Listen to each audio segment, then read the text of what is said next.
Hi, chat. Hopefully today, we don't have PC issues while I'm trying to stream. But, you know, new day, new problems, as I always say. But regardless, happy Friday, everybody. Hope most of the people in chat are chilling after a day of work. Although I myself have not really done that much today, to be honest. Late by 4 minutes. I'm actually never late because the streamer starting the stream is how we define the stream starting on time. So by definition, the streamer can actually never be late. Chat can just be early. That's how it works.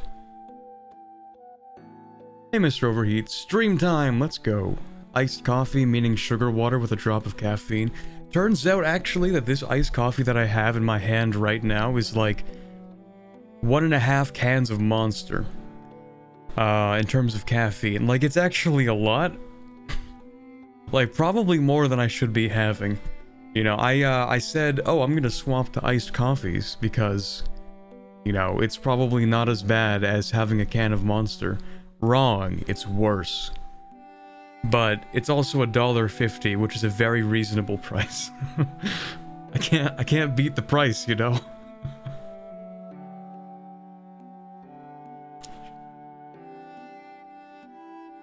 College make brain implode? Reasonable, fair, makes sense. You know, I actually, last night, chat, I woke up in a cold sweat because I thought that I had an assignment that I had to finish for a class. I graduated like 3 months ago, so I think that's just the PTSD actually. I don't know how definitionally close it is, but like having nightmares of stress that you wake up in the middle of the night in a cold sweat and you're like, oh wait a second, I don't have to deal with that situation anymore. You know, that's past me, that's in the past. I don't have to worry about that. But still getting haunted by the memories of it, I don't know, that's definitionally PTSD. Yeah, maybe. yeah, actually that might be. Definitionally PTSD. Yeah, okay. It is literally post-traumatic stress disorder, where you have stress recalling the incident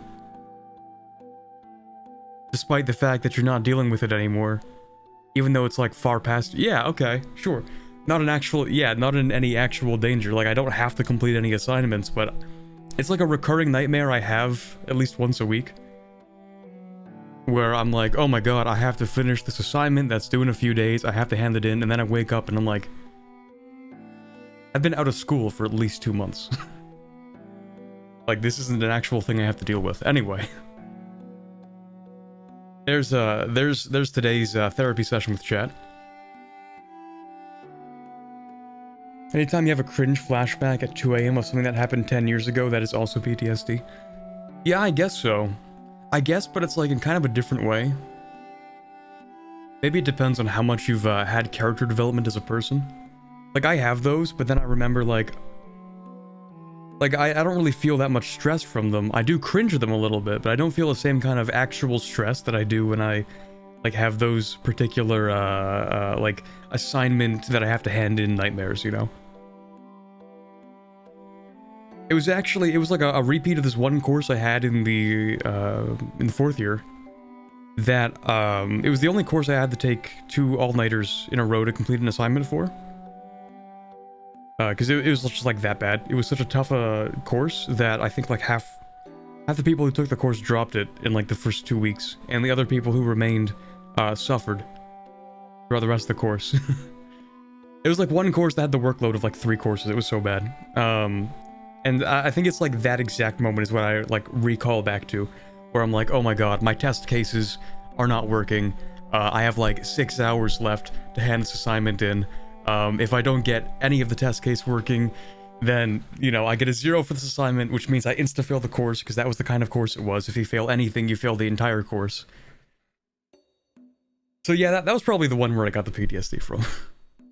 You know, having an assignment like, or having a course like that, where you have to put in so many hours, and if you fail anything, even a small quiz, then you fail the whole course outright. I actually ran the numbers on that, and the lowest, or the highest grade rather, that you could fail the course with was like a 93.5 or something. That was great. That was like great course. That was a really fun time. Anyway, enough about that. Hopefully over the past like 9 or so minutes we've gotten most people into the stream. Most people gotten the notification. Most people are coming in at this point, hopefully. 93? Yeah, because on the assignments, because the assignments were worth a lot, you could get perfect on every assignment and every quiz, but fail one quiz, and if you fail it, then you fail the whole course. It wasn't really so much a quiz, you know, like, yeah. It was like worth a lot, but it was still technically like a quiz in quotations, because there were no midterms, there were no finals. It was all assignments and like a couple of quizzes. So if you fail one of them, then like, yeah, you're cooked. Like, you literally just fail a course. It was pretty great. It was great. Good stuff. It was also even funnier because you could get bonuses on the assignments. So, like, in that course, for example, because I was so afraid of failing that course, I ended up with 103% in it. Because I was so afraid of failing one of the quizzes that I was hoping that by getting bonuses on some of the assignments, that I could leverage that in case I failed a quiz. Like, that was the level of stress we're talking about.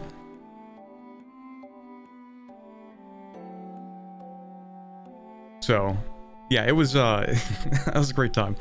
Anyways. Again, hopefully we've everybody in at this point. Welcome back, everybody, to the part 2 of Gemradcurt that we started off yesterday. Let me go turn off my music and turn on the game music real quick. Really crossing my fingers, really hoping I don't end up with some kind of PC crash or etc. or otherwise during the course of today's stream. That really sucked yesterday, even though fortunately my ability to boot up my PC and start the stream back up and fix my my full screen effect. 1 second. We do that, we do this, we do this, we do that. Everything's fixed. Fortunately, even if it does crashes, I'm pretty easily able to just like boot it back up within 5 minutes. That's what happened yesterday, you know. Those SSDs really do pay for themselves, you know. Here, I also can't exactly read chat the best. Is there actually... Hold on a second. Is there the ability for me to move my chat box in this studio? No? Okay, that's great, I guess. Cool. Alright, please don't break anything. Please. Nice. Okay, just popping in to say hi. We'll watch the VOD later, but I wanted to show my support for the Anbennar content, even though I can't watch today. Well, thank you very much, Cole. Yeah, I'm sure you're going to enjoy tomorrow's video as well, then. And I hope that you do, just because I'm an evil Anbennar dev. Okay. Well, don't worry, we also got past the hard part of this mission tree. We just finished the Civil War that Gemradcurt gets. Where is this on the map? It is the not North America part of the map. I think of this as not Alaska, maybe. Kind of. A little less north, perhaps.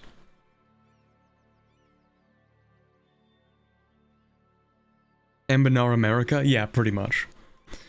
So, for anybody who wasn't here yesterday, I'm gonna give you a brief, I guess, refresh, or, you know, gonna help you catch up on what's going on, because it was a 6-hour-long VOD yesterday. I don't expect you're gonna go ahead and watch the whole thing before hopping in today's stream. So, here's the explanation. We're playing as Gemradcurt. We are people in the not North America that are Ruin-born elves. You know, they're different from regular elves because these guys got left behind after the giant magical accident, Day of Ashen Skies, boom, thing, big explosion, massive crater in this continent. A lot of the elves left to, you know, the other mega continent, 3-continent thing, yeah. This universe's version of, like, Afro-Eurasia.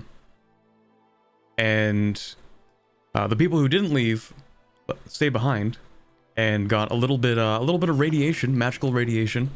You know, we got the Chernobyl elves. Hold on, just let me, yeah, there we go. The Chernobyl elves have been kind of vibing. These guys over here at least, went into this area in the middle, called the something rod, Domand rod. There you go. Right. Big tree in the middle with a bunch of Fae. The Fae are like, yeah, that's great and all that, but we're actually gonna kick you out because we don't care about like tending after the mortals.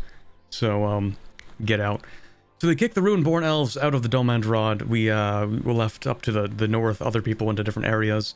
Turns out the different cardinal directions from the tree give you stronger shaman powers based on a season. So the winter's in the north. Well, there used to be spring and fall, but oopsies, they're gone now. Spring and fall on the east and west, and then the south there's summer, and then Eordalan, which is a mix of all four. They're like closest to the middle of the tree. We have since done a little bit of trolling, so now it's just like winter court supremacy. As for this tree itself, what am I missing, chat? Well, all of the lore, because there's a ton of lore, but pretty much people were crusading against the winter court, and then we're like, how about we do a reverse Uno and crusade them back? So we did that, and then our current ruler, the Lady Mother Immorel Winter's Wrath, decided that she wants to become immortal. So, she's immortal now. Yeah. She made a pact with, like, the Winter Archfey or something. And so we have a thing in our capital, which is, like, it doesn't have, like, a model or anything, which would be cool, by the way, if there were one, but there is the Frost Spear, which is, like, a giant, basically, it's the Wizard Tower, like, the big one. And at the center of it, at the bottom, lays the, not soul, but the, what's it called? It's the other thing that's basically a soul, but not a soul. Because the soul moves between the bodies, but the actual magic stays in there or something. Phylactery, yes, thank you. It's like the, I don't know, magic source, maybe? The phylactery stays in the tower, and our Lich Queen, or Lady Mother Immorel, can move around between bodies if she so chooses. Which is what, according to our last mission, she was going to do pretty soon, I think. Because, I mean, she is like 78, so yeah.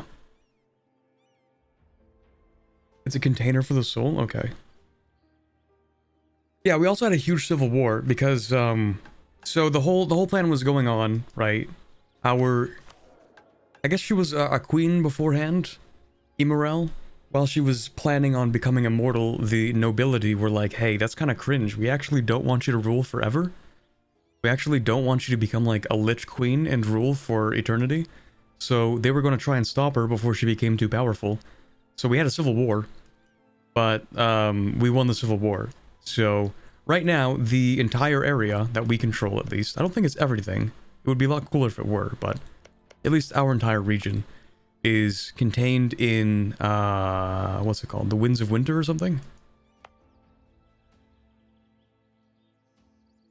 Might be a modifier. 1 second. Yeah, we might as well go through the modifiers, right?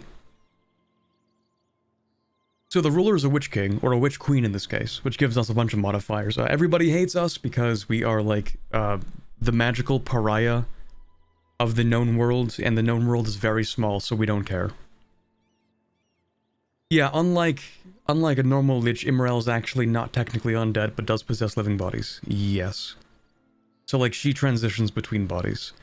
Now, technically, if she wanted to, she could, like, freeze her current body and, like, make it last a really long time. I think that's a possibility, but I don't think it matters that much.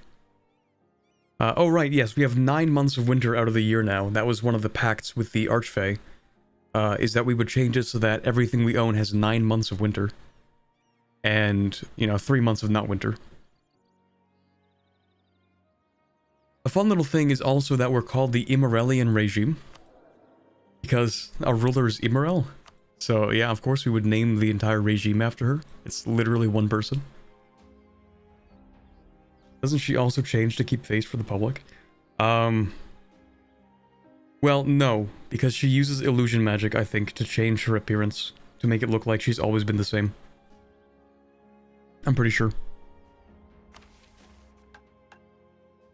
So even if she, like, transitions between different bodies, she just uses illusion magic to make it all look like it's the same as the first body, I think. Pretty sure. And everybody knows that she's a Lich King, or a Lich Queen. Everybody's aware of it at this point. You know, there's literally 9 months of winter in every province of this country. They are very well aware of the fact that she is like, you know... It's not like it's a secret. Oh yeah, and the roaming undead army, that's true. Our army are literally zombies. We have an undead military. Huge modifiers. It makes it pretty much unstoppable, except when you're facing another undead military. Well, only because the AI doesn't really know how to, like, deal with this.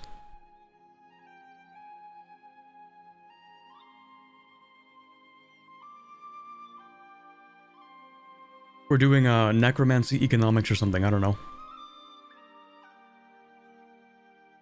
They just don't know that she's body hopping, they think she's just immortal. That could be, yeah, that would make sense. She knows that they know that she is immortal, but they do not know how she is immortal. Yes, because if they did know how she's immortal, then they might be able to actually kill her. It's actually not that hard because her soul is disconnected from her body. So even if her body dies, she can just, like, return back to the tower and then inhabit a new body. Which is different from normal liches, because normal liches just, like, they change their actual body to become undead. But in this case, she's not actually, like, undead. You know what I mean? Yeah, she's just, like, moving her soul between bodies. But it's not actually her soul, because that stays in the tower. Anyway. Yeah, I think that's everything we need to mention for Gemradcurt. I think that's kind of everything you need to know to get caught up on what we're doing today.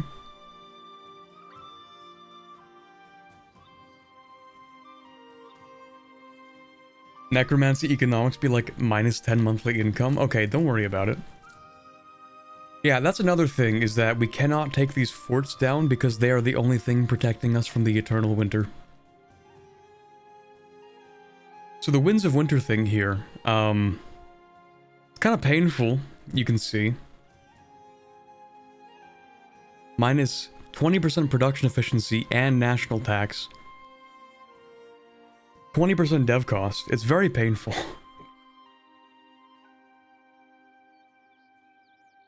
But I think we have another thing, don't we? Something that increases our production. I could have sworn I saw something while we were doing the Civil War that was like, oh, by the way, here's plus 20% production, here's plus 20% goods produced. Maybe not. Maybe it was temporary, I'm not sure. Anyway, yeah, the economy's not looking great because we need to maintain all of the forts. I think at this point, though, we don't need this many troops. I raised most of these for the Civil War, but I don't think we need all of them. They're a little expensive as well. At least it's only the first level. Okay, true.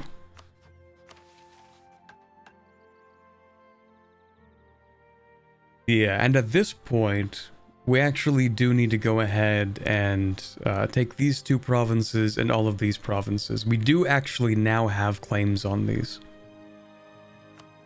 So now that we finished the Civil War, the mission tree is like, okay, go clean up the rest of Iordan. Yup, it's called Iordan, just making sure. And we can go ahead and do that because we've already finished our innovative ideas.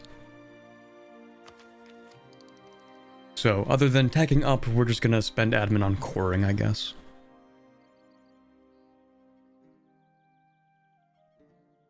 Iced coffee for $1.50. There's no way a monster has less caffeine unless it's like half a liter of it. It's a big iced coffee, man. It's only because it's like, it's until Monday. On Monday, the iced coffee becomes $3 again. Inno cringe? There's a very specific reason why we took Inno. Usually I don't take Inno, even though it's not even a bad idea group. There are just better things to pick for your first idea group. And if you take Inno, you always want it to be a first idea group. So it's like, it's not even a bad group. It's just like, I don't want to take it first, but you kind of have to take it first if you're going to take it. Anyway, the reason we did this is because when you combine it with defensive ideas, you get minus 33% fort maintenance. And we're going to have like 1 billion forts. just to counteract the devastation, because we get devastation every single month.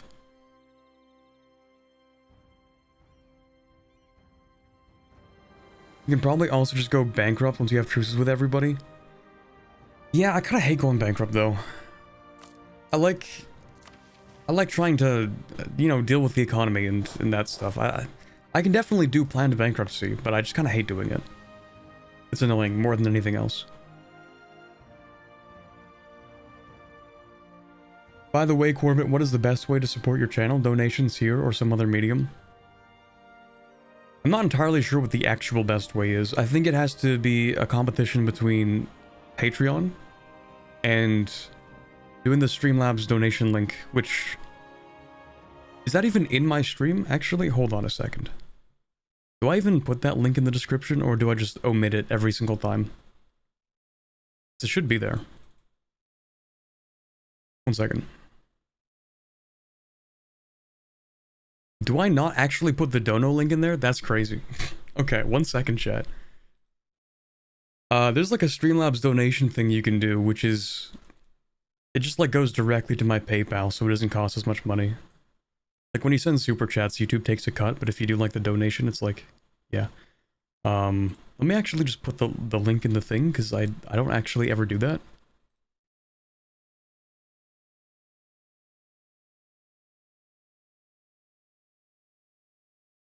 Can't believe I've been streaming on YouTube for like over a year and I just never put the donation thing in the description. Crazy how that works. Okay, anyway, there it is. If you refresh, it's gonna be there probably.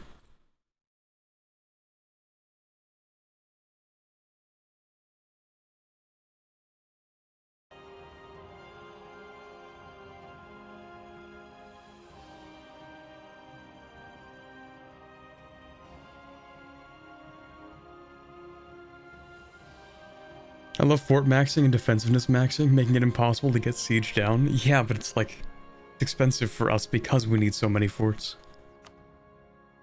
If we look at this map mode, every single province either needs to be this sort of like brown color or like the green. Every single province we own needs to be like this.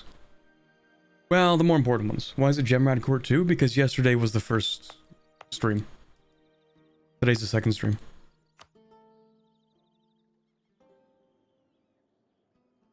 There's a devastation map mode too? Yeah, so we have quite a bit of devastation. A lot of this is from the Civil War though.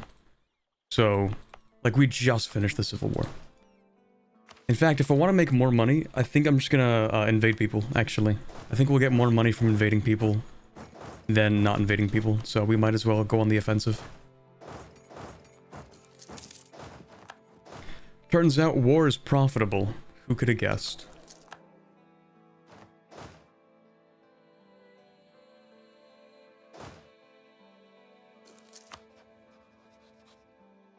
Alright, we don't care much about you. Or you, actually. But we'll keep this here, and we'll just go to war. Go for trim garb. Thank you.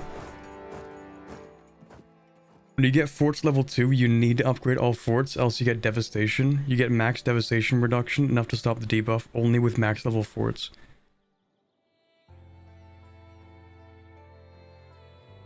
Depends on the timeline, though, doesn't it?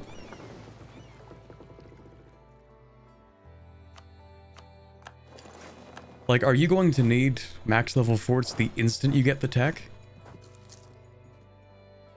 Does the modifier upgrade when you get the tech? Is it triggered by you taking the tech, is what I mean to say.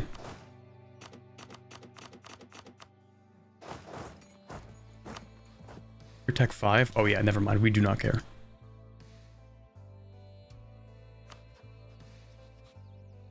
Oh yeah, we also have -9 Diplo rep. So it's pretty much impossible for us to integrate any subject. Devastation reduction is... So I gotta use it, right? Thank you very much, Grapefruit, for the 1350 Canadian. You put the link in so you gotta use it, right? I forgot that I have TTS enabled on donos. Behave, chat. You may use the TTS until somebody misuses the TTS, and then nobody gets to use the TTS. The reduction is triggered by not having the max fort you can build. Okay, so... Wait, for real? When you take tech, it reduces the amount of... No, that can't be right. That's so cringe.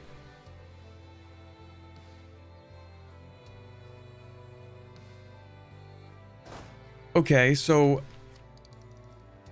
Basically, we should not take Miltech 14 until we have enough money. Understood. Miltech 14 is off limits. For now. Until we have enough money.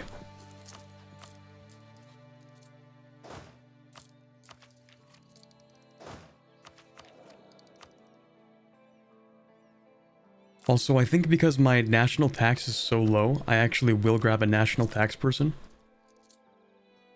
Also, my inflation is pretty bad. I do have the reduced cost for reducing inflation. It's pretty decent right now, so... Well, hold on. I might be able to do something with this. Let me actually wait until I'm done this war. Not this war. I'm not going to start that war, actually. I will deal with these separatists in this area.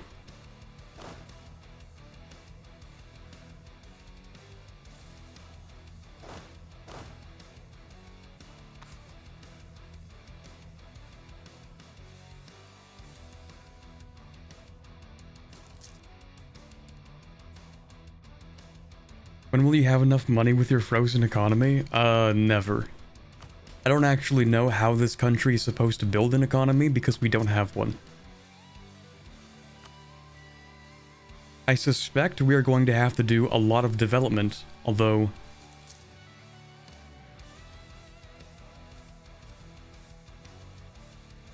Even that's expensive.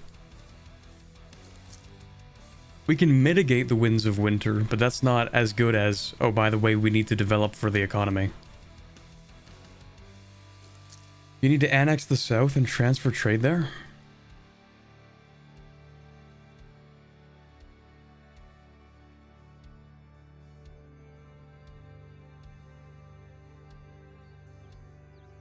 Well, we definitely need to connect. We need to collect the trade here.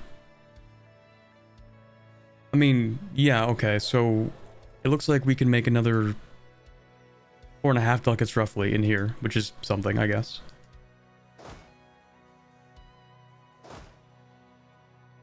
Expansion into the Yin and the Mystic Forest. You're like a horde of the locusts taking everything that you can? Okay. So, devour anything and everything as much as possible. Interesting. Oh yeah, and by the way, because we have an undead army, whenever we destroy an army, we just, like, recruit more people. like a top 10 feature, I can't lie. That's so funny.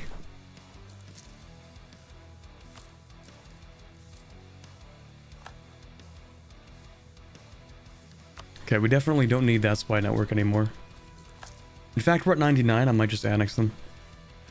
We don't care about magical infamy, but I do care about prestige, actually. The reason for that is because we're not actually a kingdom, but we could become a kingdom.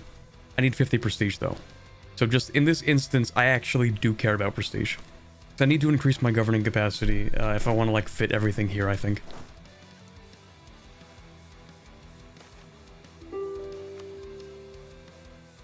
By the way, there's an exploit that can get you to 100 mercantilism soon. Should I tell you what it is? Honestly, no.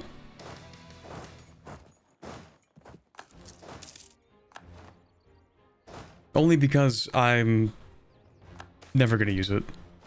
Like, I'd almost rather not have that knowledge at all.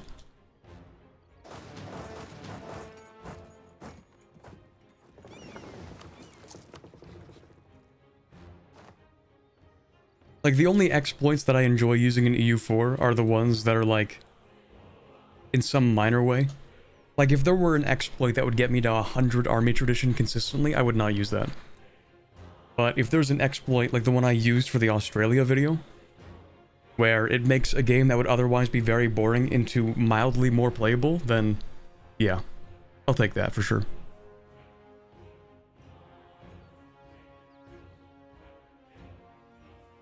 I have sort of an arbitrary definition for exploits that I like to use, though.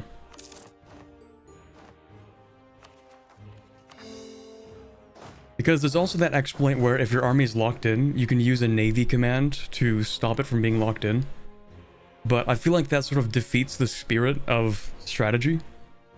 If there are no consequences to plans, then there's no point in making plans. Like, if you messed up by locking in an army in a place where you shouldn't have locked it in, then I don't think you should, like, have a free get-out-of-jail-free card for that, you know? Even if there is one that exists in the game, I don't think it's meant to be there, and I really don't want to use it.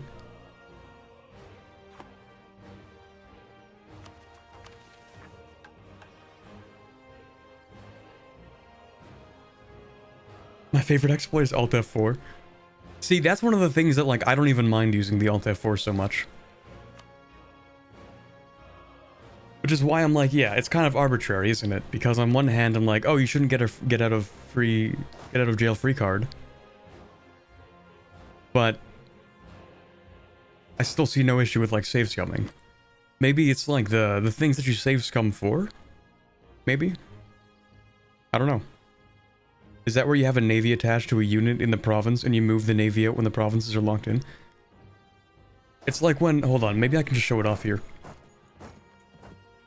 It's when you're doing this. Okay. Your army's locked in. Where's my navy? It's right here. Okay. Let's see. If I hold control, because you gotta be, have to be like an island or something. Or maybe they patched it. Maybe they did patch it. Who knows? But you should be able to, like, control click onto a province that you, in theory, could be transported to, and the navy will be like, yeah, no problem, man. It'll be like, oh, do you want to queue up a naval order for this unit? Maybe it doesn't work anymore. They could have patched it. I think they fixed it. Oh, maybe they did. They did patch it? Oh, there you go. Never mind. Outdated information, as always. That used to be a thing you could do, though. You could just, like, you know, your army's locked in, control click like any island, and then your navy will be like, oh, do you want to transport it? And then you click yes. And so that changes the order for this unit, even though it was locked in. So it unlocks it, which is, yeah, it was kind of dumb. I'm actually glad they patched that, because that was one of the weirder ones. When you have a game with 10 million calculations going on, it will fuck you and or the game broke. Yeah, true. Yeah, one game that I have absolutely no qualms whatsoever in save scumming in is Victoria 3. I have no remorse. I don't even feel slightly bad for save scumming in Vic 3. That game has a level of unpredictability that I don't know. Like, nothing is guaranteed in Vic 3, and it's so annoying that I'm like, okay, yeah, you said you would help me in this war, and I start the play, and now you're saying you won't help me? Okay, never mind, I guess. Like, how was I supposed to know that you were going to betray me as soon as I, you know, started the diplomatic play? Like, okay, buddy. Like, at least in EU4, when you have allies, and you, like, press the, you know, the button where it's, like, calling your allies, they always join. But in Vic 3, it's not like that. In Vic 3, it's not like that at all. Like, sometimes they'll be like, yeah, I'll join. And then you start the play and they're like, actually, no. Screw off.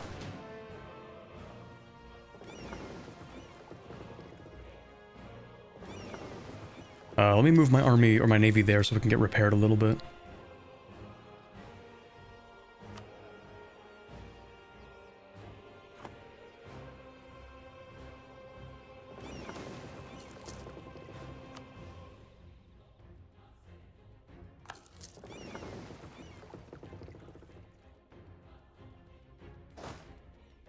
Needing to save scum in Vic 3 means you're kind of bad at the game? Okay, and maybe I'd be less bad at the game if the information they gave me was more reliable and accurate.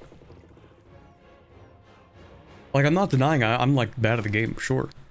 But I feel like there is a method of being less bad at the game that I require more from the game itself. You know? Like, when I'm getting the rug pulled out from under me, then like, yeah, it sucks. It shows before you make the play which nations will join you. I know, and that's the worst part. I almost preferred when they didn't, because now I'm getting fed, like, information that's only correct, like, 70% of the time. You know what I mean? Like, you're right, it does show you. And sometimes it shows you stuff that's wrong. It's like, oh yeah, who's gonna join you? And you're like, oh, Britain's gonna help me, let's go. You start the play, Britain's like, fuck off, I'm not helping you. But you said you would join, that's too bad, I'm not helping you. So like, now I'm making like, you know, whatever you want to call it, ballsier plays, because I'm like, oh, the AI says it's gonna help me, that's what it says in the menu. And then it's like, no. Yeah, the big graph, the graph that's right like 70% of the time. Like, you know the different, like, it's like the EU4 system. In EU4, when you call allies, they're like, yeah, we'll help. And then you press call ally, and then they help you. And, like, it almost, I'd say, like, 99.999% of the time, it, like, works. And then, like, Vic3's not that. Vic3 is like, oh, yeah, you said you're gonna help, let's start this war. And then you go to, like, call them in, and they're like, no. Or sometimes it's the opposite, actually. I have a video that's coming out soonish, and you're gonna see where I start a play, and it says that, like, Portugal's gonna join against me, and I'm like, uh-oh, that's not good. So I start the play, because I'm like, oh, maybe I can handle Portugal. And then they just don't join the enemy. Like, they have plus 50 reasons to join the enemy, and then they just, like, don't join at all. Like, okay. Arbitrary, but okay. Like, I fully expect you know, the AI says it's gonna join against me in a play, and then I start the play, within a day of them saying that they're gonna, like, join against me, they're like, never mind. But, don't worry, you don't have to take my word for it, you'll see it in action in, like, a few days. Or, like, a week or something, whenever that video comes out.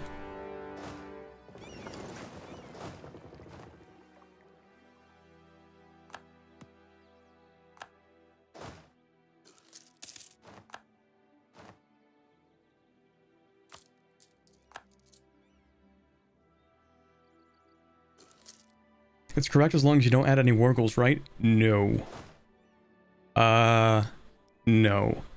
Also, it's that weird thing where, you know, sometimes AI are at, like, minus 50. Like, I don't know who was here from the Korea stream. Who else remembers the Korea stream? Where I started to play against Manchuria, and Russia said they had minus 50 reasons to join. So I'm like, okay, let's go. Easy war against Manchuria. I start the play, and Russia joins before I even, like, add anything. You know what I mean? They're at, like, minus 50, and then they just flip. And they don't actually ask for anything. They're not demanding anything from me. They weren't offered anything from Manchuria. They just, like, don't like me, I guess.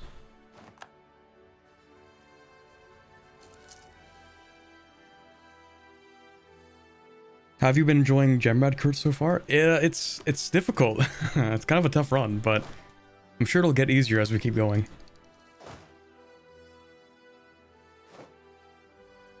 Adding infamy gives a flat reduction to everyone with an interest in your region.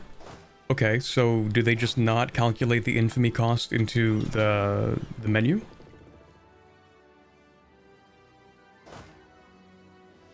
In other words, is the information they're presenting you actually not fully updated and useful information? They do not calculate it. Ah, I see. So the information they present you is actually not updated and useful information. Interesting.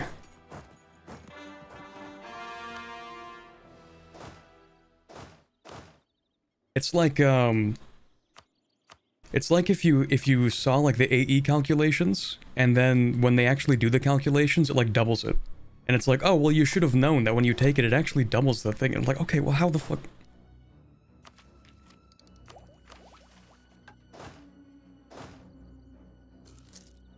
You need to, wait, you need to start the play with a 0 infamy play, add allies, then add the infamy war goals.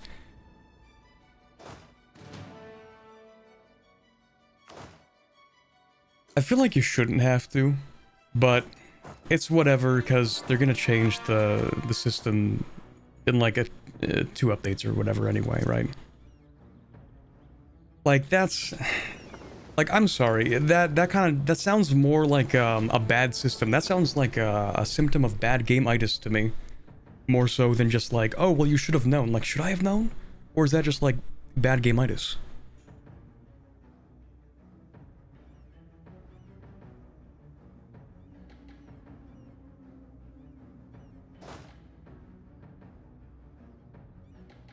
To be fair, the AE calculations are incorrect. The prestige applies first, which changes the AE calculation slightly.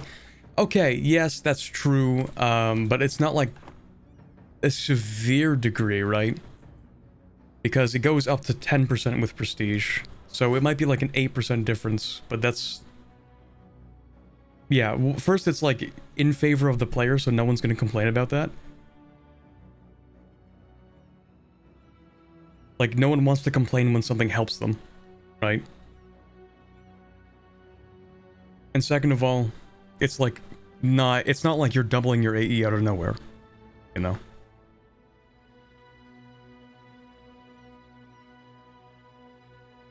Your daily iced coffee money. Really hope EU5 does not have Vic 3 diplomacy. The diplomacy is the main reason I don't play Vic 3. It is the main reason I don't like Vic 3. Also, thank you very much for the 5.99 euros, Christian Dimitrov. If I am reading it correctly, because I can't actually read the full name, I'm going off of memory here. Yes, Christian Dimitrov, thank you. Hopefully this doesn't crash my PC real quick. There you go, thank you.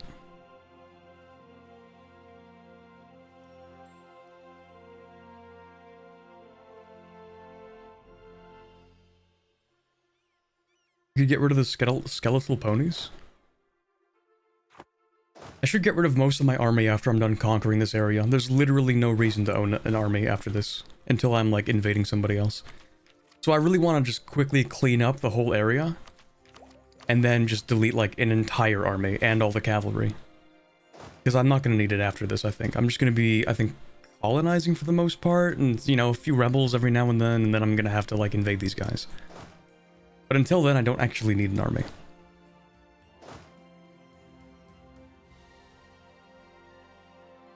Is it possible in this mod to disable certain areas of the map to increase PC performance?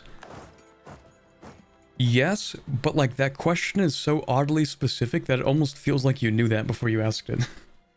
Like, I don't think that's a feature in any other mod, is it? It almost feels like you knew the answer before you asked it, because it's a very specific question to ask, but yes, you can in this mod do that.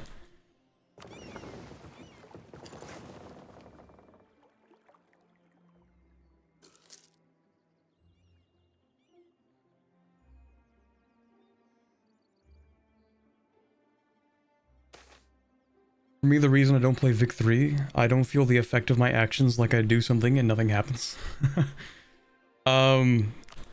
I think that's a consequence of the abstraction of the economy.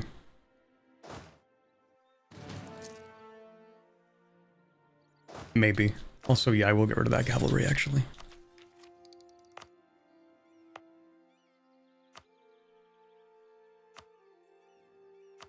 To explain what I mean is like, when you build a building, it helps, but it's such a marginal amount, unless you're playing like a small country, right?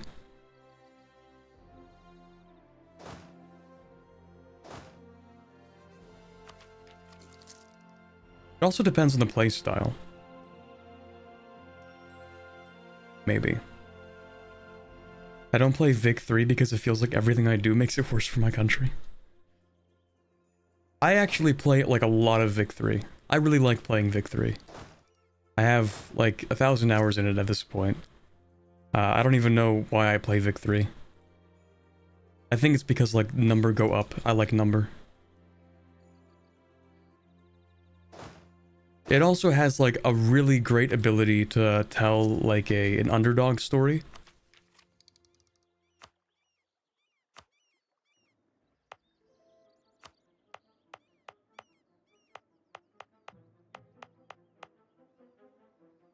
Man, it sucks to dev here.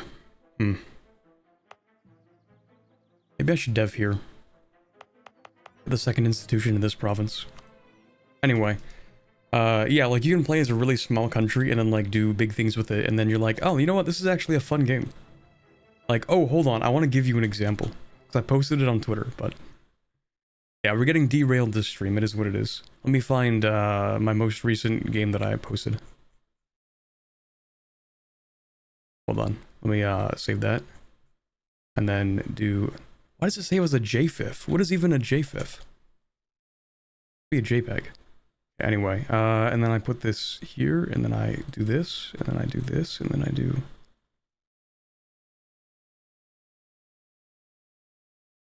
So I played a recent game of Vic 3. It's pretty good. I played as like Dynam, which is like Vietnam, you know?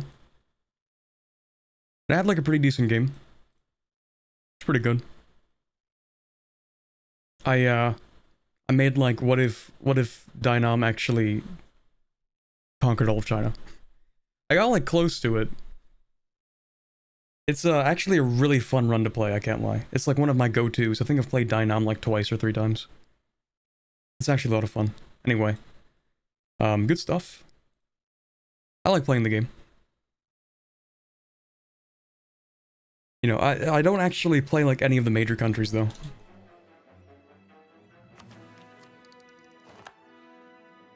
I should annex this guy. Let's see.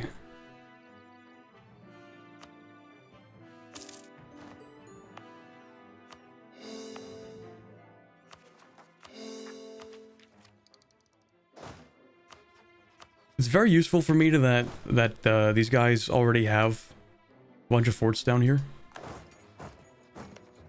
What's 80? Okay, what's your war score? 84%. I could conquer both of these guys in the same war, couldn't I?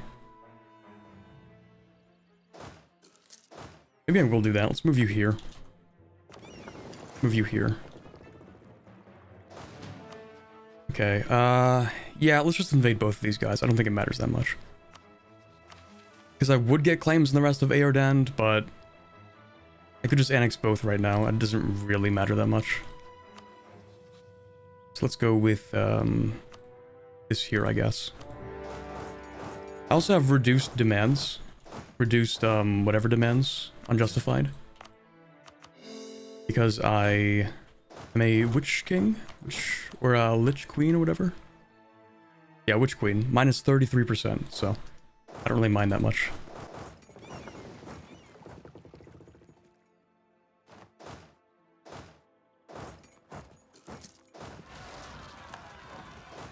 Okay, we'll deal with that first, I guess.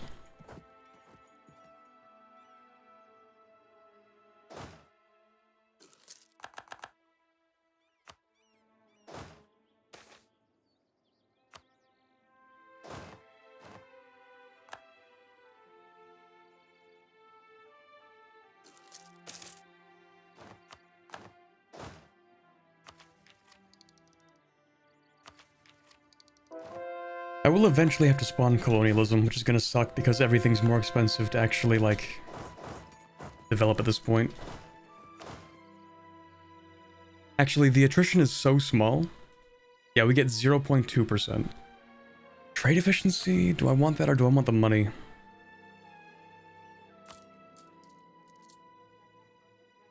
I might want the money.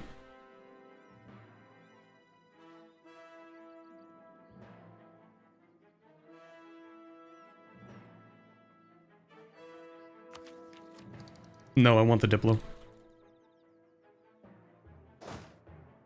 It's just a small debt. Don't even worry about it.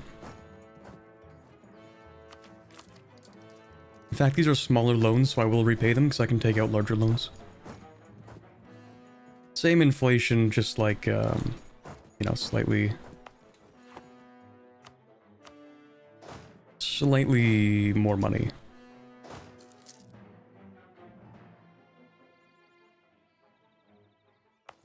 I don't think they're going to siege this for a while, chat, so I'm just going to go ahead and siege their capital. Yeah, don't worry, chat, I'm just deficit spending. That's the sign of a healthy economy, don't you know?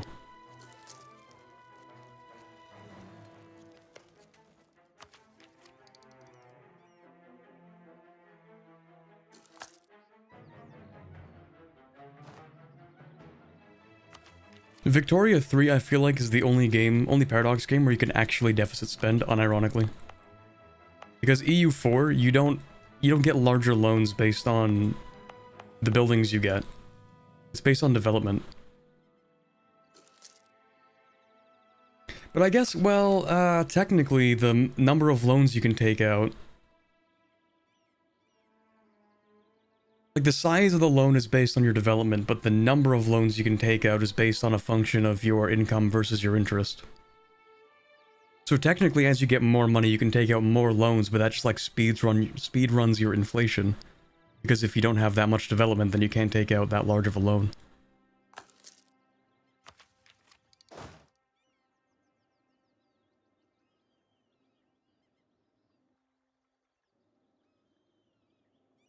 Okay, I think I'm going to develop the institution in this province here.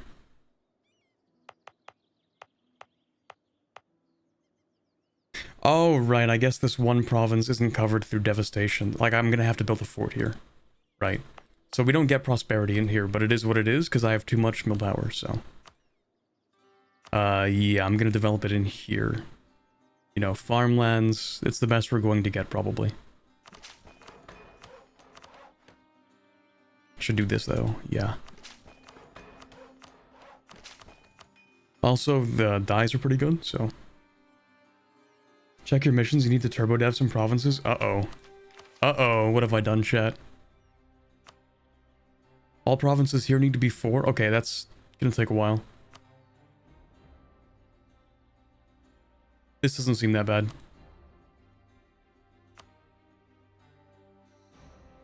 I don't have to turbo dev that, but it does need some things.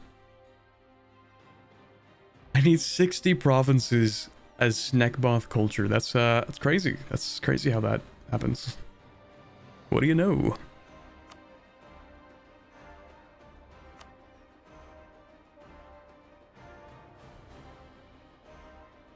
You did dev one of the important provinces? Oh, is this an important one? Infrastructure feels almost mandatory on this tag? Oh, okay. Shelter from the storm is the deving one?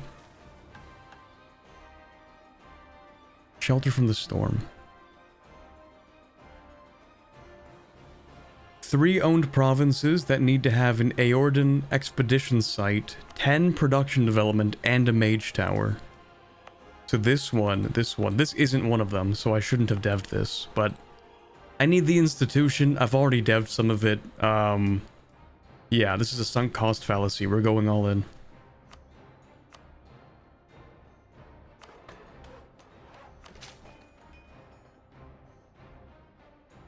I'm gonna let it sit like that for a second, because I want one more Diplo dev first.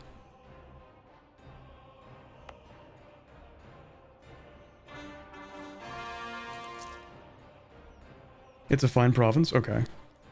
When I devved is for a later mission? Oh, okay, so we're chilling. See, I like missions that do that. Where the provinces they have you dev are the ones that you would logically assume are good for deving anyway.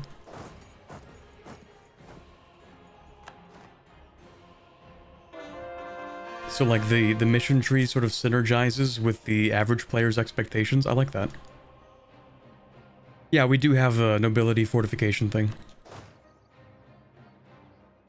I'm just gonna grab this and then carpet siege the whole, you know, both countries. Thank you.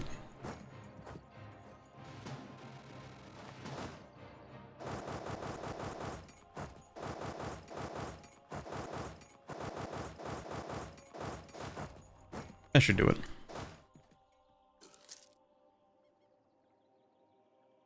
Because we take like no attrition, so I'm thinking it's actually fine. Oh, hello there. You have an army? That was unexpected. I thought you were dead already. Here, let's turn that into a state. Turn everything into a state. We need as much money as possible. Anything and everything. State it.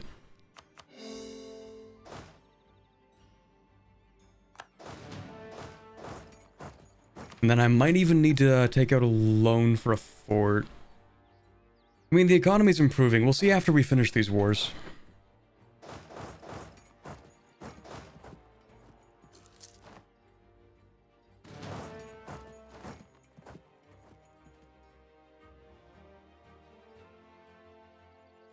I think the hearths from the middle mission also give development cost. Armor of Winter? Maybe? Long March East. Okay, this is for expanding through, yeah, through colonies, okay. So this side is colonies, and then we end up reaching the Yin. The middle is... Okay, we actually need to get some enchantment. I see.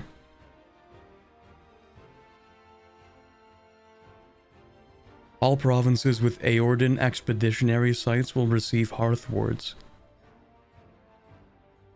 Aeordan expeditionary sites.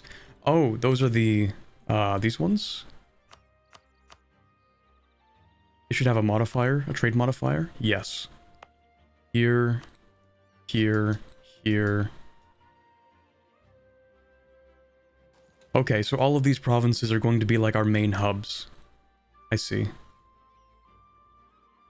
Also this one, because it's like an urban city. This one because it's farmlands. That's our capital. Maybe this one. It is farmlands. Natural harbor. These might end up being our main cities, all of these. Maybe even that one. Yeah, we can throw that one in there too. Maybe that one. Yeah, it's farmlands. Maybe that one? No. Okay. An end node and not Europe? Kind of not really. Functionally, yes. Technically, no.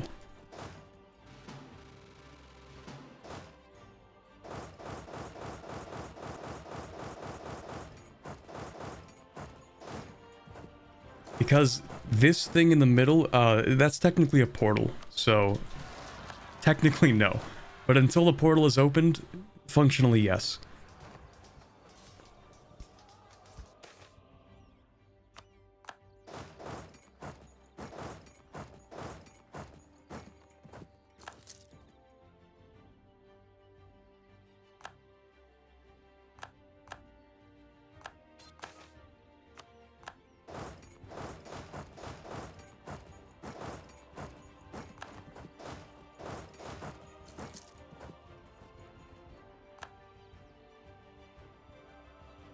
Will the AI be smart enough to open the portal, or can you do it? I don't think the AI... Well, I don't actually know how it happens from the other side.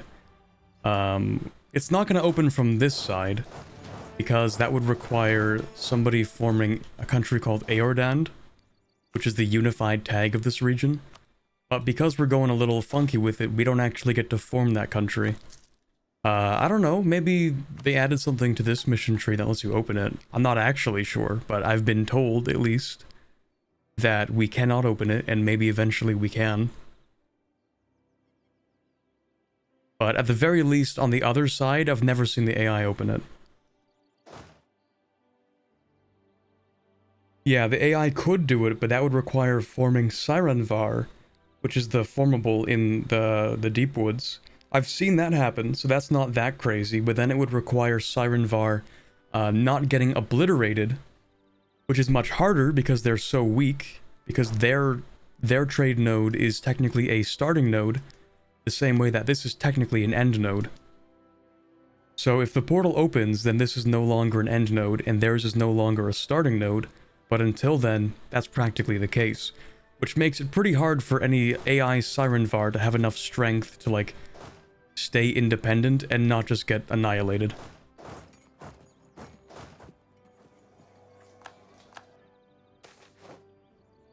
As for how they could open it, I don't even know how that works. Like, Sirenvar is not a very strong tag when the AI plays it. Even when the player plays it, that's mostly just because of the starting node. Also, it's like kind of difficult to develop in because it's like forest and stuff, and yeah. Wacky stuff. Anyway, we get to become a kingdom, which is cool. It just means that we get to change our focus a little bit faster, and also we get more governing capacity. So that's neat.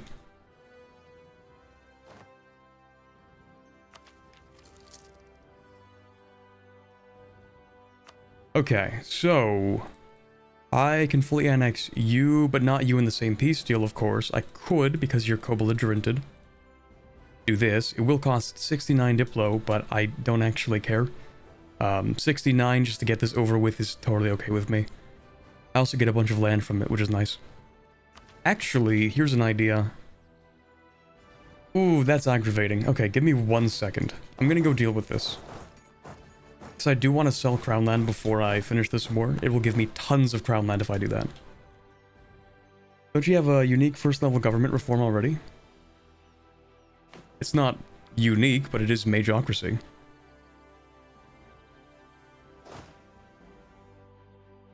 Other countries can become majocracies. So not like technically unique, but kind of. You get it soon? Oh, okay.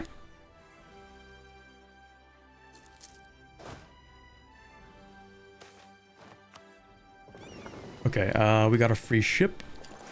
Cool. We're gonna send these guys to protect trade in... I mean, we own the entire area. We don't even need to protect trade, but I guess here... Also, what is this? Where does this go to? Odhungu. That sounds like the not Korea version of, like, in this mod.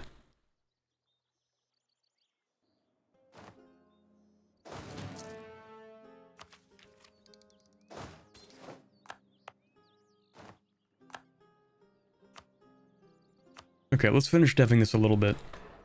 Throw in 1 click there. Actually, we're going to need another one, because I don't want to spend an admin on that.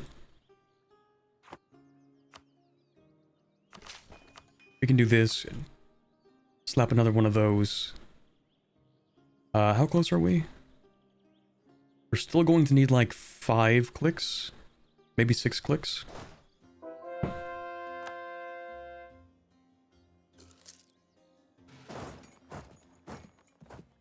You need to move trade south ASAP? Okay, how south are we talking? Are we talking like this area? Or are we talking like this area?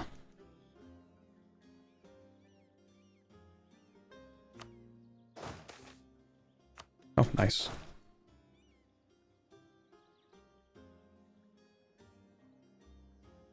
The area that I'm annexing. Okay. Ooh, mission.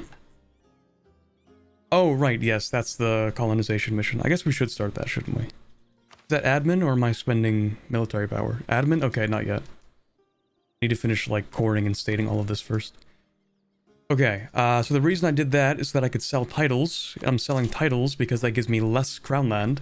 And if I have less crown land while conquering, then I gain more crown land from conquering. So that's why I went ahead and did all of that. So, yeah, we're going to get, like, I don't know, 1.6 crown land out of this, which is pretty decent. And then we can wait a day, which will give me the crown land, and that will also let me finish this peace deal. Oh, actually, I should not core this yet. 1 second. I should not core that yet.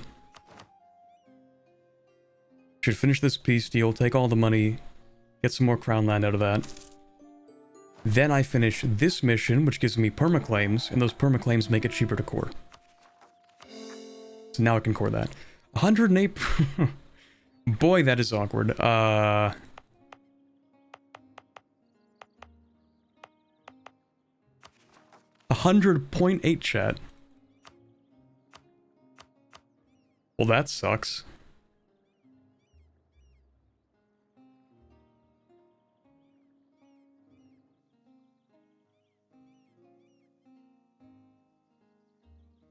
It is what it is.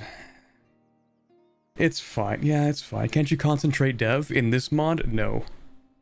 This mod specifically. Can't you exploit? I don't think you can. It's not a core province. That's like a main feature.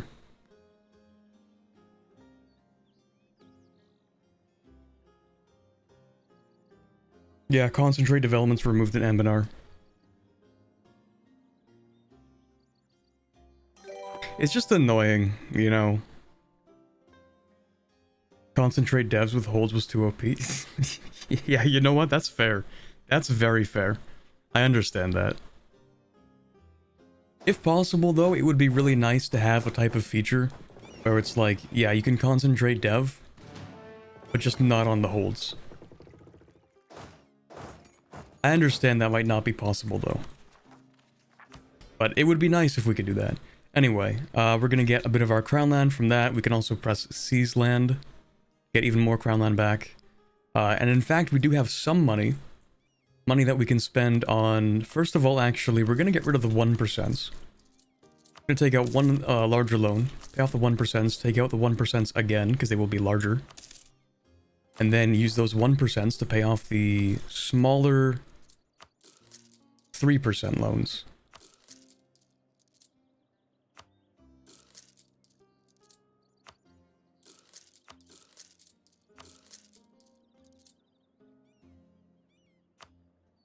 Okay. So that should reduce a little bit of the interest. I will also delete one of these armies, but maybe after I deal with this overextension.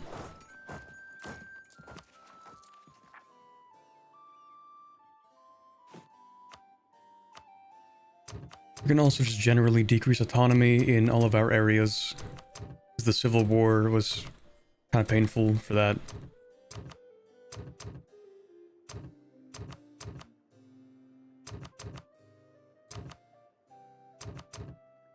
Now we're gonna have Civil War 2.0 after reducing all the autonomy.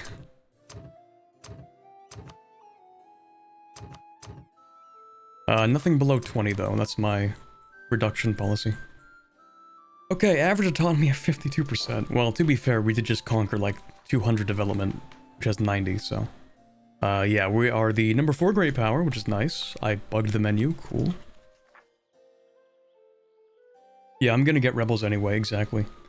Like, the best thing you can do is have rebels not spawn, and then decrease autonomy. Because if they spawn and then you decrease autonomy, it like resets. It allows them to spawn more rebels. Only because you reduced autonomy, it's like kind of annoying.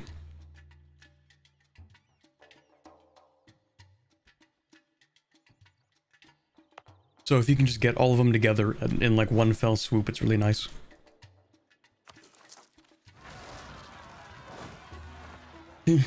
Congrats on annexing the whole world, thank you. Yeah, here's my 1504 world conquest. We've beat the game.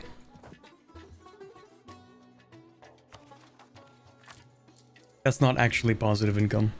In fact, we are losing a lot of money. But we are also making 50% more money than we were like 5 years ago, so... You know, it's a bit of a balance. Look at the economy, you can see we're bouncing back up. It's really bad during the Civil War.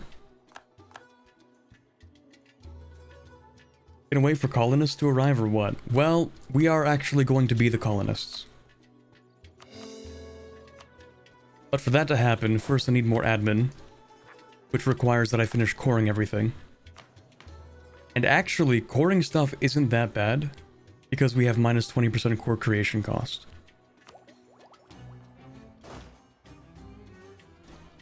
Okay, so the unrest is mostly around here, so you can move up there.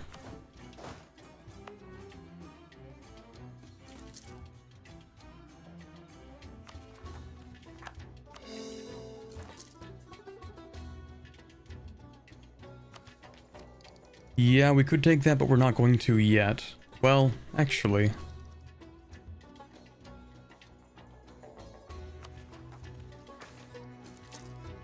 Yeah, that's whatever. I am going to cheese the overextension a little bit, okay? Just a little. Which means I'm gonna keep the events up.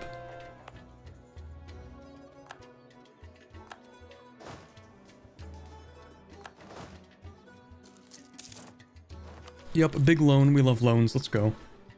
Right, we are rooting out corruption because... Yeah, overextension. Once all of the overextension is fixed, I'm pretty sure the economy is going to be looking good. It really is just like a massive benefit, or not benefit, opposite. It's a massive penalty because we're getting a lot of yearly corruption and stuff. Also, all of the new territory that we conquer isn't going to be fully integrated into the economy until we convert it. Anything which isn't our religion has like minus 80% economy buffs. Oh, maybe it's not minus 80. It's minus 60% now, huh? That's an improvement. Is there any point in even taking Miltech right now? Innovativeness. And mana caps.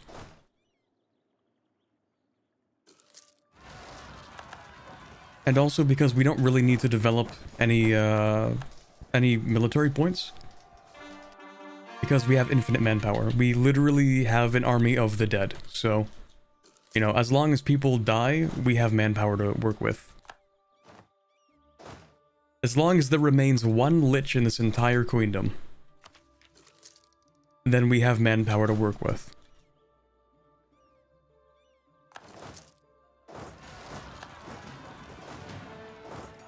Where's my... There you go.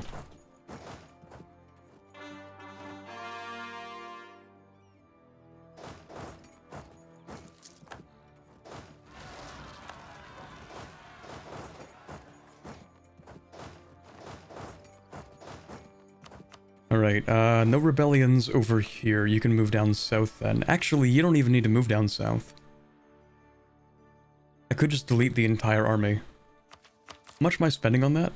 It's really cheap though, chat. A fully maintained army is like 6 ducats. Or rather, it's like 3.5 ducats. Even less, actually. It is 3 ducats to maintain one of our armies. So maybe we don't even need to get rid of one. It's not that expensive.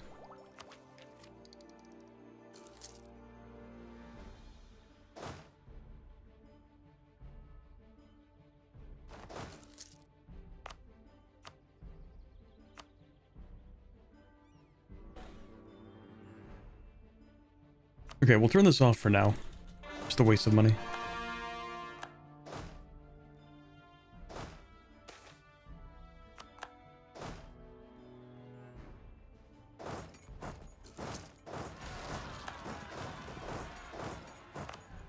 Let's put everything into states. Okay, we improved our power in... What did I just research? I don't remember. Divination. Perfect. And the reason we did that is that divination helps you with studying magic.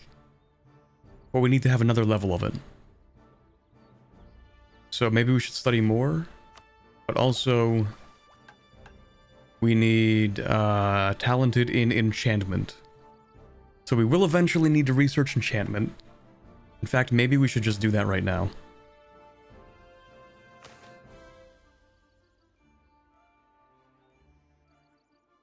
It would also help a little bit with the estates, maybe. But, like, not a lot. Let's see. Yeah, Charm 3 for estates. That's pretty good to maintain that consistently. Charm military for morale. Oh yeah, dominate to surrender. That's the one thing that's absolutely cracked in this, you know, magic tree, I guess. Okay, we'll study this. We'll spend a little bit more. Oh, that's money.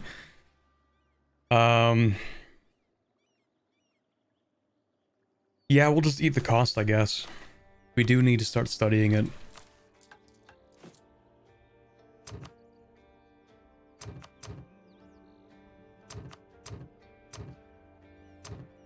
Sucks, but it is what it is.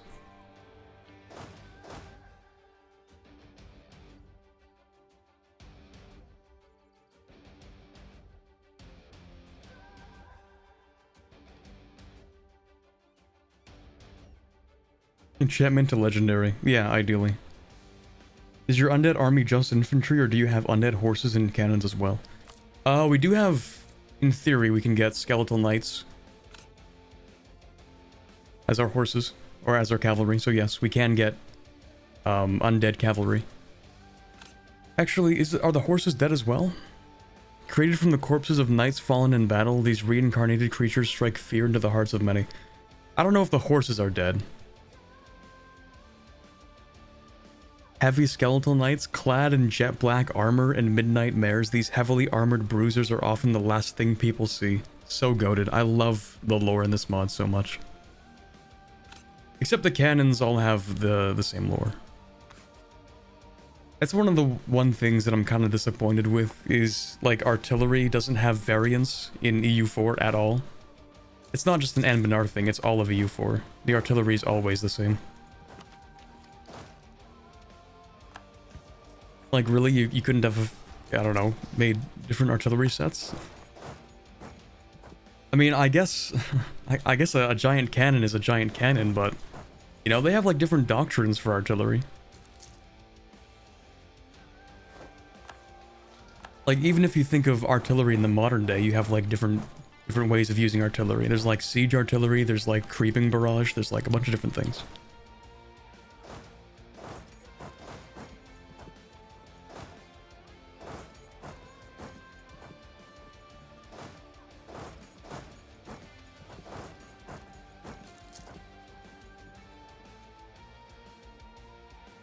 If you want different policies, you have to wait for EU5? I guess so.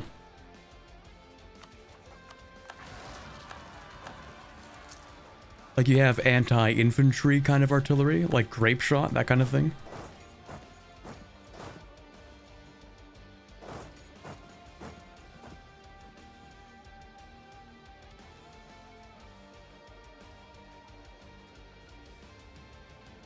Artificers in EU4 have tanks? So goated.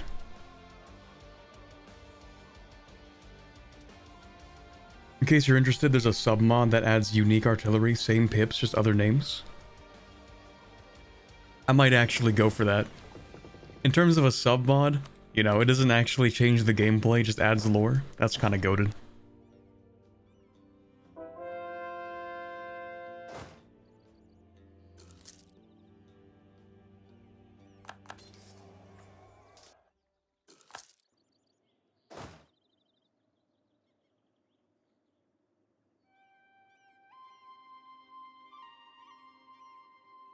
The cannons thing bothers me too, it's been brought up before. It's just insane for balance, since like 50 to 70% of late game damage is done by artillery. Oh, absolutely, yeah. Artillery is balanced the way it's balanced because, like, yeah, by end game it is enormous.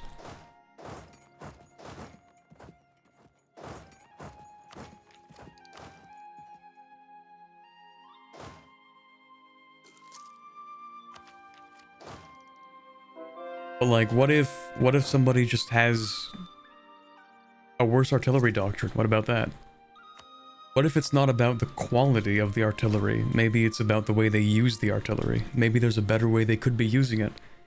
Maybe we need to have Napoleon come in and change the nature of artillery warfare for the next several hundred years. Okay, several hundred is a bit of a stretch, but you know what I mean. We need to have artilleryman come in and be like, you're using artillery wrong. That's combat ability? Okay, fair. Okay, fine. Don't logic with me.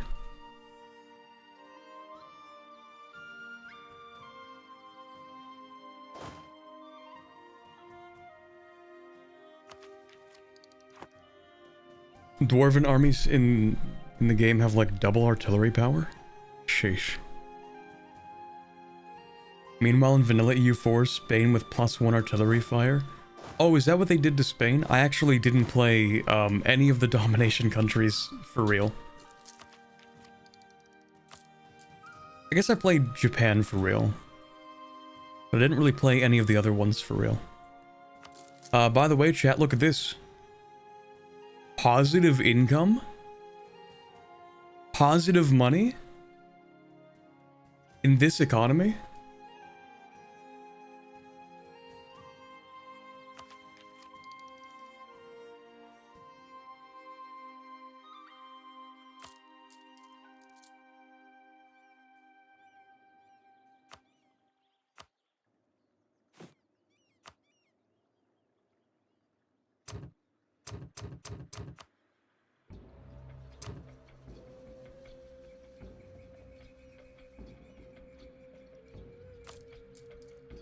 Huh, what do you know?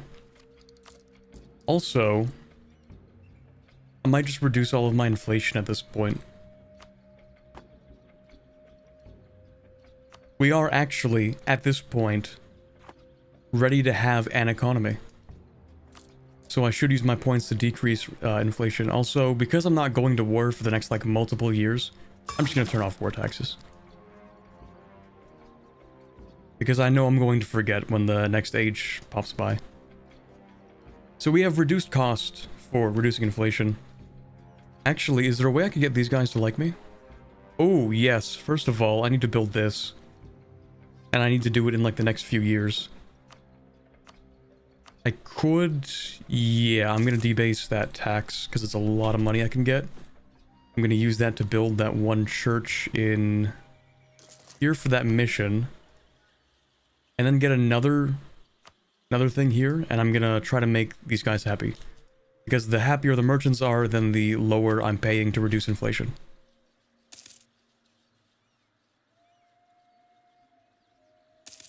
Why is the autonomy jank? We had a civil war.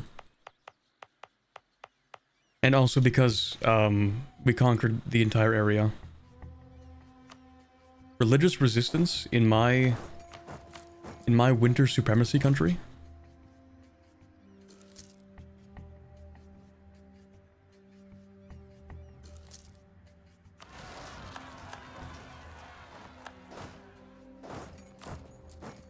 And for anybody here who's new and doesn't know why we have to keep the forts up, this is the reason why. Anywhere that doesn't have a fort will get like immediate turbo devastation, so.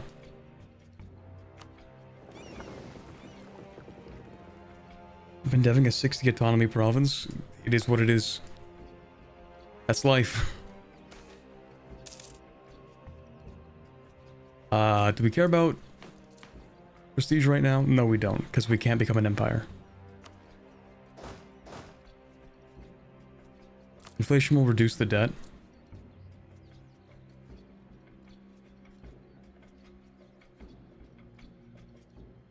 Well, I mean, kind of. It's going to reduce the cost of everything else.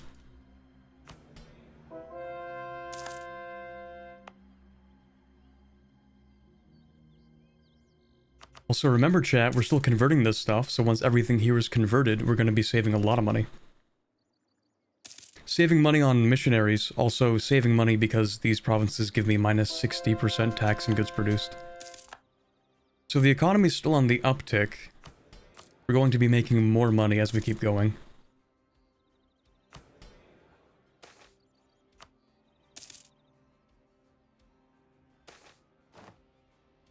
Speaking of money, I'd rather spend points because that's actually not that expensive. We finish that. Do this. And what do the Malartak want? Of course. Of course. Yeah, no, that makes sense. Alright, man. I think I'll just go with what the mages want. Yeah, I'm gonna do what the mages want. I'll fire this guy. Because the mages will give me a mage to have as a court guy. Which makes all power costs cheaper. Okay, so we can only make these guys a little bit happier unless I wait 2 years. Wait, let me think about that. Because I might wait 2 years. The mages like me, they're pretty much guaranteed to like me forever now. These guys don't like me in particular because of the Civil War. And that's not going to disappear for another almost 40 years. That's cool.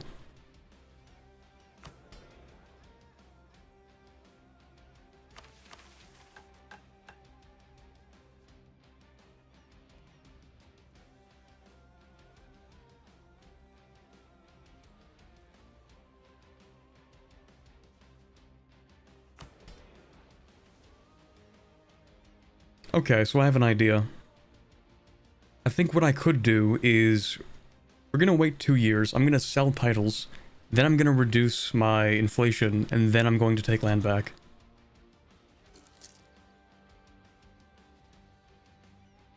At that point I should have enough points, and this should be the cheapest.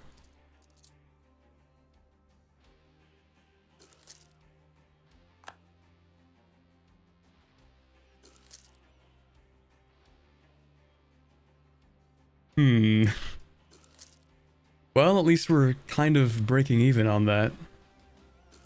Just give me like a year, chat. It'll be fine.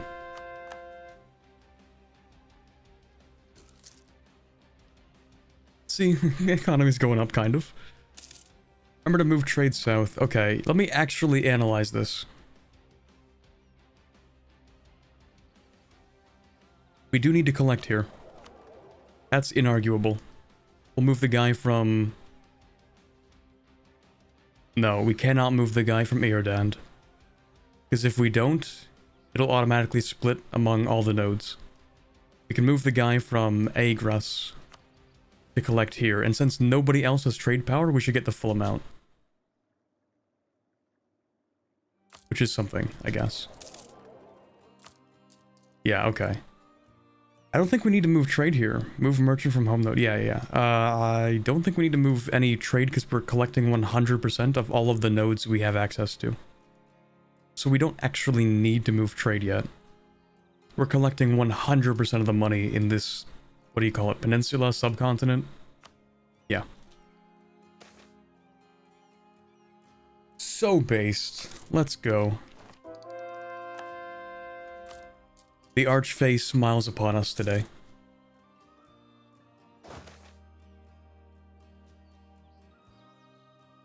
Local unrest, local tax, the Malartac. Wait, you're the merchants. We want to make you happy. Yes. Perfect. Okay, and then in about a year, we can increase their opinion of us by another 10. And then we can decrease inflation.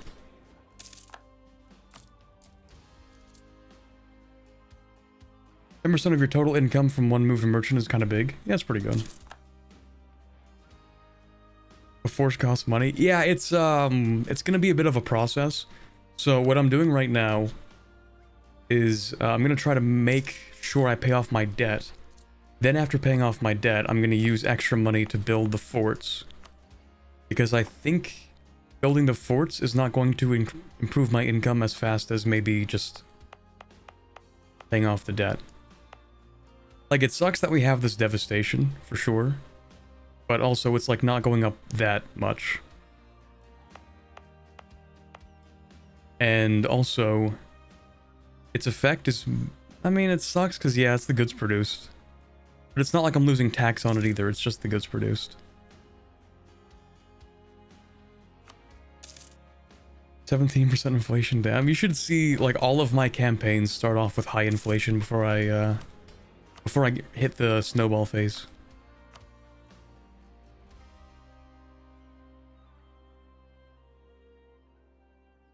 Sometimes you gotta have a little bit of inflation to improve the economy, you know? A little bit as a treat.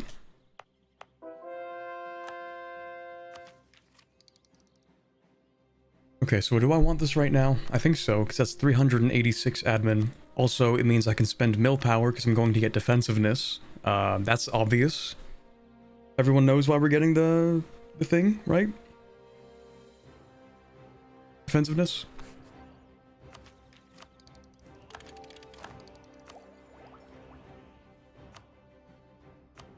And then I'll be able to reduce the inflation anyway, it's fine. So, defensive ideas are so that we get the minus 10% fort maintenance, and then the policy with innovative is another minus 33. So this will bring us down to minus 43% fort maintenance. Which is good, because we're spending a lot on forts. Like, a third of the economy is spent on forts.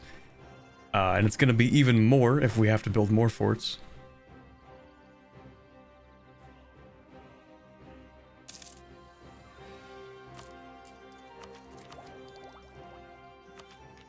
In fact, let's go ahead and maybe grab...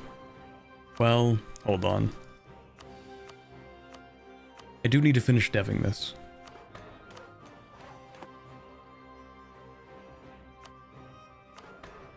Two of these and 3 of these? No, I need 20% more. Each click is 5.5. I need 4 clicks. I can only do 2 more clicks of manpower right now. Wait, that's 17...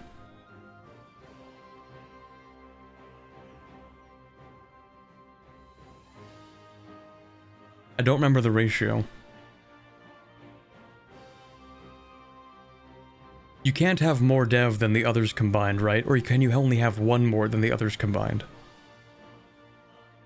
Like, can I have 17 or can I have 18 manpower here? I don't remember. I think it's 17.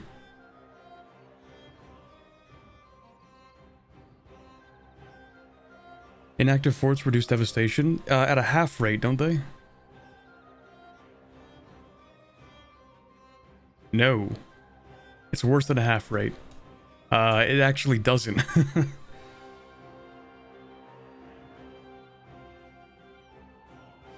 You can have one more than the others combined.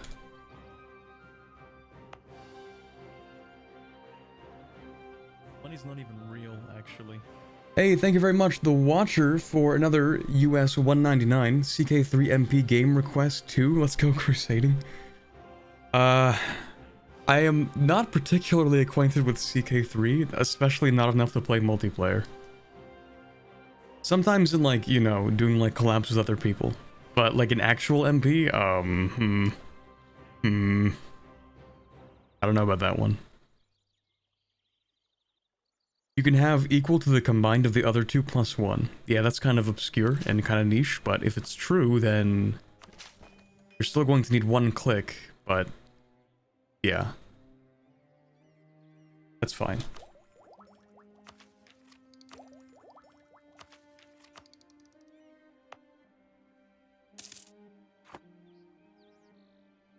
I'm not using admin because we need to grab the next admin tech. And what did I say I would do? I'm going to sell titles in a month. Yeah, because they're losing some loyalty, but it's still going to increase up to 72, which is nice. And then I can sell these on the same day. Yes, yes, yes, loans. Wonderful, that's great. Okay, let's sell some titles. That brings them to 72% loyalty. I go over here, I can reduce inflation for 37 per click, which is a decent amount. I might even actually just hold on to this. I might not seize land until I can pay off all the inflation.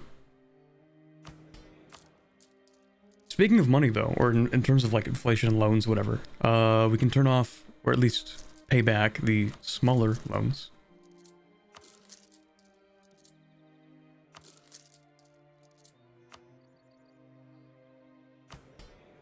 I'm not going to seize land back. Not yet.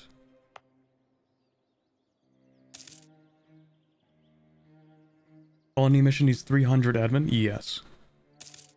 Money's not even real, actually. I'm so glad I made that my dono message for super chats. Thank you very much, The Watcher, for another US 199. It'll be fine, I'll teach you. Maybe.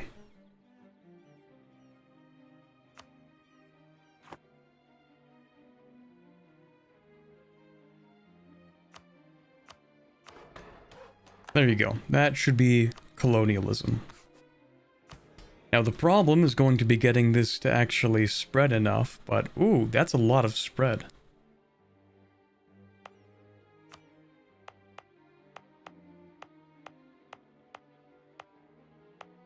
It spreads at a somewhat reasonable rate to some provinces, but most of them I don't even think it's worth waiting for.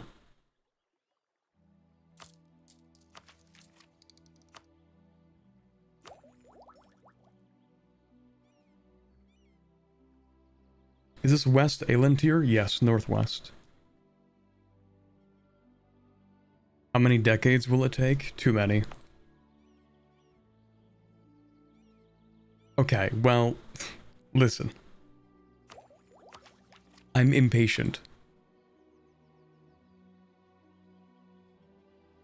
I guess we don't have a choice, though. So, fine, you know what? It is what it is. Okay, I guess we'll take this. Well, actually, hold on a second. Your innovativeness doesn't decrease if there's nobody else who has better tech than you, right? Or nobody that you know of. Like, we are the only country that we are aware of existing. So if we don't know of anybody having better tech, we don't actually lose innovativeness. It requires you to be behind other people that you know of. I'm pretty sure. Which is the only reason we're not losing innovativeness right now. You're not behind in tech. I am technically behind in tech because technology level 9 was reached 9 years ago. Thank you very much, Arathian, for the 249 euros. Is that 49 or 99? 1 second. It got obscured by like the little balloons behind it. Thank you for the 249 euros. Money isn't even real, actually. Exactly. Money is fake. It's made up by banks to sell you more cash bills.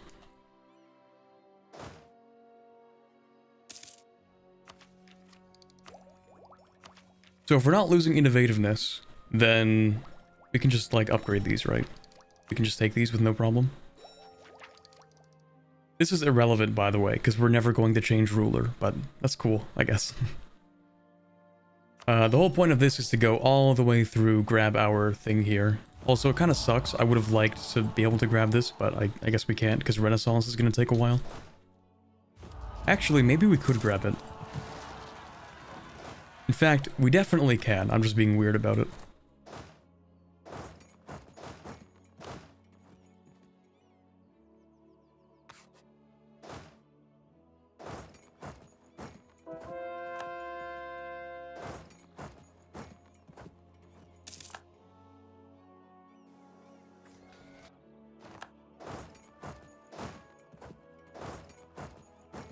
Pretty sure it needs to be a neighbor for the penalty, or is that the one for the reduced tech cost? I think it's the same. It might be tied to the same mechanic. Look at the bright side, the colonizers will take forever trying to colonize you.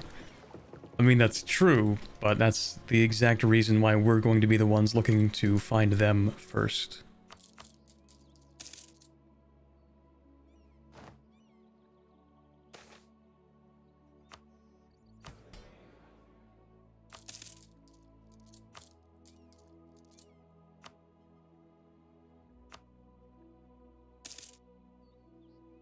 Okay, that's annoying. Just, like, rise up somewhere. Thank you. I would much rather they rise up, so I can just deal with them. Devotion is meaningless, because we are a theocracy that is, in all practicality, pretty much just an absolute monarchy, ruled by one person, who is literally immortal. Yeah, poor uniforms in the selfies, yeah. I wasn't even looking at that.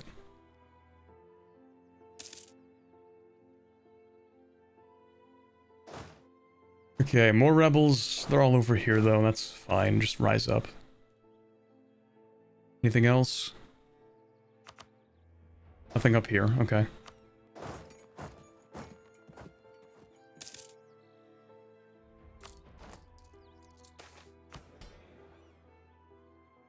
Okay, I'll take that. We'll spend some more on reducing the inflation, 1 more month. And we're down to almost 0 inflation. Perfect. Now we can take some land back, which will improve the taxation. Please rise up. At least one of these. There you go.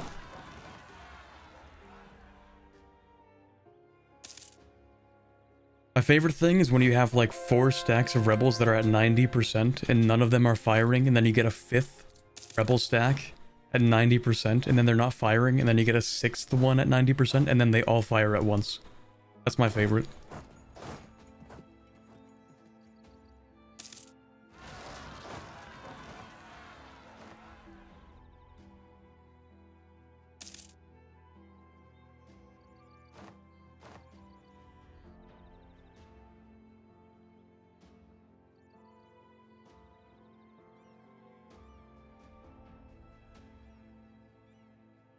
Where even are these guys? Oh, they're on the island. Forgot I own that. I guess this island is also going to need to have its own fort. Ah, this is great. I love that. Every island we own is going to need its own fort, chat. Because I'm pretty sure islands that have crossings don't count as adjacent for forts. So even if you have a situation that's like the Baleares, where you have 3 islands that are connected through, like, crossings. Still. I'm pretty sure you need a fort for each of them. I don't think it counts for devastation across all of them. Maybe it does. I hope so. You can just get lesser hearth wards on the islands. Okay. You're playing the undead. You're playing the undead with a ruler, with conqueror. You can provoke the rebels, helps keep them from going all at once. I know, I just don't like to do it.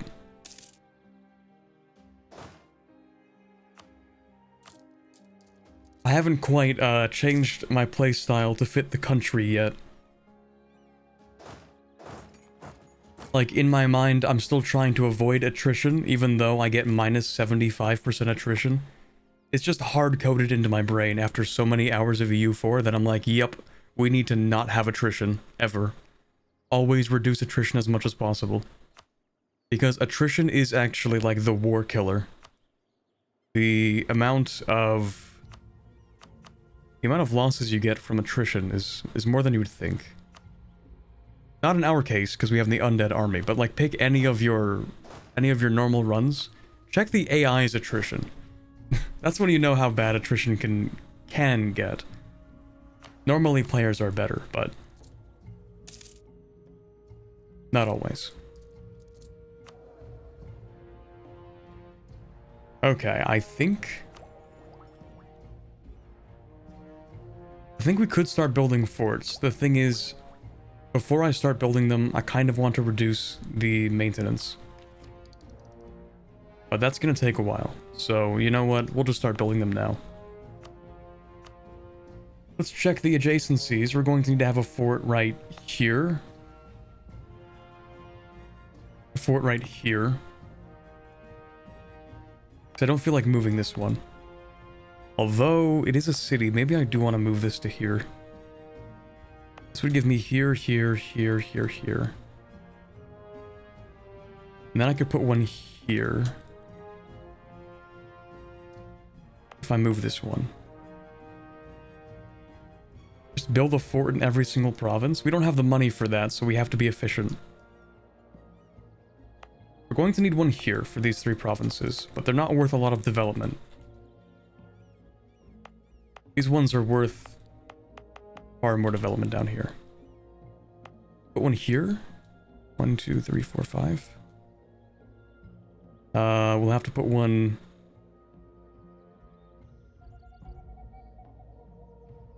We'll put one here as well. Well, first of all of the cities that we're going to make. So this is going to need a fort. This is going to need a fort. This and this. Probably that. Probably this. Probably that.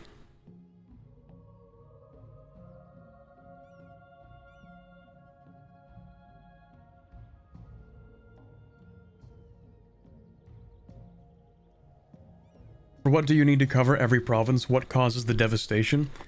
Okay, so our ruler made a pact with the Ice Archfey. I don't know if it's the Ice Archfey or an Ice Archfey. But basically, the pact was the Archfey is going to, like, give her immortality. Or, like, help her obtain immortality or something through the thing. And in exchange, our Witch Queen, or I guess the Fae, gets to blanket the land in 9 months of winter. So, every year, 9 months are winter, and that's represented as a modifier, the winds of winter, that gives us global monthly devastation every month. This apparently gets worse as well. The expedition targets don't need a fort. The province modifier from missions is going to starve off or stave off the devastation. Okay. So I was thinking of it the opposite direction, where I thought that these would specifically need forts because we're supposed to develop them, but I guess it, like, fixes it. The dichotomy of chat, it gets so much worse, it doesn't get worse.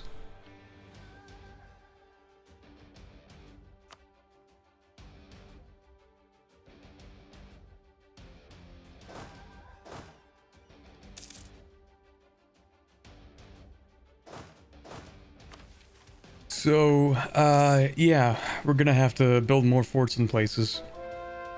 And also culture convert things, because that's the path that we chose for this country.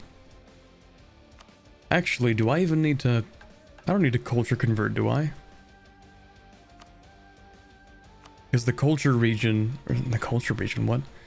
The super region includes this stuff, and these are all also Snackboth. So if I just like colonize the rest of the super region, for the subcontinent, then in theory I don't even need to culture convert, right?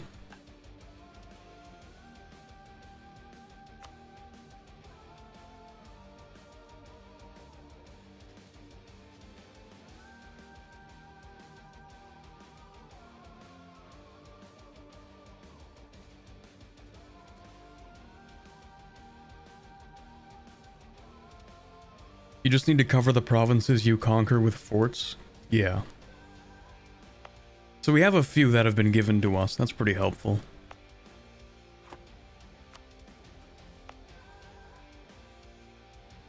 In terms of fort coverage, though, we need to, like, pick our forts.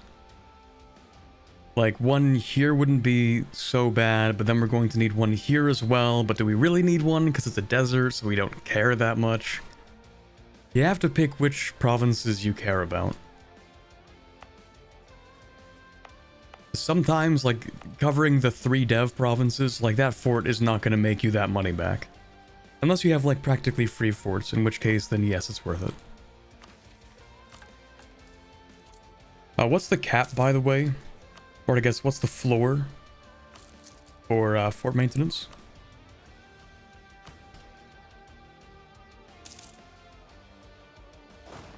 Frozen desert? Happens more often than you think. Colloquially, we call deserts, like, you know, you think of the Sahara, but by definition, deserts can be like anything that doesn't have a lot of life in it. So, like, frozen tundras are technically deserts.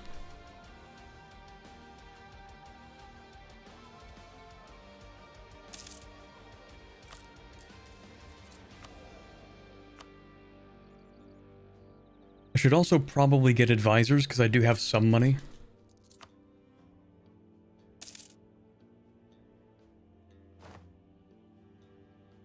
They can choose provinces, but also states for prosperity. That's true. Deserts are precipitation, not life. Okay, true, but they do kind of go hand in hand most of the time. Okay, yeah. Maybe I was wrong specifically with the life thing, but you know what? Like, the message I'm trying to get across was like my point still stands. Maybe not the precise thing that backs it up. But my point is, yes, like, tundras are deserts. You know, generally. Like icebergs are like mini deserts, you know?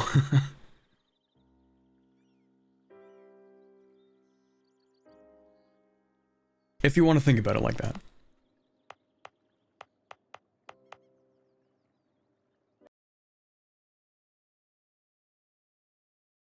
But I guess if it's by rainfall, then I guess it depends. Hold on a second. Now we're going on the desert tangent. Any large, extremely dry area of land with sparse vegetation. I mean, that's what I'm getting from Britannica. Wait. Extremely dry area of land with sparse vegetation.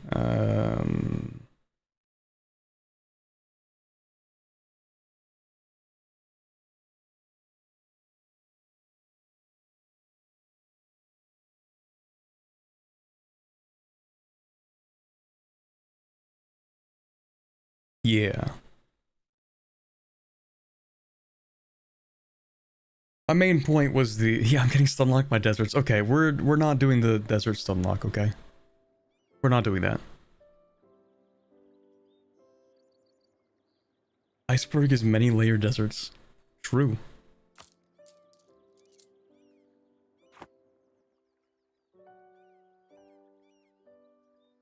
What's going on with the boat? Chillin'. They're actually doing nothing. They are not improving the trade whatsoever. These boats exist just to maintain my naval tradition, and that's it. Antarctica is considered the biggest desert on Earth. Yeah. Oh, I guess the reason there's not a lot of precipitation in Antarctica is just because it like nothing evaporates. Like it's so cold that it doesn't even have that kind of a weather system, maybe. But I have no idea what I'm talking about. That would just be a guess. Because it's like, if it's so cold that like the water isn't evaporating into the air, then how are you going to get like a water cycle?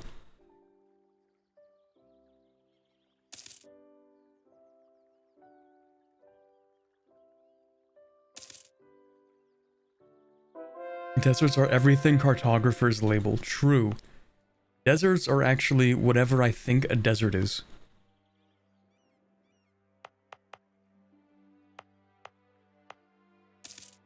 The definition of desert is vibes-based.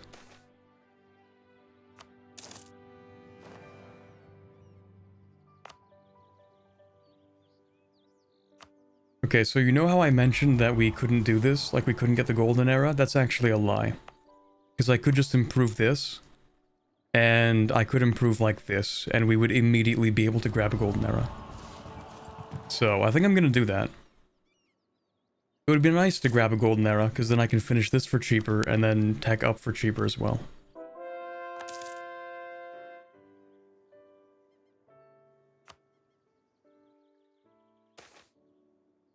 Oh wow, what do you know? I don't even have to like upgrade it, thanks. Yeah, I'll lose one professionalism, that's fine.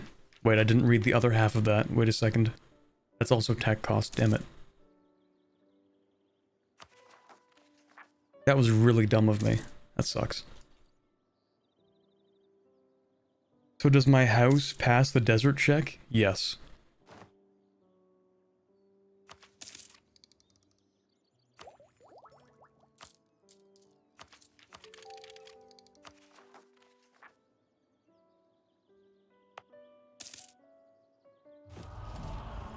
As soon as I get that... Oh my god, look at that. Wow. Free centers of trade. It's like the game could hear me or something. I actually have somebody on the back end that's controlling the game while I play, and so like... They're listening to everything I say. They're actually altering the game as we speak.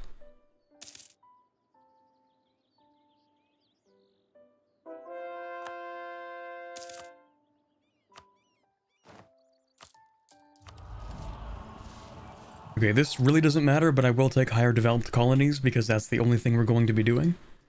And also, I'm going to move these guys to here so that we can finish off this mission. Once I have 300 admin.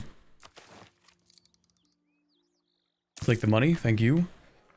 Extra form, ooh, I like the colors. Okay, so what is this? Yeah, I guess army doctrine for a theocratic mage state is going to be a little different, you know?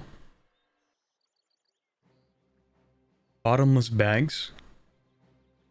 Are they like literal bottomless bags? Money's not even real, actually. Money's not even real. Thank you very much, The Watcher, for another $1.99 US. Streamer luck, real. I do feel like I get a lot luckier in runs than most people. I don't know why. It might just be some kind of bias where I only watch my own runs and I don't watch other people's runs. So I feel like I'm getting luckier when in reality we're all playing the same video game, but anyway. So the bottomless bags are like literally bottomless.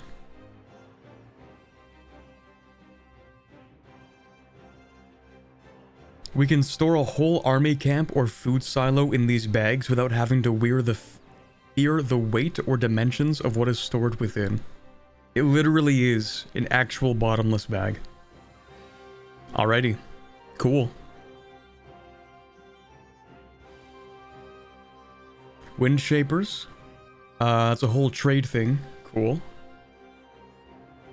We use the control over the air element to grant control over the waters. I love the lore in this game. Check what Mage Shield do. Okay, I'm gonna go over all of them. Let's see. Land attrition, but we don't need that. Environmental protection charms. Cool.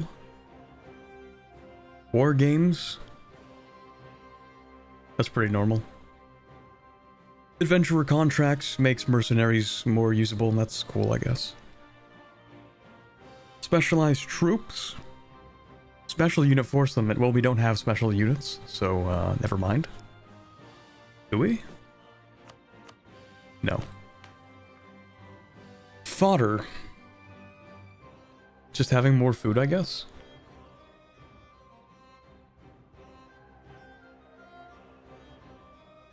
More food for the mounts. Interesting.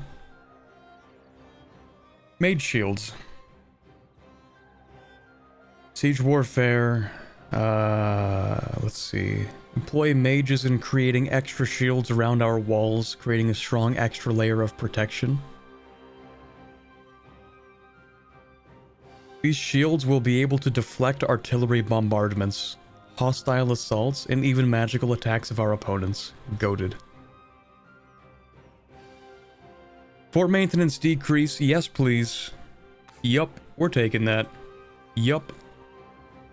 Also, max hostile attrition. I'm actually afraid of what our max hostile attrition is right now. Like, I fear for our enemies' lives. It's +2, but I think we can get +3 or even +4, can't we? We get the +1 here. Don't we get another one? Or maybe we don't.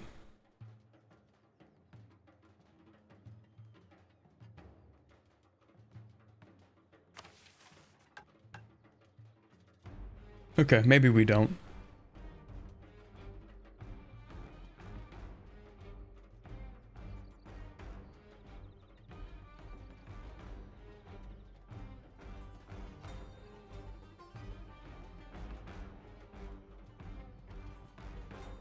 Orbit, why is your nation named Curtis?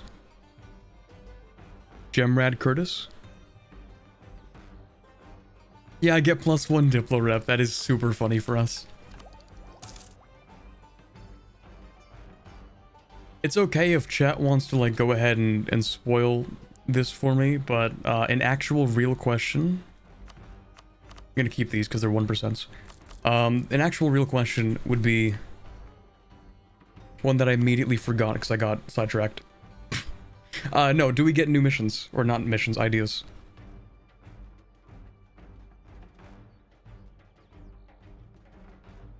Winds of Winter goes up to +3. Oh, right, we have provincial modifiers, don't we? Yeah, Winds of Winter. Hold on. Max hostile attrition. But wait, isn't that also, Oh. Wait, that's attrition for enemies. Max hostile attrition is... Oh, that is from Winds of Winter. Okay. But in these areas, it's specifically more? No, that's regular attrition. It doesn't tell you what the max is in any province. Okay.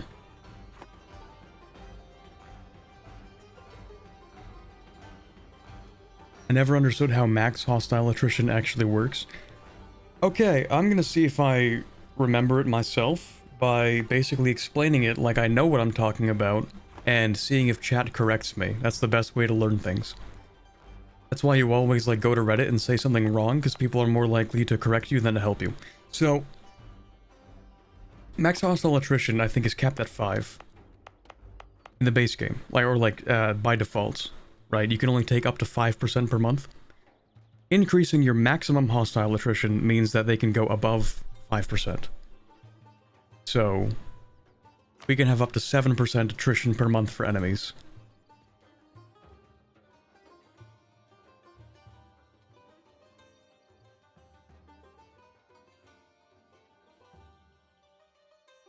I'm pretty sure it directly raises the cap.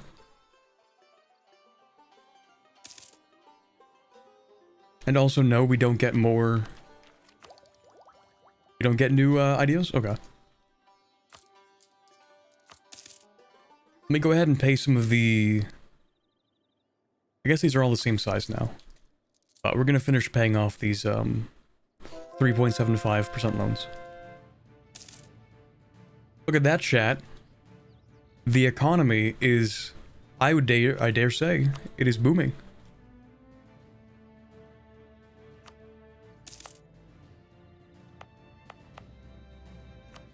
Let me guess. Yeah, you have zeal. Okay. For another 6 years, and you have zeal for another 7 years.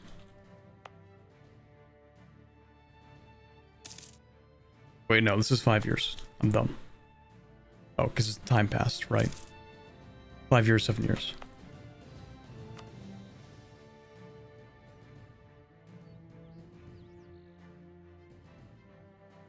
But any army, even within cap, would get 3% attrition right now in any of your provinces? Yes. So all of our provinces, especially during actual winter, it's going to be a minimum of 3%, up to 4%, and then it also has to deal with supply limit.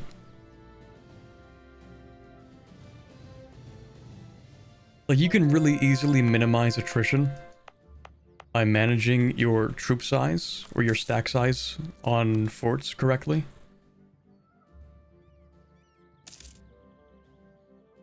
But one, the AI doesn't know how to do that. And second of all, that wouldn't even help them against us. What do you mean actual winter? When is it not winter? For 3 months of the year. Technically, for 3 months of the year in our country, it's not winter. But also, when we're talking about the gameplay mechanics, winter still happens as a gameplay mechanic. Remember when they added, like, climate and weather to this game? That was crazy. You know, back in my day, back in ye olden days of EU4, weather and climate weren't even, like, a thing, I think. They still had a few things, but they didn't have, like, monsoons. They didn't have, like, winters, I think. Or they had a system that didn't allow for, like, the correct climate to appear, or something like that. I don't remember. This was, like, 5 years ago. Kobold attrition in the new update is hilarious. They can get plus 16 base attrition and plus 20 max attrition. Pardon me. Okay, so... I mean, that's cool, because now we're getting into, like... Hey, what if we have realistic attrition in EU4? Because, you know, normally we don't have that. But in this case... I don't think EU4 was built for that. I don't think the gameplay mechanics were balanced to deal with 20% attrition.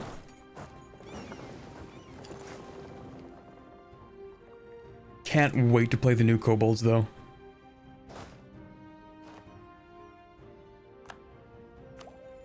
Alright, wait a second. What is the one province that doesn't have Renaissance? You. How close are you to Renaissance?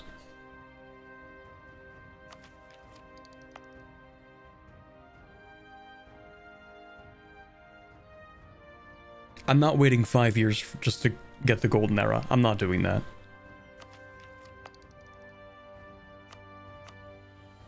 Yeah, I'm not doing that.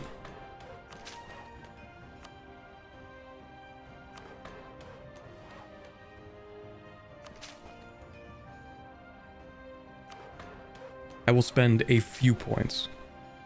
There you go. It's mostly because of the devastation, that's why it's so slow. Because devastation also decreases the institution spread.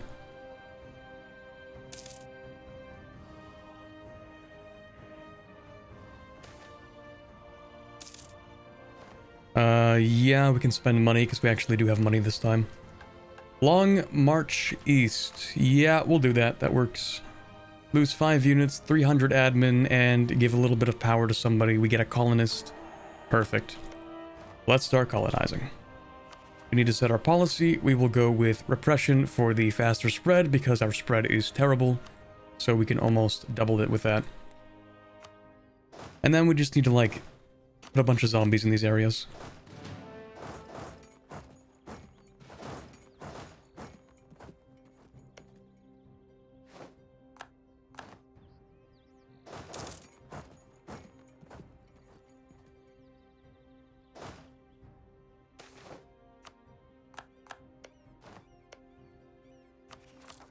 We could even put down 2 colonies.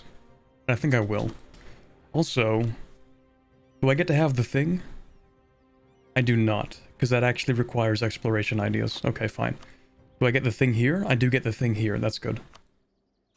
This gives me reduced uprising chance. So I will take that. Before I take that, I'm going to get rid of this, because you don't need it.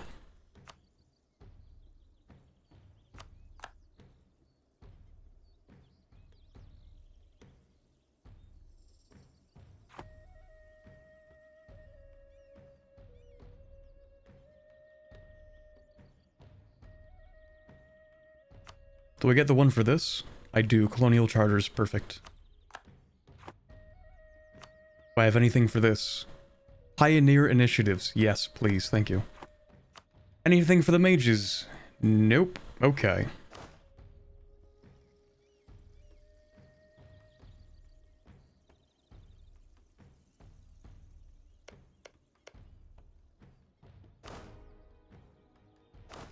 Okay, so spread is up to 65. That's not terrible. And in fact, I think in 2 techs we get more? Yes, at tech 10. So we're going to move you into here.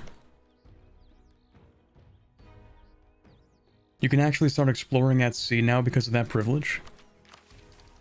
Oh, right, yes, we do get a free explorer. That's true. Thank you.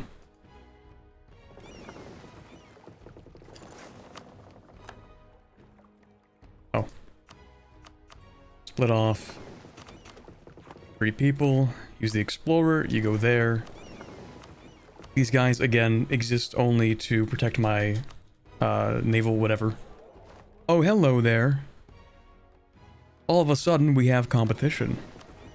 Let's go and meet them. You can actually just right-click on a place, and that'll let you do that. It's kind of cool.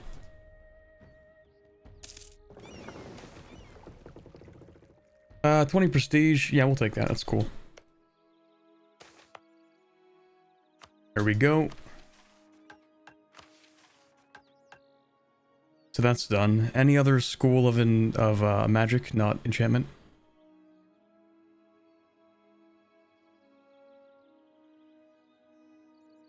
I don't think we need another one right now. We will eventually need legendary evocation and at least renowned in conjuration. So we do need to keep on studying magic.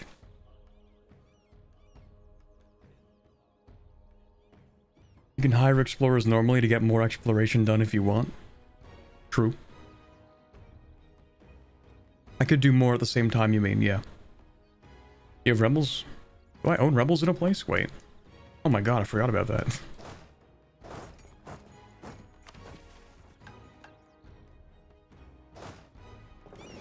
Oh right, that's literally what this was for. I was meant to move these guys up here using the boats. That was the whole point of moving that.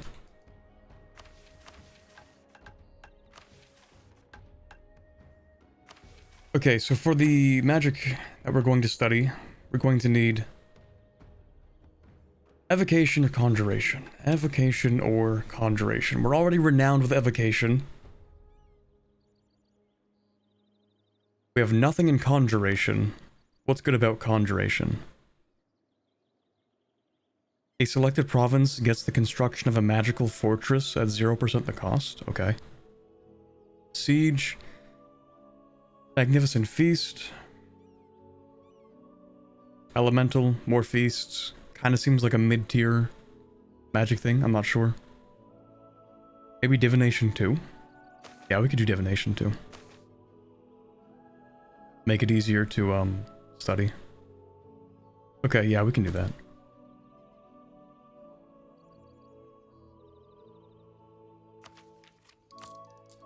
Let's actually just give it a second. I'm gonna build up some money first.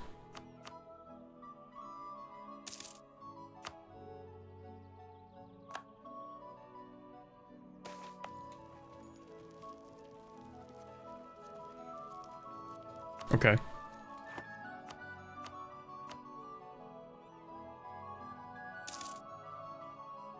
Necromancy, enchantment, divination is the usual recommended path. Okay, but how much of each?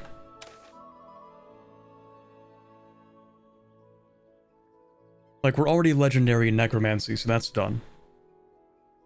Divination. Yeah, that's the one that we're going after next. Oh, sorry, you said enchantment, then divination.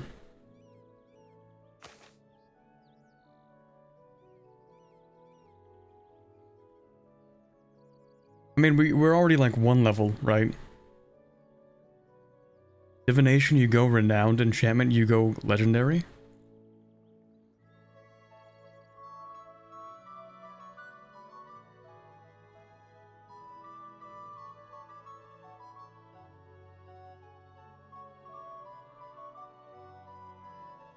Yeah, you know what? Maybe we don't have to power through learning magic, because we literally have all the time in the world. It just depends on when we want to finish the missions, right? Like, we can already finish this mission once we finish this mission. In fact, I should go look at my missions, because I haven't been doing them. So I need to employ the Eigenrack Riders, and I need to employ a military advisor with skill 3. I also need to colonize this area and develop it. Okay. And I also need to colonize down here. And I also need to... Oh, I see. We need to have no devastation in any of the provinces in the region of Randrunse. Which is what, sorry? This area. Wait, no, I need 20 provinces that are no devastation. I don't need all of them, I need 20. Never mind. And they need to be 5 dev. I think that's the more important thing, because I think we already have 20 provinces.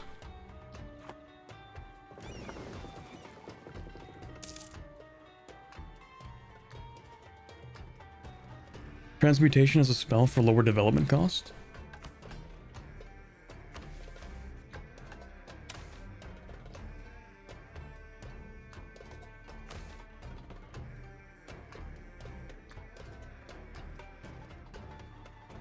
Does it? Ooh, that's cool. Enhance ability.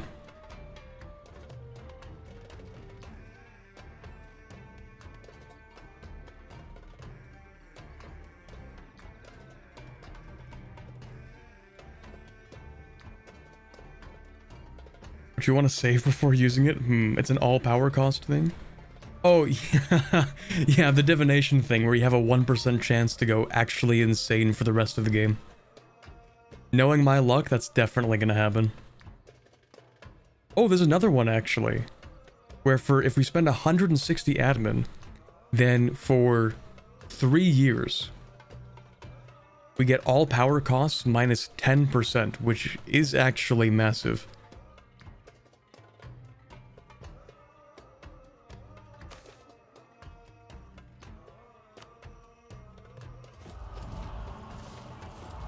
Anyway.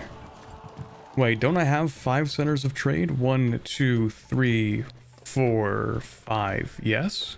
Oh, it's occupied. I hate this. I hate this so much. No, you can't actually do your golden era because one rebel has occupied one province, so actually, screw you. Okay. Alrighty.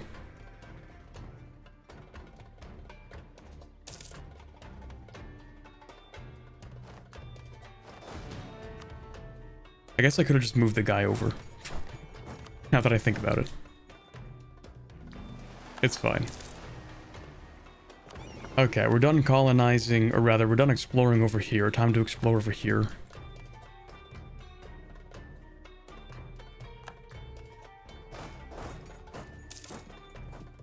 We do have some more rebels in random places.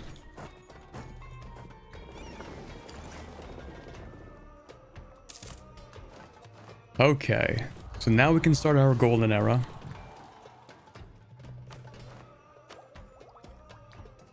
Actually, can I take this to its logical conclusion? Wait a second, chat. What are my all power costs right now? Minus 30%. I think I could take this to its logical conclusion. What if I get another minus 10%?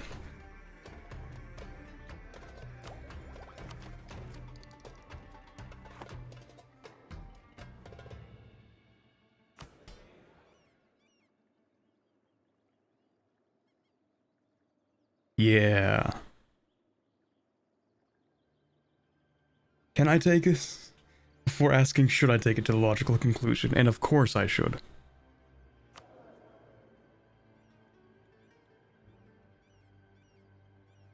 Because if I use my mage spell, if I go to my... Which one is it? Is it divination, I think? If I go to divination, then for 3 years, I get minus 10% all power cost. So once I'm ready to tech up, I should definitely take that. Corbin, I see you always use so many estate privileges. Is it meta? In the early game, it really doesn't hurt you to use a bunch of estate privileges as long as you can, like, make sure you're not giving them too much influence. As long as the influence and the loyalty are, like, close enough, and as long as the loyalty is, like, a little bit higher, you know, preferably you want loyalty higher than influence. But in the early game, yeah, you want to empower the estates because they give you a ton of bonuses. But later on, you want the absolutism, so yes. Early game, you go with like a bunch of them, and then later on, you're going to revoke those privileges. Basically, it's like, hey, remember how during the era of absolutism in like real life, the like monarchs in Europe were trying to like rule by divine right? Like by themselves? And like curtail the privileges of the nobles? That was like the aspect of absolutism, and so that's kind of mirrored in the EU4 mechanics. Me playing Republic and ignoring absolutism. Okay, yes. Okay, yes, yeah. If you're playing a Republic, it also depends on the Republic. And by the monarchs, you mean Louis XIV. Okay, yes, I mean Louis XIV. But other kings were trying. It wasn't just Louis XIV. He didn't, you know, that wasn't a certified French moment. Other kings were also trying to do that. You know, I'm pretty sure the English, I guess British at that time, king, also wanted to, but did not have that happen.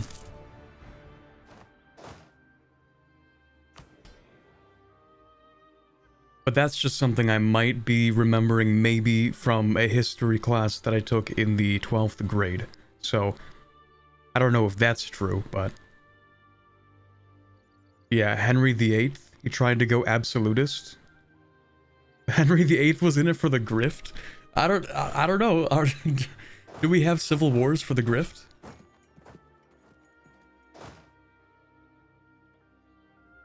I guess that's really committing to the bit.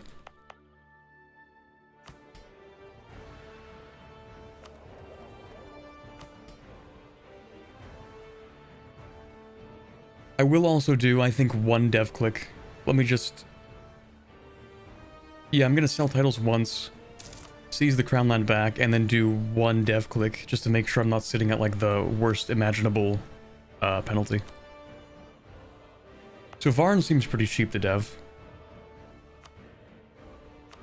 We'll throw in a single one of those.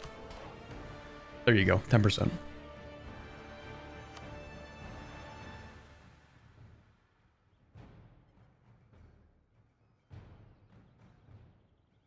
Would it be best if you learn transmutation magic to upgrade your ruler and finish the magic project to get extra advisors for a long game? Maybe?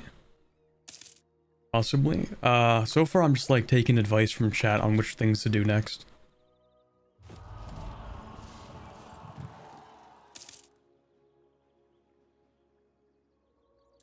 Oh yeah, I should repay my loans as well. Let's go for that one. And you know what? If we could, we should try to repay all the loans, I guess. Actually, no, these are the 1% loans, so I'm willing to shift my focus towards things that will actually make me, like, big money, you know? Like, this is huge money that I have not been exploiting. Actually, now we get into even more complicated things, because I think there's a mage spell that I can cast, which makes it cheaper to get construction. Aid construction. For 266 ducats, I get minus 30% construction cost. Is that worth it? Yes, I think so. If I'm going to spend any more than 700 ducats on buildings, then yes, I think this is worth it. It is also for 10 years, which is like pretty good.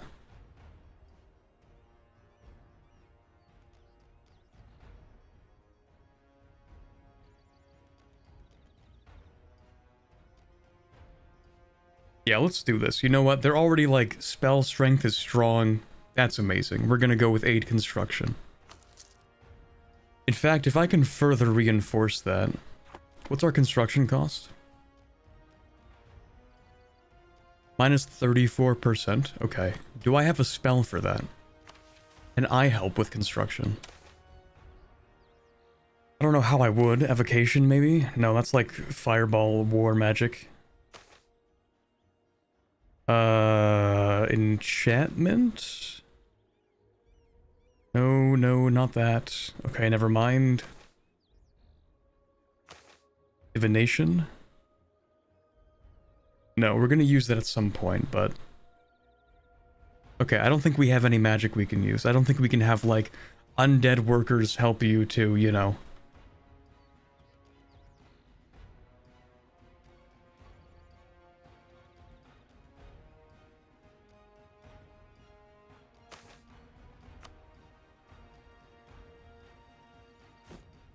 Okay, so now workshops are cheaper. We can buy a whole lot of them.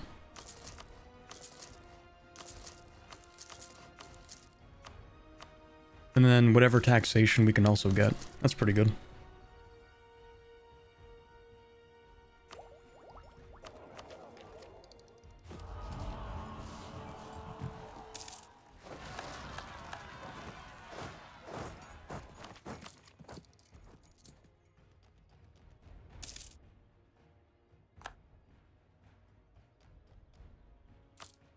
More rebels, yippee. It's always something. For some reason, even after, you know, converting all of these provinces to the correct faith, for some reason they don't like me still. It's kind of weird. I don't know why. Can't imagine.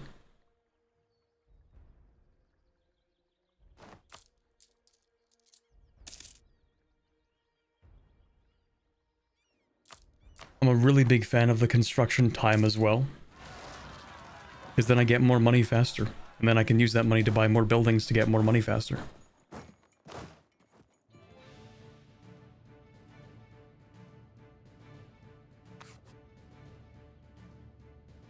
Get religious culture and culture convert them? Oh right, yeah, we already have that, by the way. Religious culture, we do have that. See, the thing is, all of these provinces don't actually get the other penalty. They don't get the penalty, they get the modifier, because they're in the same group. So they're not actually any cheaper to culture convert, I think. Half-cost Diplo rep. Well, actually, just the half-cost Diplo guy would be great. I will take that.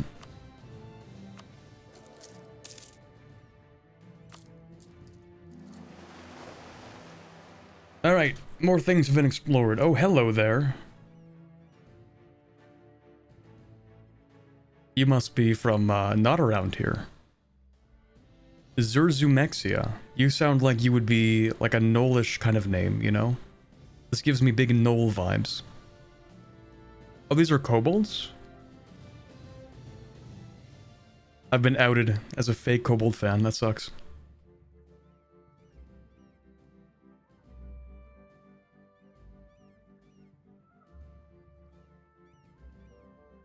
Okay, well, I don't like it because they're stealing my trade, so... Kobold settlers, okay.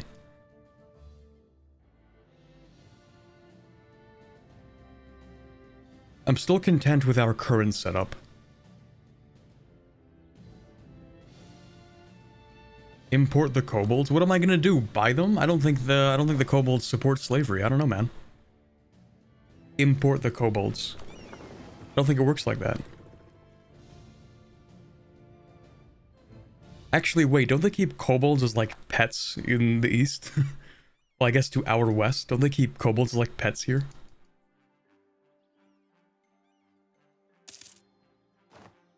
It's kind of messed up.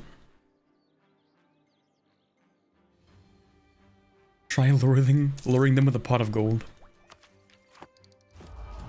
This is kobold discrimination.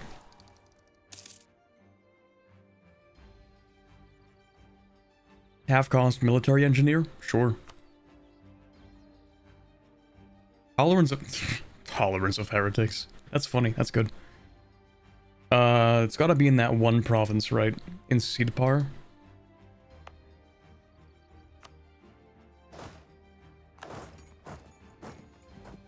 Oh, I guess they already changed religion or something? I don't remember this being, converted. Or not converted.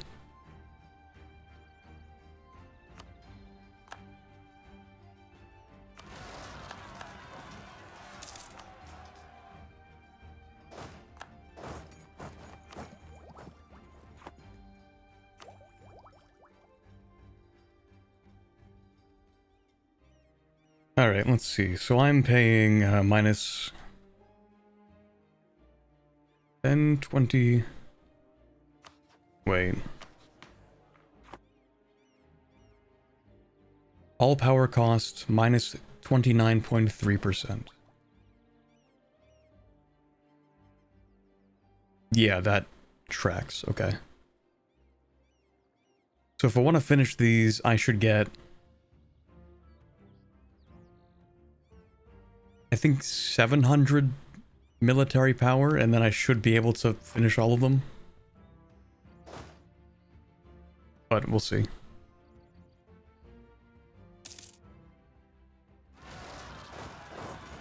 Because I'm also going to do like the mage spell, so. Huge.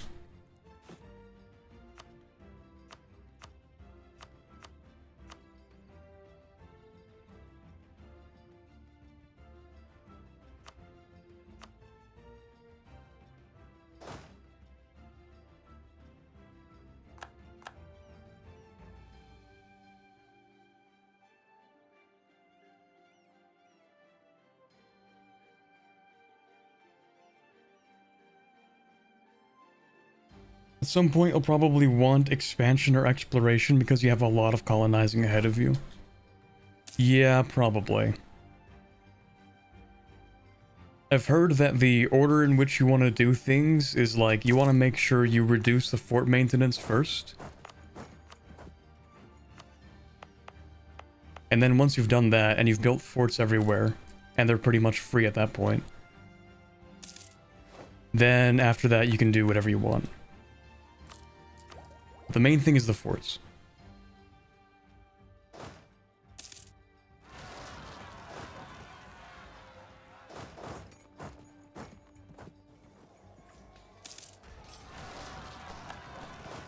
Corbett, do you love this song that's like... Oh yeah, okay. Those are the lyrics to, How am I forgetting the name of the Sabaton song? That's a certified classic. Probably not because it gets some DMCA'd. Yeah, that's why I have to disable the Sabaton tracks.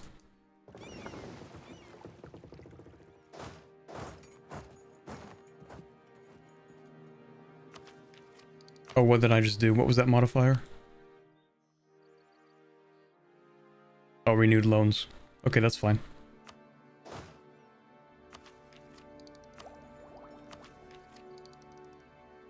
Lifetime of War, that's the one. In my head, I thought it was called like 30 Years of War or something, but... Yeah, I mean, I think it's about the 30 Years of War, isn't it? The wars of religion in Europe.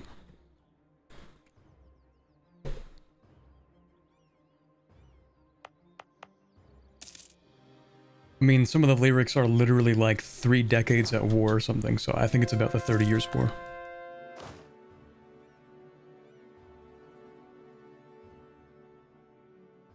I really love Sabaton songs disproportionately as a guy who cannot sing them. It's a struggle.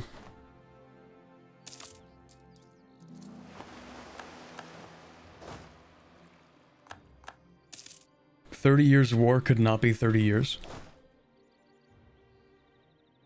What does that mean?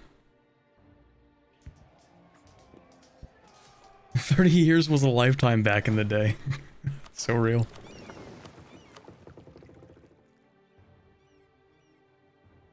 Alright, let's check the frozen wastes to the north. Your estate conversion bonus is gone. Oh yeah, that's fine. The this one?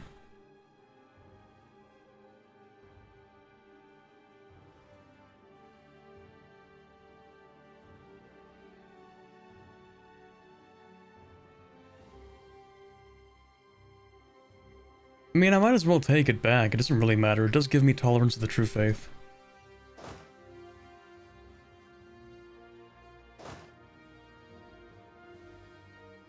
Any more rebels to deal with? A couple. Actually, let me continue decreasing autonomy. We'll give them an actual reason to rise up. I'll give you something to actually cry about. Takes your autonomy.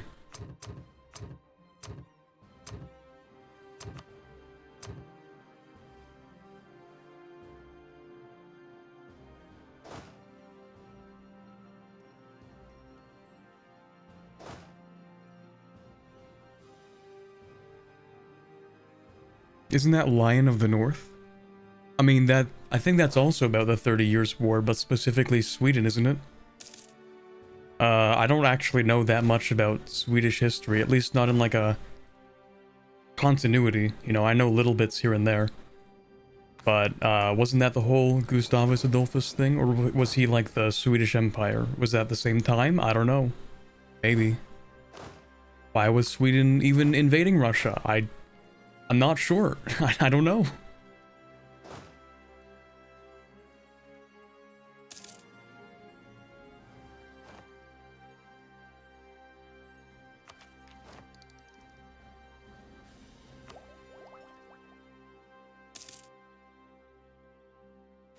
Okay, I think it's still cheaper for me to build forts because of our modifiers, so I might just build them right now. Because soon I'm going to be able to reduce fort maintenance. So let's build all of the forts we need. We need one here. I'll just go ahead and build one. That's fine. We need one... We need one here, but we'll get around to that. We need one here. Or actually, I kind of want to move this one from here to here. I wish in EU4, when you deleted buildings, it was like the same.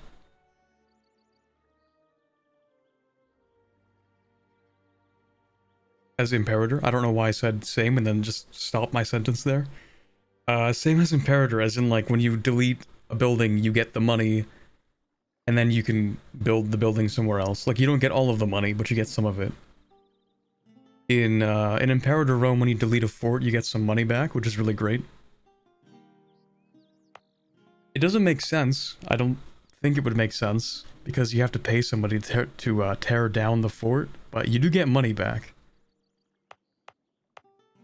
So, that being said, I kind of want to move this fort from here to here. And I'm gonna do that. I'm gonna build a fort, then delete the other fort. Because this is like the city that I want to like have built here, or whatever.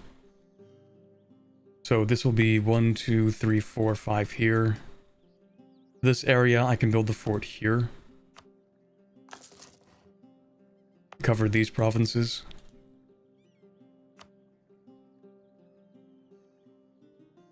Getting material back, I think, is the justification. Okay, that's fair.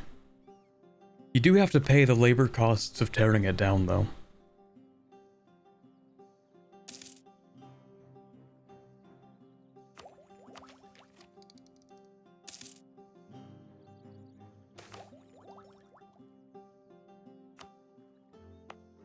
Let's go. Old Dame's Tier deposit discovered.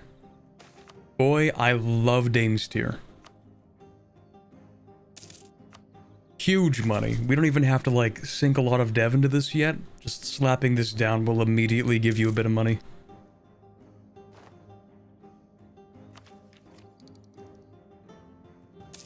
Look at that price, chat. Oof.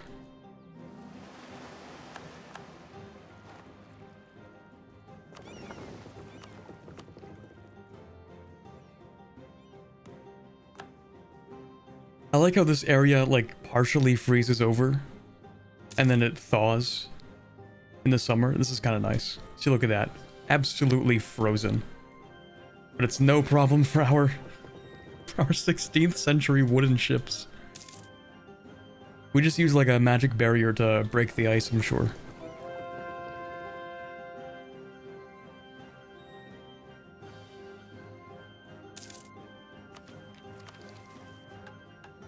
Okay, how close are we on this? 61. We have some spread. It's not quite enough, but it's getting pretty close. I might give it like a few more months.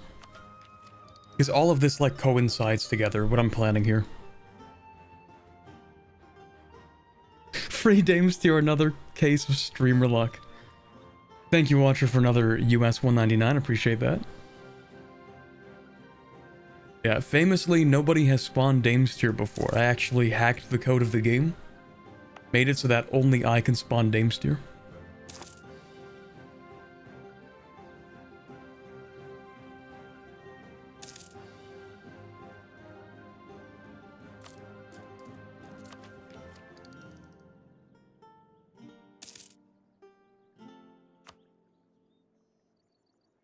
So once I get enough, I am going to take out loans.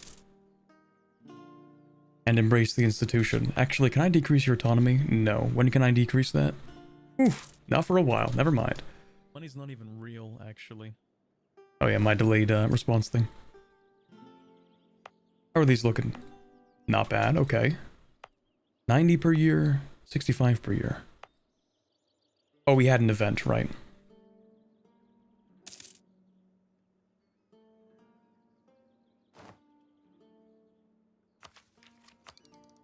Do I have a unique thing? No, okay.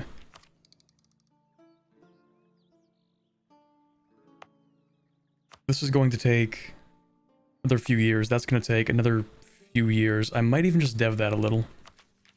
Because we're so close.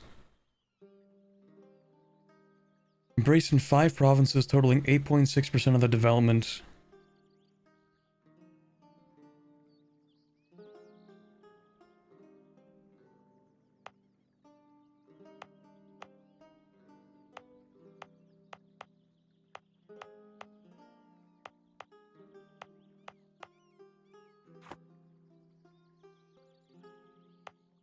This is high autonomy though, so it's not going to be that helpful. I need something that's low autonomy.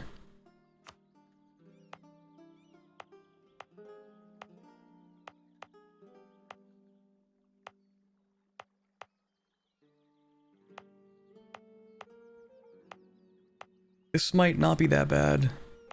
Maybe. Okay, we can dev this a little bit, that's fine. Yeah, this province is just kind of cooked. We'll let this fort help fix that, you know, over the course of time.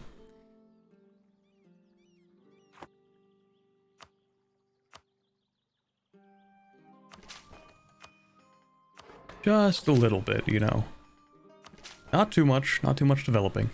Oh, actually, I'm kind of stupid. If I was gonna do that, then I should have done the cast magic. Should I do that right now? Yes, I should. I should do this right now. What is that in? Divination? 160 admin for 3 years of reduced all power cost? Yes.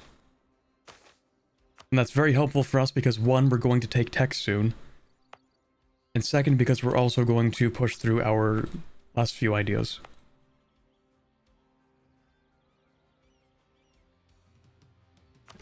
So we'll do like these clicks. Less so military, actually. Now that's only going to take a few months. And hopefully it's going to be enough development to get us slightly over the amount that we need. Because that's all I really care about.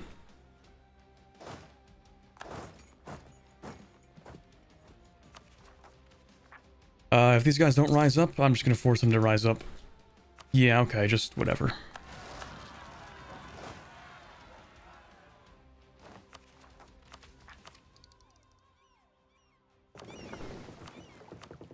Go ahead and explore, I guess, any of the coastlines, that's fine.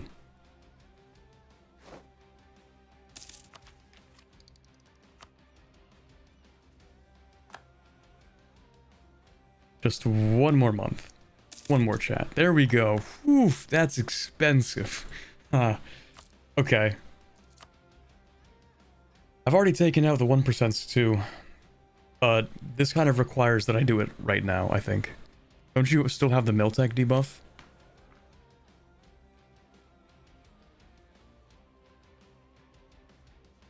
Shoot, you're right, for 1 year. Ah.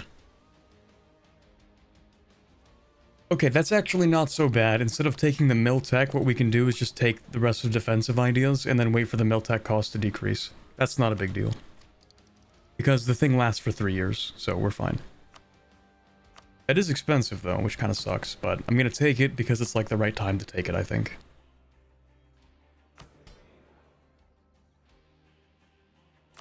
So, unfortunately, I will have to take out quite a few loans. But it's okay, because it's worth it. Look away, chat. This hurts. Alright, we do this. Colonialism. Nice. We can take this for $279.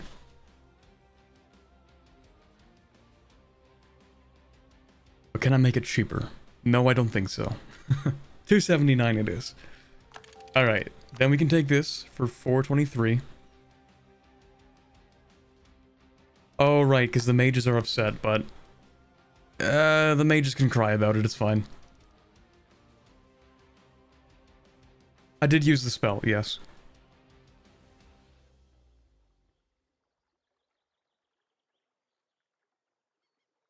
Wait, do I have to wait a month for the spell to kick in? I don't think so. No.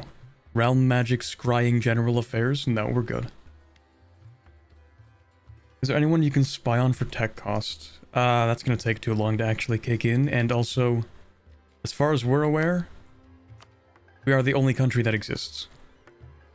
All power cost advisor? Yup.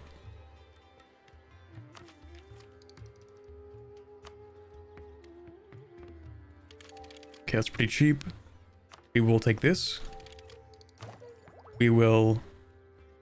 I guess we'll finish that. Yeah, 242. 1, 2. We'll have to wait a few months. Grab the last one. New idea group. What did we mention next, chat? Infrastructure ideas? Yes, I think we want infrastructure ideas. Because that also combos with defensive for... Well, I mean, I guess it gives me attrition. The main point is that it also gives me minus 25% fort maintenance. Yeah, we took the foresight spell. No expansion? Nah.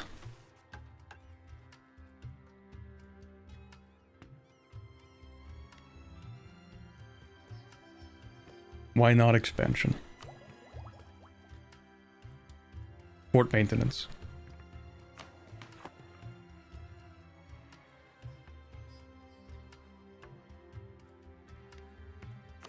Yeah, we gotta bring that fort maintenance, like, way down.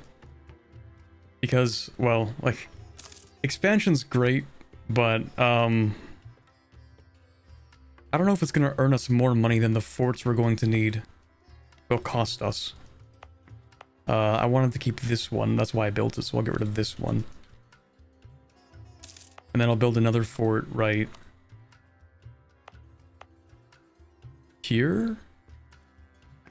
1, 2, 3, 4, 5, 6. Yeah, either here or here. And I think this is better than here.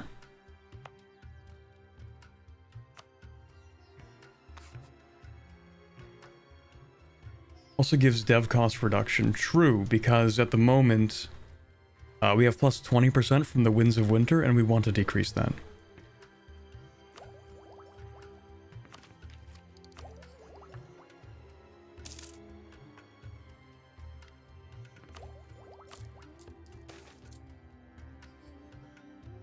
No, thank you. No thanks. Let's not become a general. Yeah, let's not do that. If at Mr. Bit you fail to realize the best part about expansion, big name on map, true. And we're not going to get a big name on the map because of this ugly tree in the middle, so... Make a fair point.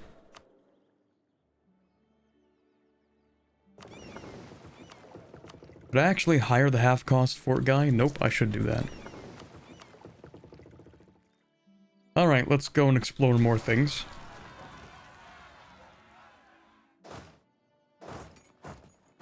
Why is it always this city? How long is this going to take? 4 months to get there?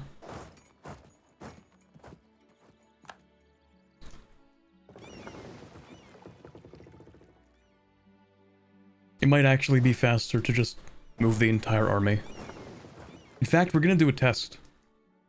We're gonna like move this guy here, and then back, and then move it here, and then back.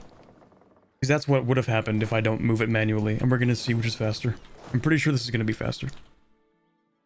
He became 100 years old. True. Look at that. 102. The young age. Do I care about national unrest? Not really, but I also don't care that much about prestige. It's just gonna return to the decay value. There's like an equilibrium, so. Hire the level 3 mill guy to do that one mission. Oh, I can just upgrade this guy. I should do that, yeah. This one. Yes.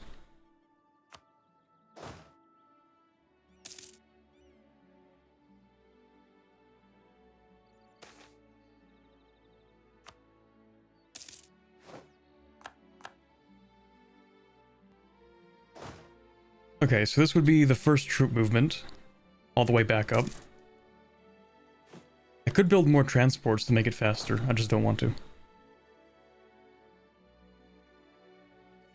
And then this would be still the first movement of troops. Yeah, it's definitely faster to just move the army on land. Definitely faster. We'll finish off defensive ideas. Perfect, because that's going to give us another minus 33% fort maintenance. Fort maintenance is currently down to minus 51%. We do have a little bit of inflation.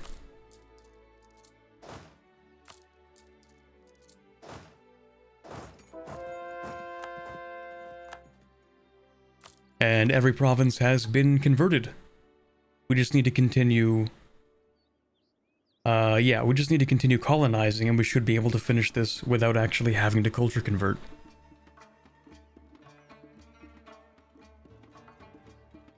And start building hearth wards. Oh, if I do this mission? I see.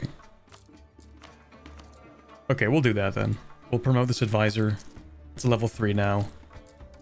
And then, what do I need to do? Hire that one company? What's it called? The Eigenrack Riders. Oh, here we go. Ooh. They get 20% cavalry combat ability, 20% movement speed. That is crazy and also expensive, and I think it also costs professionalism, which kind of sucks. But 28 cavalry is crazy. I don't think I want to keep that. It's kind of expensive, you know? It's, I mean, they're 75% off, but like, damn. Still. I guess they're helpful for dealing with rebels, right? You need these mercs? Okay, fine. So I get to keep them? Or I have to keep them, maybe? 263 ducats. The composition would normally be 1280 over 1,000 ducats to hire that company. That is actually insane. Let's go summon the Diets. See some land back. What do you want? A workshop in this random province? You got it, bro. Should be easy to do, right? Oh, and it's gems. Yeah, absolutely. Okay, chat. Let me go ahead... Wait, what? 0.01. Oh, because devastation, right. Okay, chat, I'm gonna go use the washroom. I'll be back in a quick second. Hopefully when I tab out, it doesn't, like, crash my PC, but if the stream ends for about 5 minutes, you'll know why. And we're good. Okay, I'll be back in a second.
And we're back. Yeah, don't worry, that wasn't actually my PC crashing, but as soon as I tab into EU4, it might actually crash, so give me 1 second.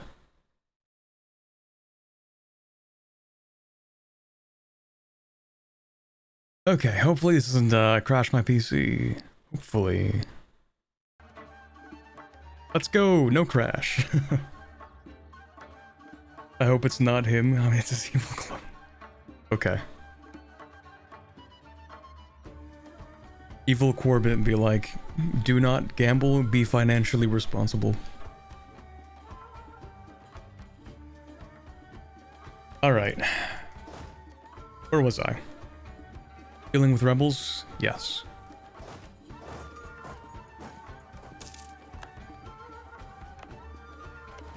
Colony's done. Let's go colonize up here. Anything that's in the subcontinent. So all of this stuff up here, all of the stuff down here, we need to colonize all of it. So 2 colonies right now is like a decent rate, I think.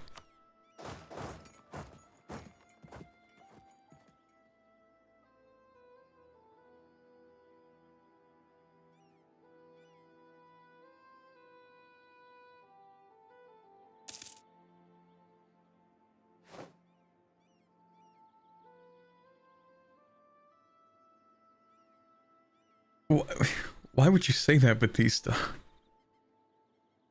Imagine somebody breaks into your house and kills you and just streams like nothing happened. You know, as unfortunate as it is, I'm sure at some point there has been somebody who's been streaming and just, I don't know, has like a heart attack or something during a break and then just like the stream doesn't end. I'm sure it has happened before.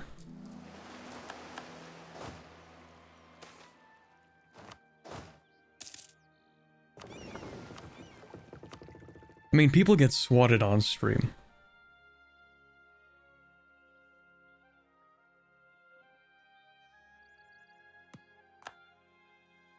That's also dangerous.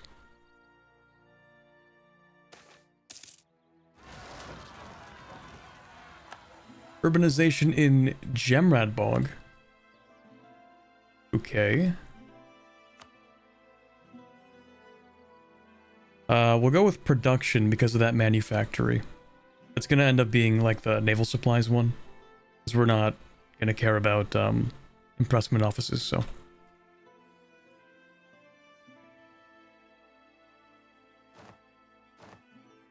Truly the worst continent, no horse races. Real. And I like how that can basically be like a double entendre, because also there are no centaurs here either.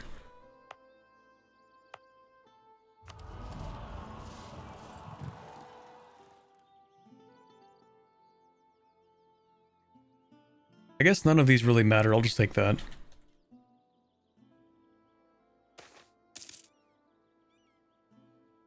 I was so devastated when I learned that you actually can't carry over your splendor from one age to the next. When I learned about that, I was so sad.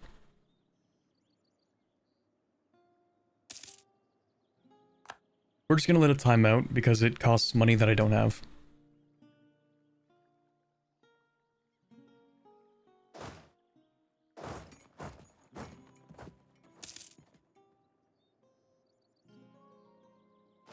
The mark of a great nation is building your capital on a bog or a marsh. So real.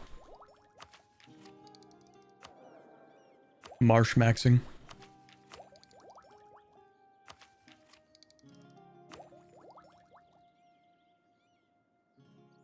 Do I want this right now? I think I do want this right now. Yeah, actually, I specifically want it right now before it times out, before the modifier disappears. Also, our attrition's minus 85%, isn't it? Is it under land attrition, maybe? Yeah, minus 85% land attrition.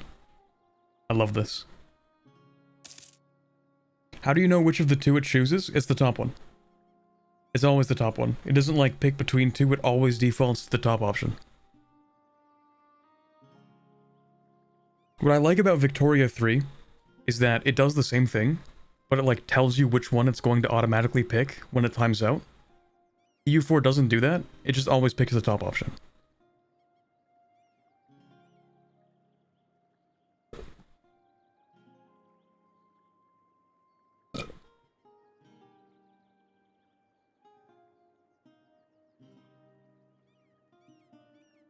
Like if it's a VTuber with a voice changer, maybe people wouldn't even notice it. No, people would definitely notice it. Like, oh, you have no idea. Like, we can get into... I think there was a recent VTuber drama, wasn't there? Where there was one company... Okay, hold on. Maybe I shouldn't talk about it, because if I don't have the full information, then I might be... like, speculating on stuff I don't actually know about.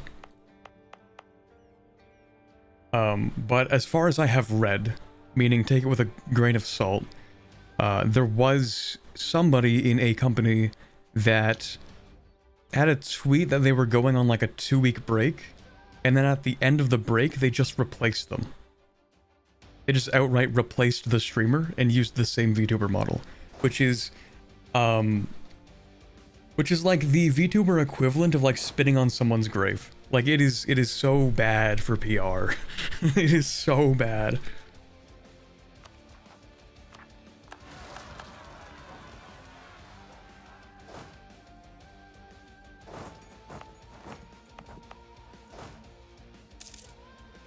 What's bad? If you like replace the person behind a VTuber model at like a company with a completely different person who uses the same model, like a completely different streamer,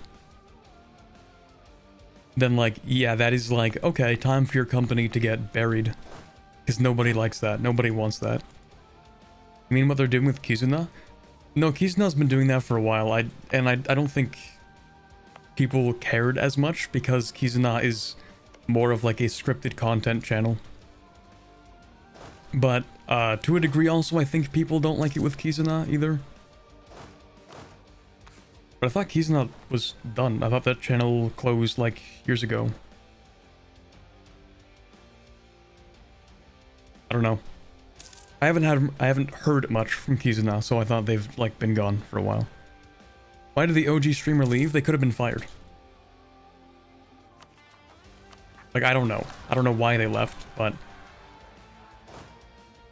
remember, take it with a grain of salt. The only thing I remember seeing is a little bit of discourse about somebody who was like, who tweeted that they would be gone for 2 weeks, and then when they came back, it was like a completely different person. That's like the most concrete information I have. Everything else is, I don't know, speculation from me. I don't actually know.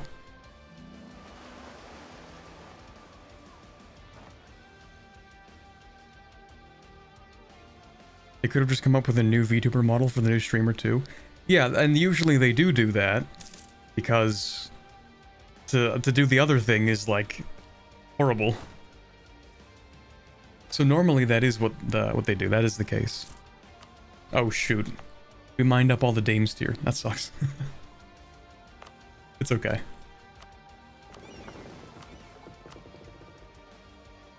Also, look at all these people. Look at all of these countries that exist. I didn't even know most of these spawned. Like, what is a harass? Oh, you can play as this religion? I didn't even know that. Is that this religion? It is this religion. Interesting. Yeah, now that you look at it, it's like there are so many religions here. I mean, the thought, that's the gnome religion, right? So are these all gnomes? No, those are goblins. Goblins who follow the thought? These are gnomes, though. Gemradcurt. These guys are just a tribe, local, horrific. Oh, wait. I see. So there are these guys, and who are you? You're just an adventurer, I guess? Naratica. Corvurian. Okay. The Vanbury Guilds. Oh, I see. So some of these are somewhat mimicking the idea of a trade company. Except they don't actually answer to the crown. Spy on the Colonials for tech cost reduction. Their tech is like the same as mine. I guess I could though. I have nothing better to do. And who are you? Random tribe, okay. And who are you? Another tribe? South Elantiri? Okay. So the Colonials we will spy on, because why not?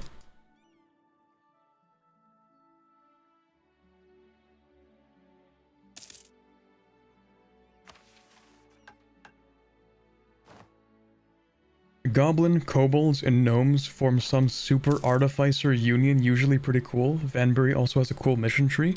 These guys have a mission tree? Has anybody played the mission tree?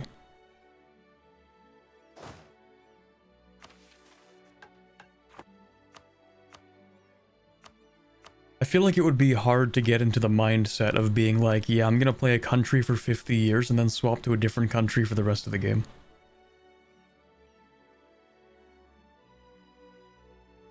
But maybe I'll do it at some point.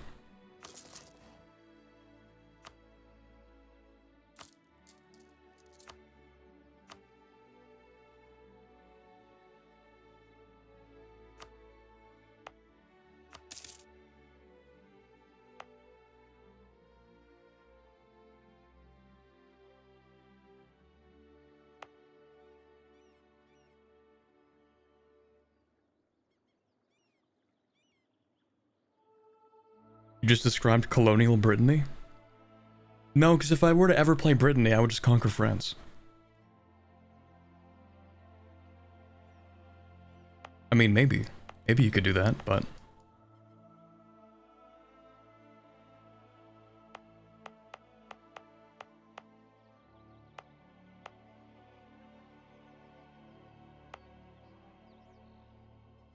I should build a fort here just to give myself extra projection in these areas at some point. But I do need to build forts here. This one's been built, so it's going to fix that.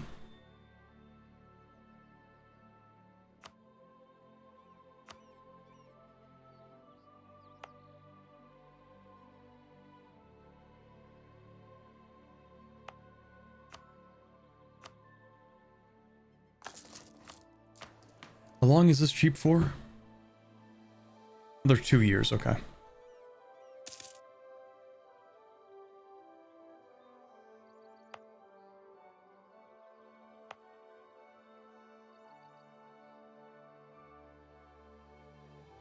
And then I need one here.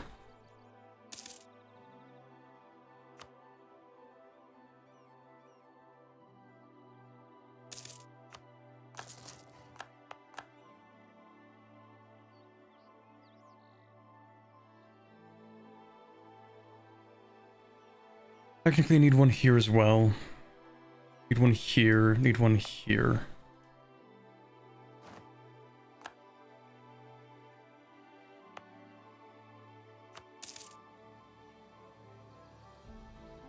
Vanbury is a technocratic corporatist country with artificers in the First Age, and the goal is to get so many relics as possible, or to get as many relics as possible.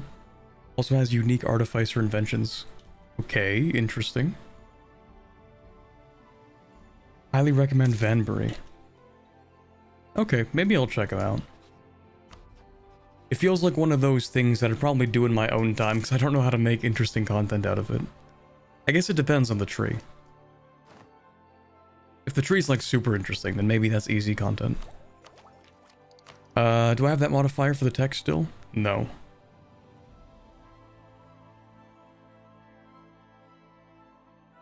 No, okay, nice. I could have just checked this, but yeah.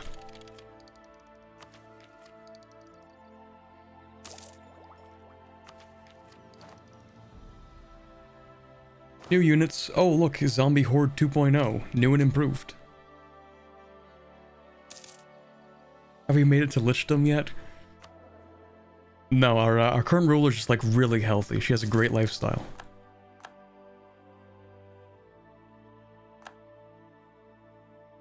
Lots of like fish, you know, that's like good for longevity, I think.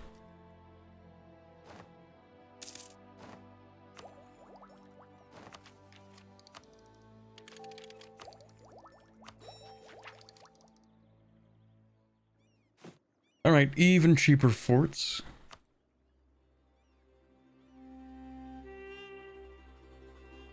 Are they cheaper? They are cheaper, it's just not updated yet. Hold on. Or maybe it just doesn't show me, but yeah, they are cheaper.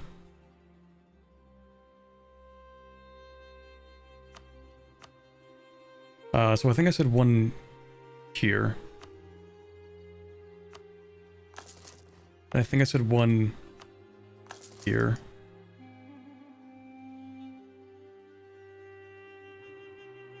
And then I will want one here. I'm also going to need one here. And I need one... Probably here is fine. Actually, no, here would be much better. Yeah, that would be much better.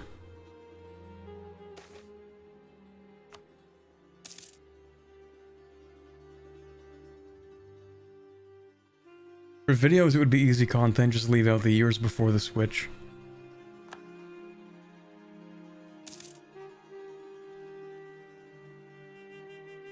Maybe. It would be also kind of tedious, just like sitting there for 50 years not doing much. Because if I do something before the switch, then I kind of want to include that content in the video, but if the video is not about that country, then I could just start at one of the start dates, I guess. Wait, Anbennar doesn't have those start dates, do they? I imagine you don't have a fully updated canon lore for every year in Anbennar, the same way that they have the start dates in base game. I don't know, because I haven't checked. Haven't really had a reason to check.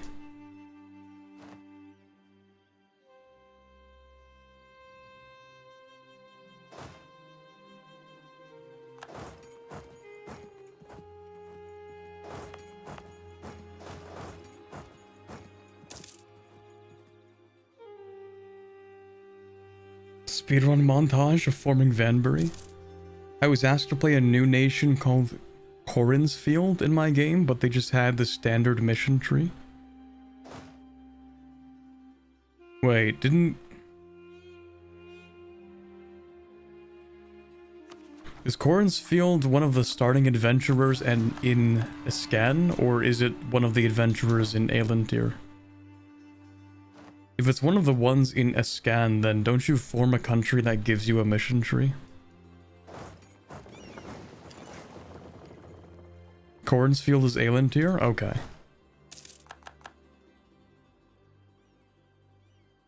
I'm thinking of the other one, then.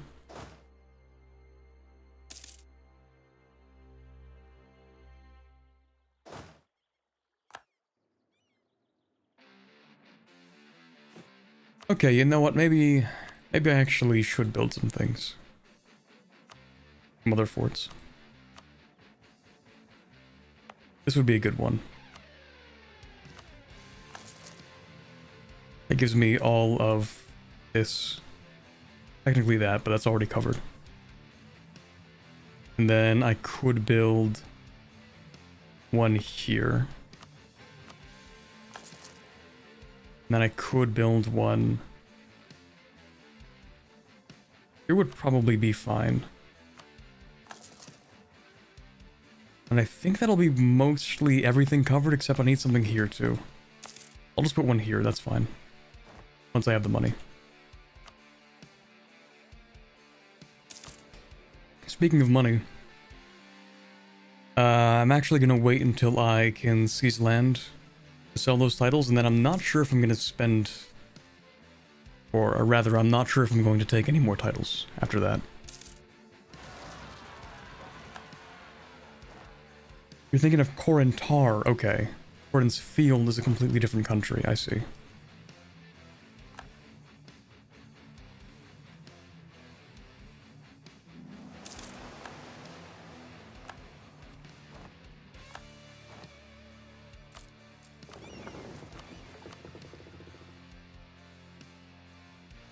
Alright, let's go exploring some more. We'll at least get a layout of the maps in the area. Oh, right, actually, no, hold on. We really don't need them to explore this, because there's, like, nothing here. Like, technically, we could colonize this, I guess, but only some of it. I don't think you can colonize the whole continent yet. Maybe you can.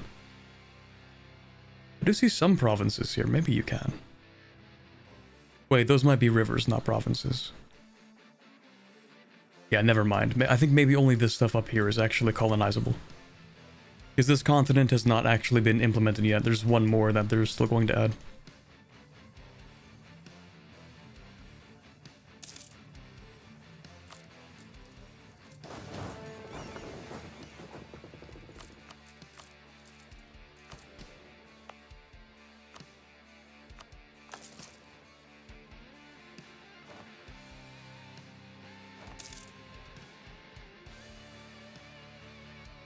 Those Anbennar number aren't colonizable? Yeah.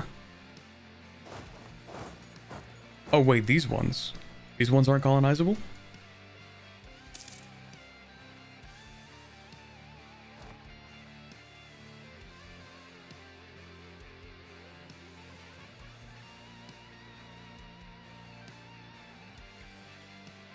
Just join, what are you prepping the forts for? The forts are being prepped.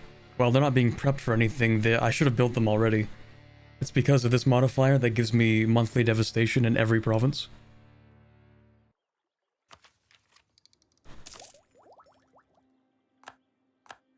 So I'm building the forts to stave off the devastation. Which is kind of necessary to have a functioning economy.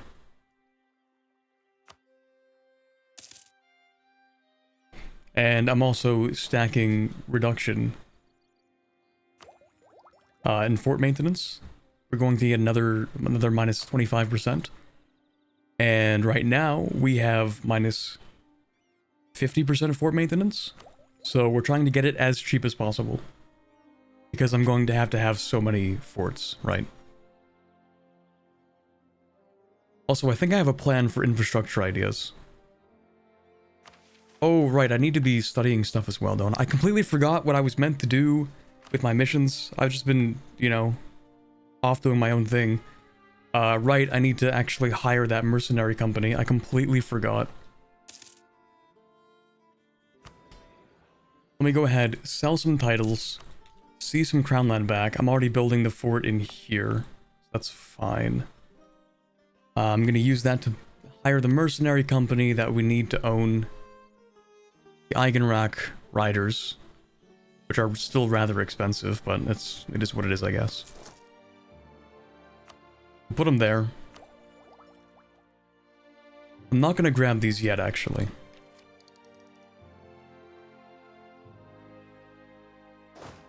Now we have that. We should finish this mission. The Armor of Winter. Lose 10,000 manpower, which is no big problem for us. Lose 10 army tradition. Okay, cool. We get the Jester. We haven't had a good lore session in today's stream yet. Oh, in fact, I didn't even read the lore for these missions either. Okay, let's go with the ones that we've already finished, and then I'll read this lore. To the east is Amarnath, okay, home to various minor tribes of Snekboth. Okay, past that lies a civilization nearly as ancient as ours, yup. Ruled by a dragon god of unknown power,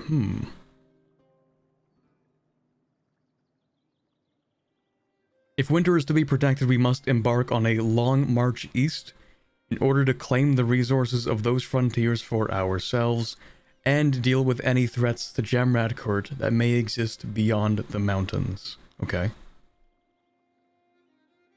So that's why we're colonizing. As the turmoil of the Red Winter consumed our country, the people of the South did not stand idly by. Right. They tried to ruin our civil war. This alone is proof that if we do not act now, there is a will amongst the people of spring and summer to overthrow us. Okay, yeah, so that's why we invaded and converted the whole region down there. As for this lore, the Eigenrack formed during the chaos and destruction of the Red Winter, which was our civil war, has quickly risen to become the Armor of Winter. Sure. On top of the Order's issues with underfunding, their position under the control of the Tigan Order has reduced their efficiency, okay. So this guy, Alwaron Fairvilt, has presented a series of proposals for expanding and enhancing the organization by forming the Eigenrack Order, okay. Sure. And I'm assuming this mission, or this text here, is going to be a lot of characterization between these two characters. Kalasa and Warmal.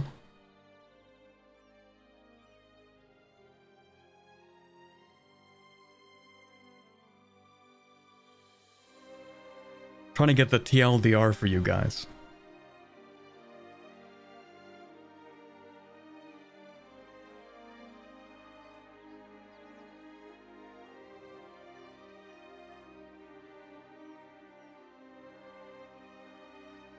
Oh, okay, so Commander Fairvilt, who is Warmal, right? Or Alwaron?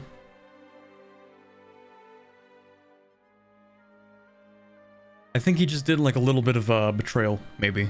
That could be it.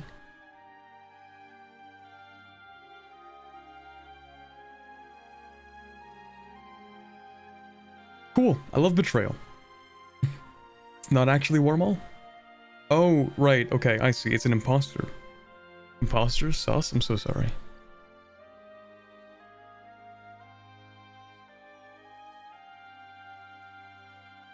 Warmal stood up abruptly, clapping his hands. Brilliant, I think we'll go to all three. Then Warmal changed, and the walls came down, and Warmal was no longer Warmal, but another Snekboth entirely. And there were Eigenrack soldiers around her. Oh, it was illusion magic, I see. Okay, I gotcha. There is no Warmal. He never existed. Fake person.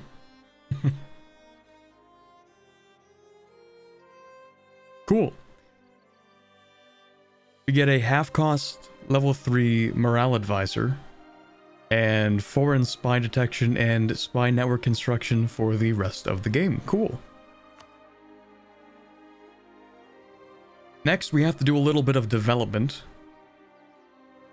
We also need to get battle mage academies goated. It does cost a lot of crown land though, so we're going to have to wait for that.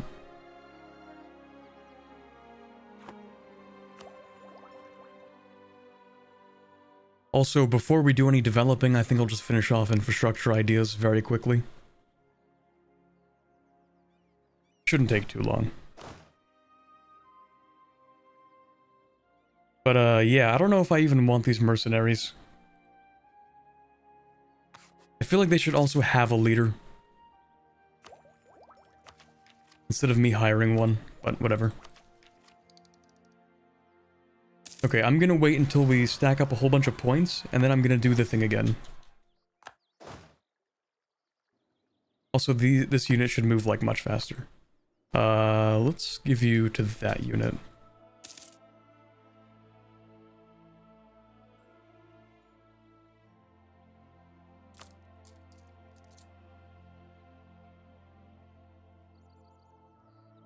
Chat, what else was I going to spend money on? I don't remember.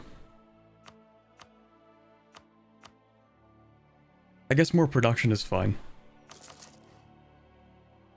Oh, but before I do that, before I build more workshops, I can actually afford a much better efficiency. Hold on. Yeah, if I go back to the mages, you have 73 influence. So if I ask them to help with construction again, then it's going to be a lot cheaper. Should have a new decision now that you have the Eigenrack. Hold on. Klar, New World Missions? That's not the one.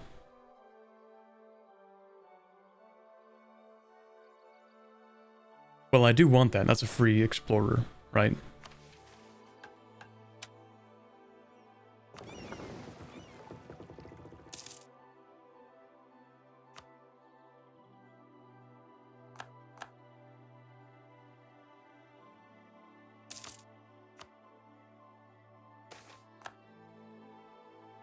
Okay, nice. Half cost level 3 statesman. That's good for when this guy dies.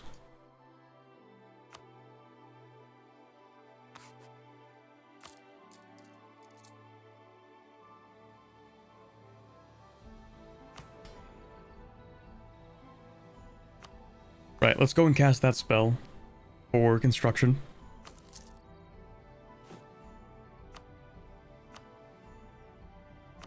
Did it actually kick in? I think so. Yeah, okay, it did.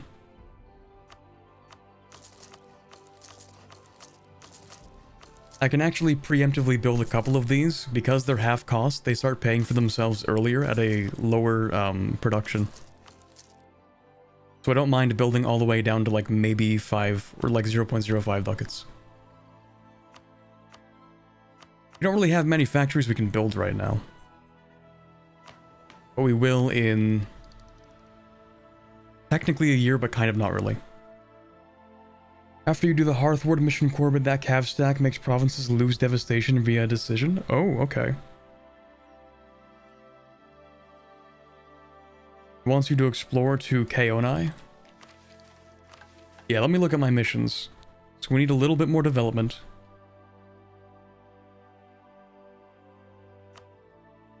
We need to colonize these provinces. We need to colonize these provinces. We need to give you a fort and a mage tower. We can build a mage tower.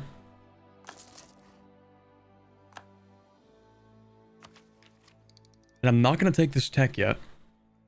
Because I want to save up a bunch of points and then use that other spell to save myself more points.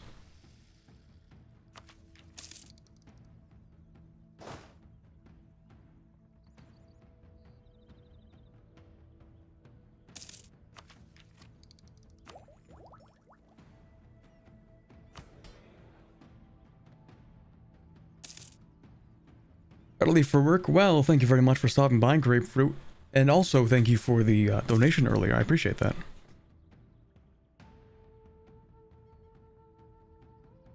What's the best nation in Anbennar? Best in what way? Because, you know, there's the default answer, which is play Jadari.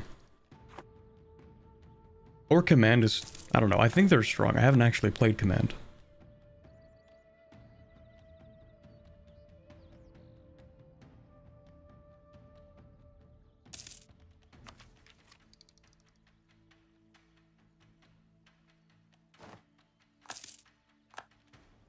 Colony's done. What do I actually need to colonize? Just this stuff. Okay, so we'll go up one more province.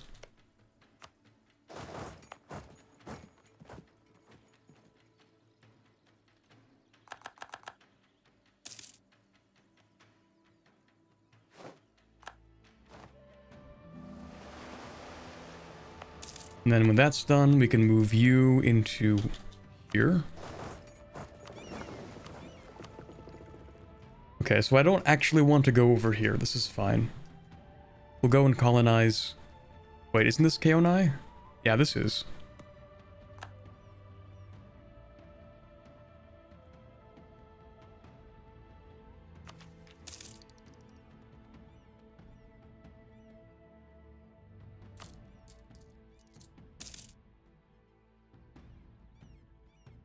I do have to repay some loans at some point. At least we're making money. And at least we're making the most money in the area. Which doesn't mean that much.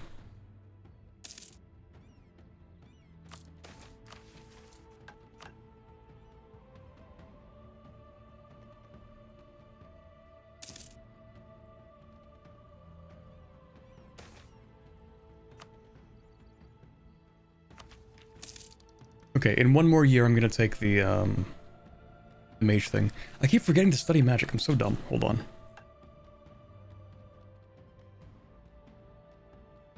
What was I going to study again?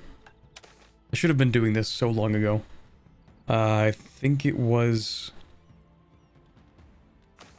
Was it divination? Wait, chat, if I'm studying, can I actually cast a spell or no?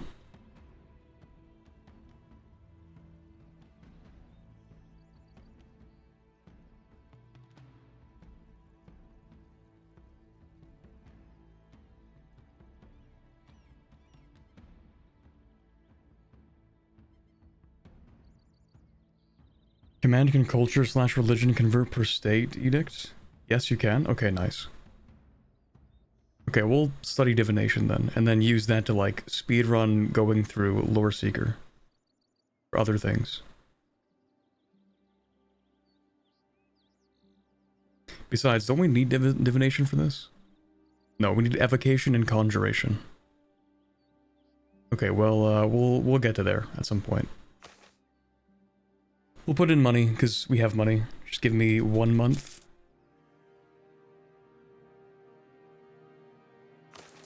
Yeah.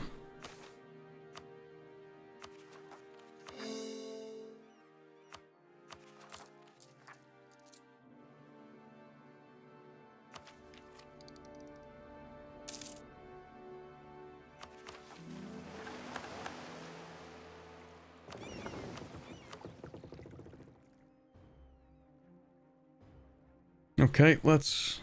Oh, actually, I don't think we can colonize, or rather, we can't see down that far.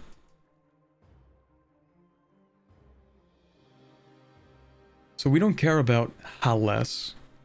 We care about Elentir. We care about Canor, I think.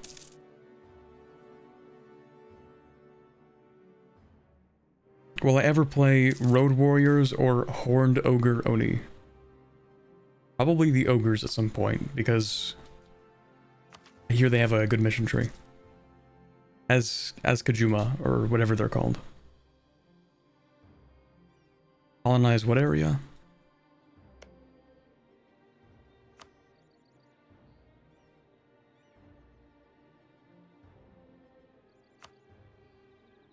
Does this count? This does not count.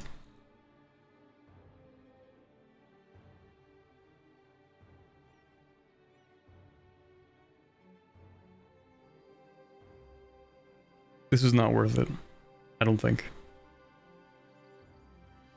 Well,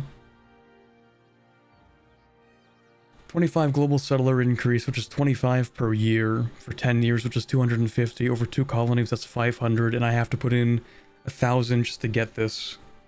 I'm gonna say no, maybe. Only because it's not part of anything we actually need to be colonizing right now.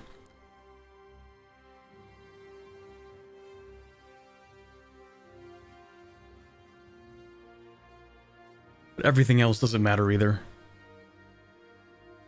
Okay, whatever, fine. We'll get around to it. Maybe.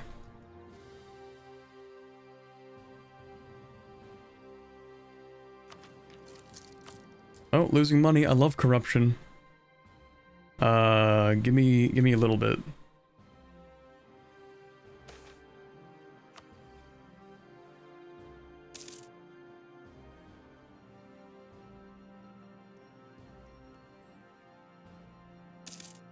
Oh, hello, wisdom.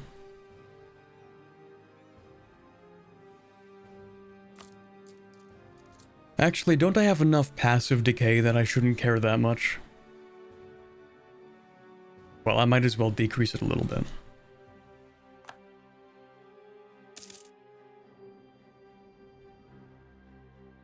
I'm a stickler for the PowerPoints. You get a spell to devastate your land for 150 of each mana. Goated? Hold on.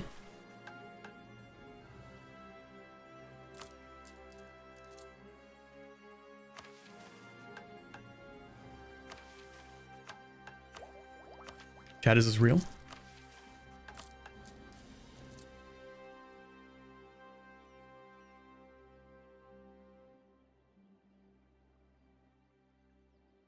Oh, right, I'm no longer ahead of time on tech. Okay, give me 1 second.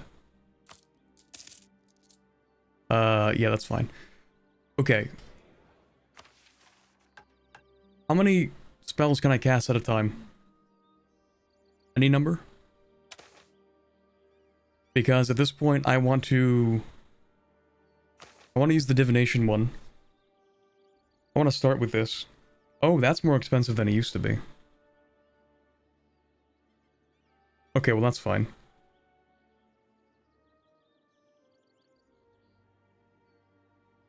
Oh, as Kajum, or as Jakuma, not as Gemradcurt. Okay.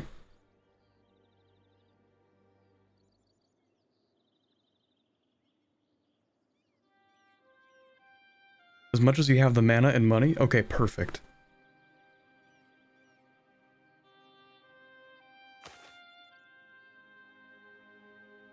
We do get something kind of like that though, right? Isn't life drain a similar thing?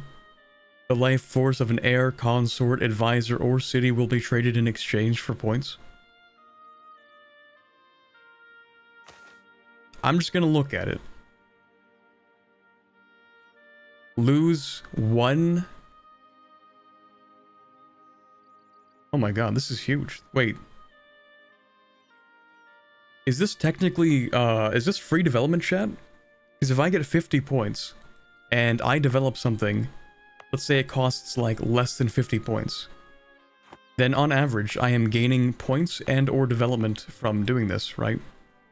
Is it evil? Maybe, but we're already evil. We are literally a witch queen. We are a pariah already, so it doesn't really matter.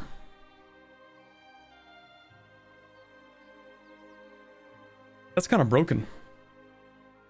The spell also costs 5 mil and 5 admin. True, so it depends on how low the cost is. It's free dev, but also devastation. Yeah. That's not that bad.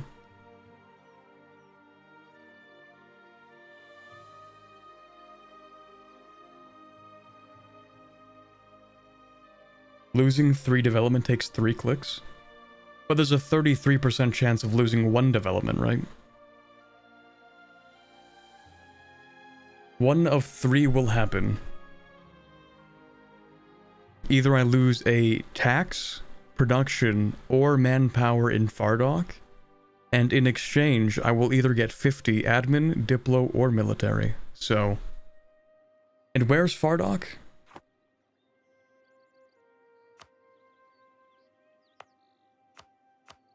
Yeah, the downside is that it's going to take a little bit to fix the prosperity. That is the one, you know, downside to all that. But it's like free points, man. I'm going to take it. We love free points. Okay, not conjuration. I want divination, and I want scrying general affairs for all power cost. And then I want this tech. Yeah, I want this tech. And I want this tech. And I want this tech. And I actually don't want this tech. I want these instead.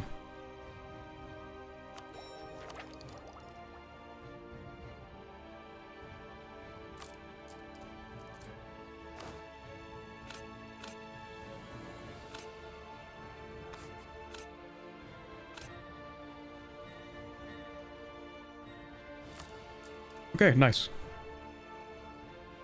Maybe one dev click is enough to deal with the devastation? No, it's not going to be enough. It depends on the province. So this would remove 8 devastation for one dev click. And in fact, technically, we still have prosperity here. So if we wanted to, we could press this. And we could, you know, it only costs 24. Which means putting the one development back in here. There we go. We've gotten it back. And it only costs us 25. So I got like, I don't know, 15 free points out of that. Now it costs more.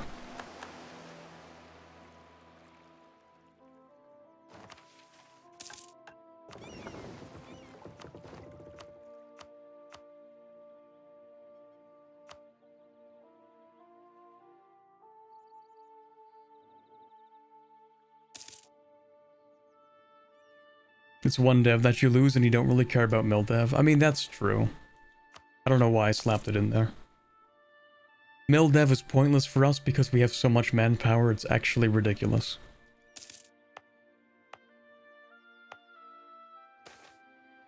Comical amount of manpower. We do care about military points though. Wait, do we? No, we don't.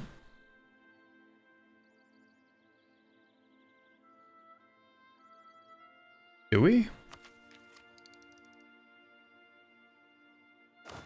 I guess for professionalism, yeah, that's fine, actually.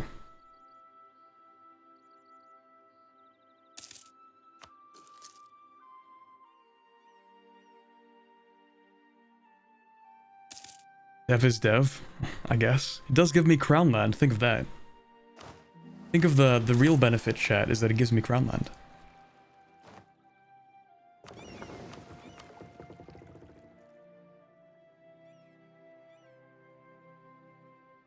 Okay, North Alentir, and that's fine. Orbit, I want to see an MP game with you and Flory where you play Laurent and he plays Gawed. Does Flory play Anbennar? I don't think I've seen him play it, but maybe. The thing is, like, Anbennar wars are absurd compared to base game wars. We'll take that. We have a high equilibrium for prestige.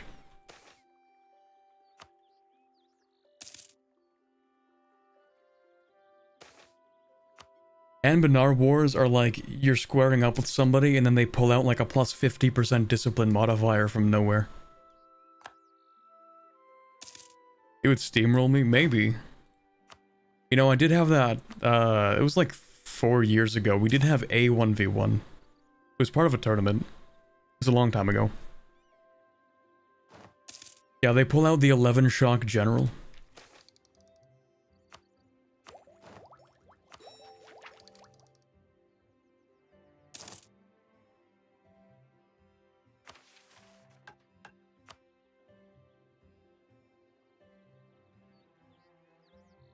Oh right, what about autonomy? I can decrease some autonomy. Overall, autonomy is pretty low though, 17%. Ooh, half cost level 3? Hold on, how old is this guy? 12% yearly death risk? Yeah, I think I'll take that.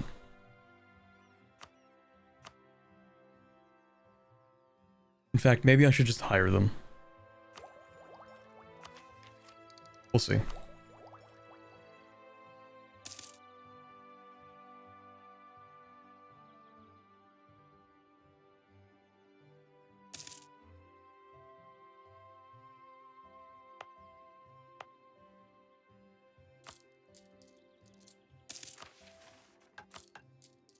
Yeah, let me reduce that a bit.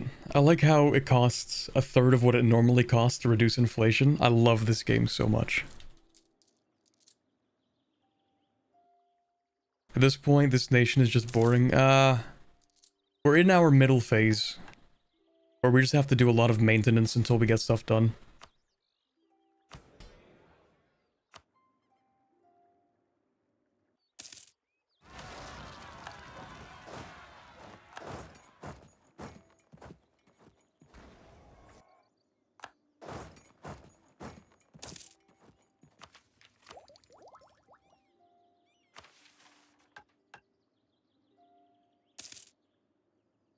It's just gonna take a little while, you know?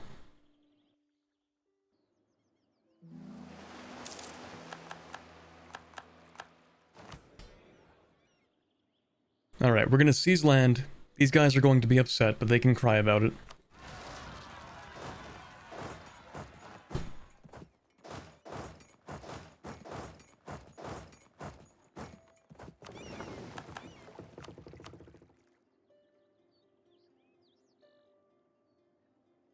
Care about North Aelantir, and then we'll get around to South Aelantir. Why are you building all that spy network? For tech cost reduction. Although at this point I think we have more... like, we have better tech than they do, probably. Also, someone asked about the magic infamy system. I don't actually know. I'm pretty sure when it gets bad, people try to, I don't know, assassinate you or something.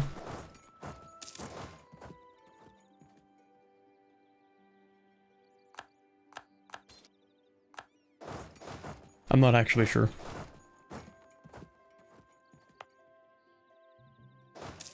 I mean, I know for vampires, people try to assassinate you if they find out you're a vampire. Or if you're a monster, actually. If you're a monstrous country, people also try to assassinate you. If it gets bad, you just end up with the Witch King modifier. Wait, that's it? Seriously? Because this is like a fine modifier. In fact, it's kind of cracked. You lose the Diplo rep, sure, and you have more aggressive expansion, but like, this is cracked. This is insane.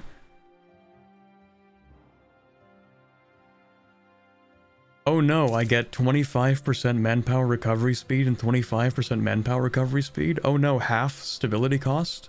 Oh no, 7.5% discipline. Other nations also get a 25% AE and 50% cost CB against you. Okay. So, the only real risk is if you lose. So just don't lose. Easy. Imagine becoming a Witch King and then losing. Embarrassing. Couldn't be me.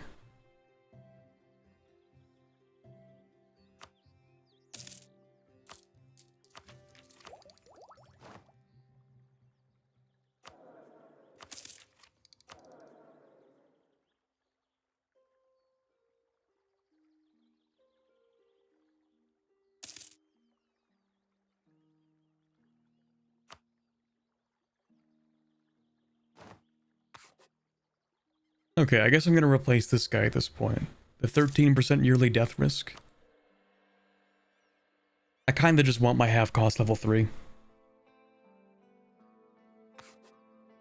Except the problem is that I've been stacking so much all power cost reduction that the 2.5% is going to be noticeable.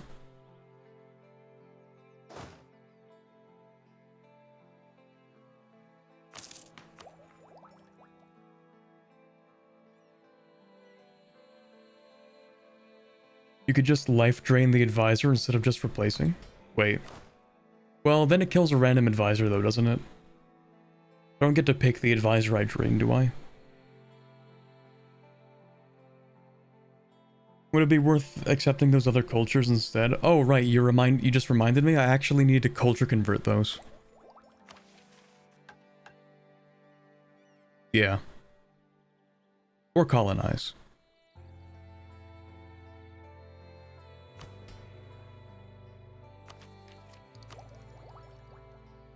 But here's my plan for the time being. First, I want to finish off infrastructure ideas, get some development, develop these provinces to finish this. What is this? What happened?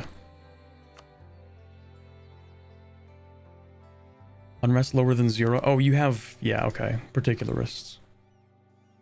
Right? Yeah. 63% chance of rising up. That's crazy. 63% chance per month.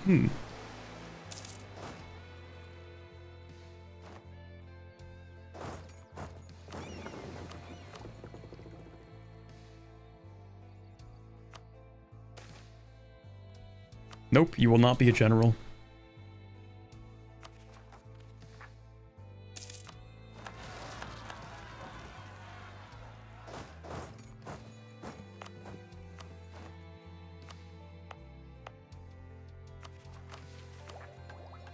Actually, what's my all power cost right now? It's back down, okay. Modifier ran out, okay, that's fine. Just open and close to find it if it'll give you the one you want. I don't think that's how it works. Let me check.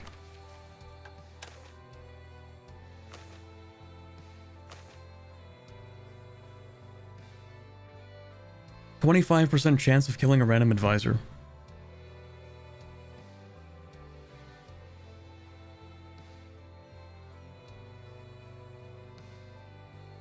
I don't like that.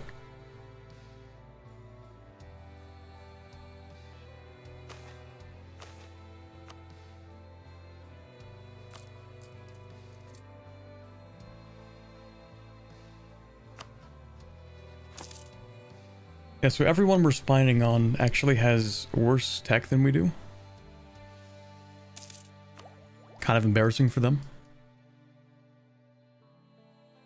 Imagine you arrive to a new continent and you find some guys that have just been like doing way better than you have. That's crazy. Gamble, no thank you. I have multiple level 3 advisors that are half cost. No thank you.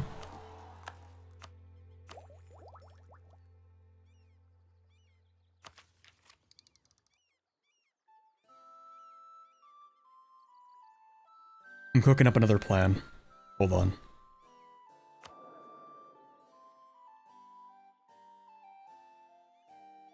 I'm gonna guess that this advisor is gonna die next month. Never mind. Okay, well I'm replacing them because I want the half cost level 3. I have a plan that I'm cooking up. See, the thing is, now that I've discovered that I can reduce power costs significantly every few years, which would save me a ton of points, I don't feel like doing anything. Until eventually I have enough points saved up where I can spend all of them at a reduced rate. It's a curse.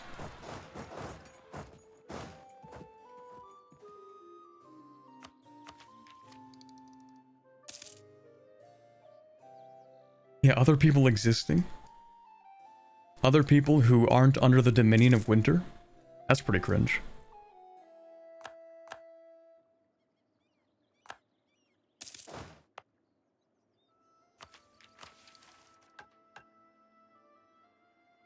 Oh, wait a second. In 2 months, we should be done that mission.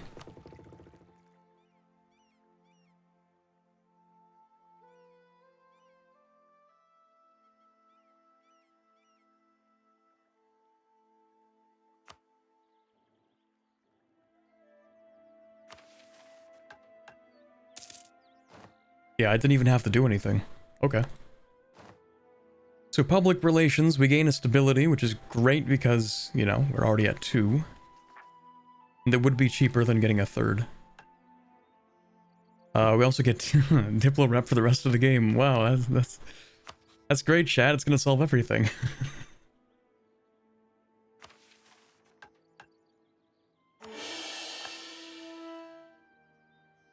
Okay, let's actually read some of the lore here.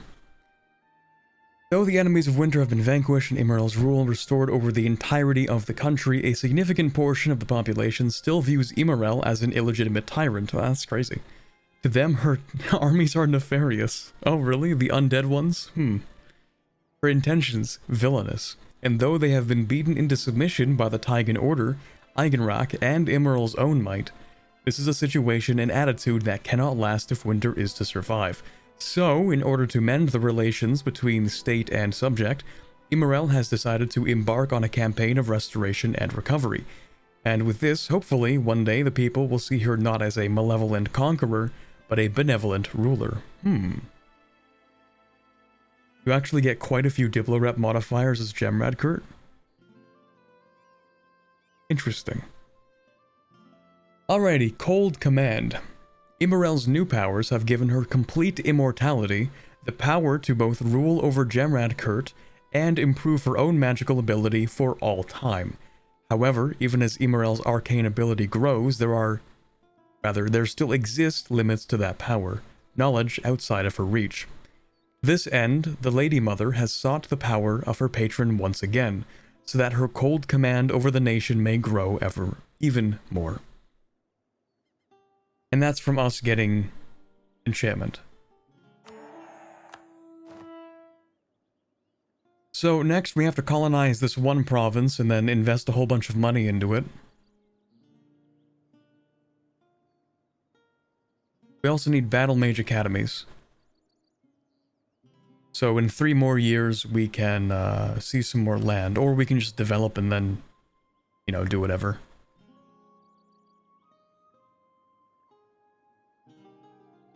And then we need either to culture convert things or just keep on colonizing. How many provinces actually? We have 50. We need 1, 2, 3.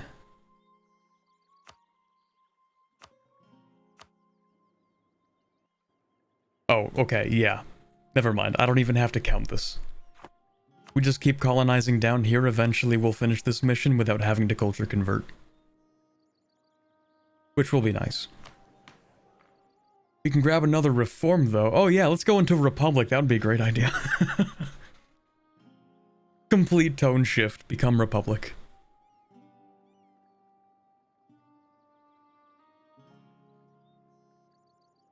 Imagine doing partial secularization. That's pretty cringe.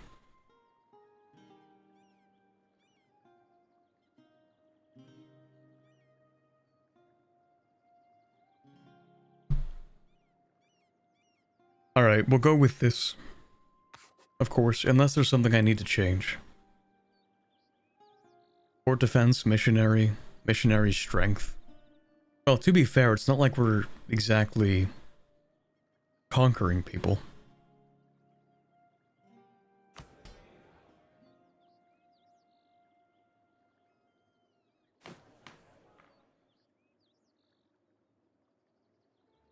You know what? Actually, settler chance increase would be better than this.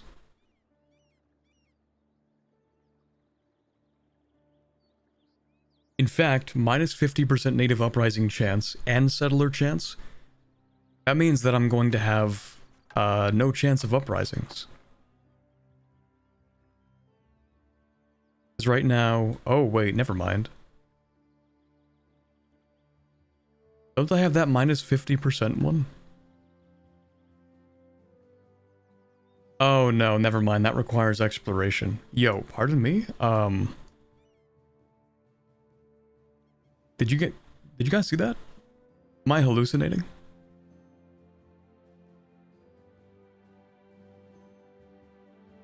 You can get 195% discipline as Vanbury. That's lovely.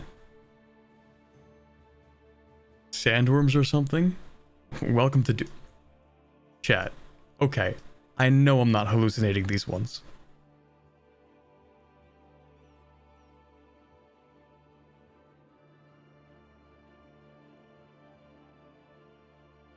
Dune worms.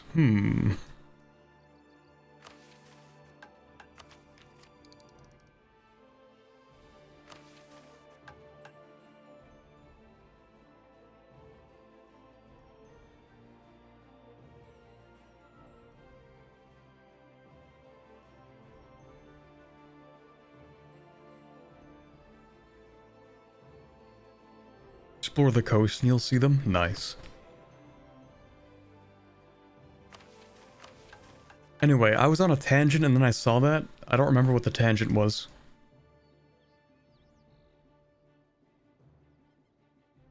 In a mortal republic where the powerful mage is the only one that gets elected for all time, unironically, you might be onto something. Anyway, oh right, yes, the reform. Yeah, I think I do want to swap to this while I'm colonizing, because that's still kind of huge. It's not like we're converting anything right now. We'll come back to that later.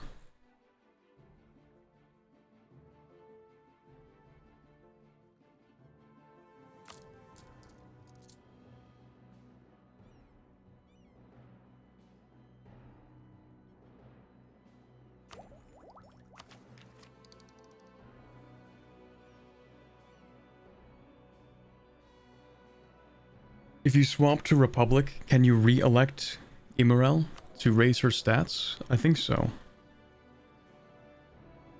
If you colonize the sandworm area, there's a 70% chance of spawning spice. So goated.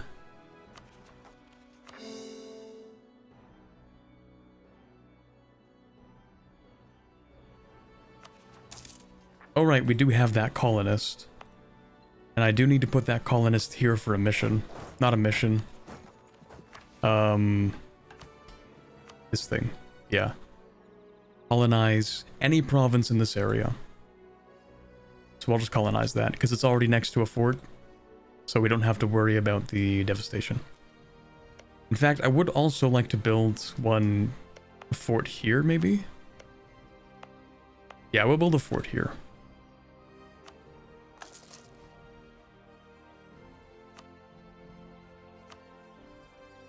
So that'll cover this, this, this, and this. That is a wasteland.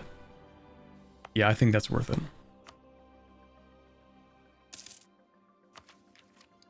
I think we could theoretically re-elect her, but it might break something, and I'm afraid of doing that, so I'm not going to touch it.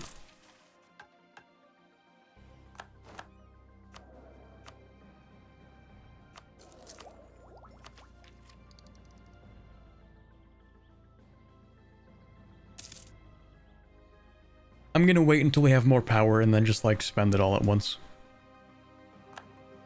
We're doing our 5-year plan, kind of. Except it's actually every 10 years. The plan involves, I'm gonna finish off infrastructure ideas, I'm gonna take this tech, and then I'm going to use the other points to develop, so that I get enough crown land, so that I can take the battle mage academies.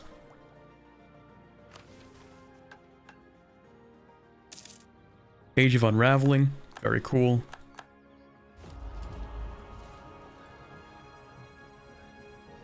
Okay, so we get to keep our colony development boost. That's cool.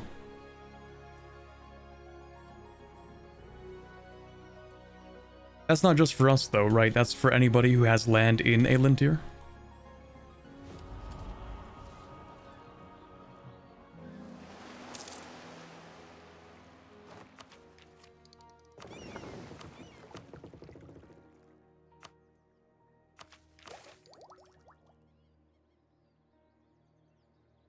Lose up to 20% of the reserve manpower for 1 corruption and also devastation in this area.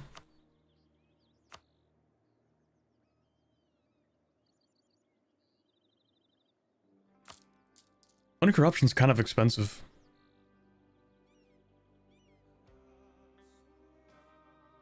That's fine.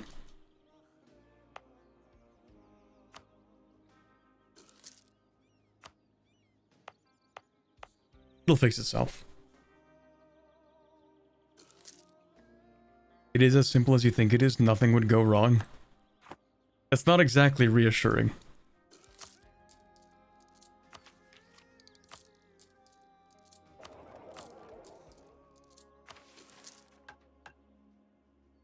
Like, you're telling me there's nothing in the mission tree? Nothing at all? Like, oh, I don't know, like a tier 1 theocratic government reform?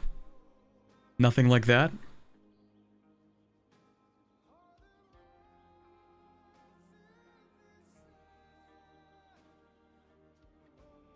tier 9 government reform?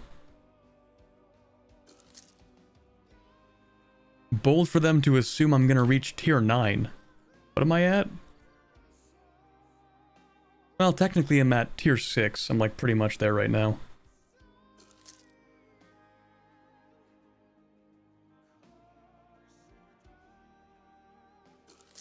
Actually, I'm curious. First of all, let me go ahead and just take this. But I'm curious. I'm curious about the unique things you might have for this in Anbennar. Although maybe we didn't get that far.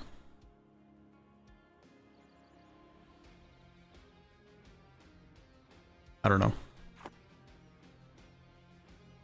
I mean the Republic stuff? Don't know about the mission tree? Okay. You just get a tier 9 no matter where on the tree you are? Wait, I thought somebody mentioned the tier 1 reform. They're like, oh, do you have the unique tier 1 reform yet? Is that not a thing?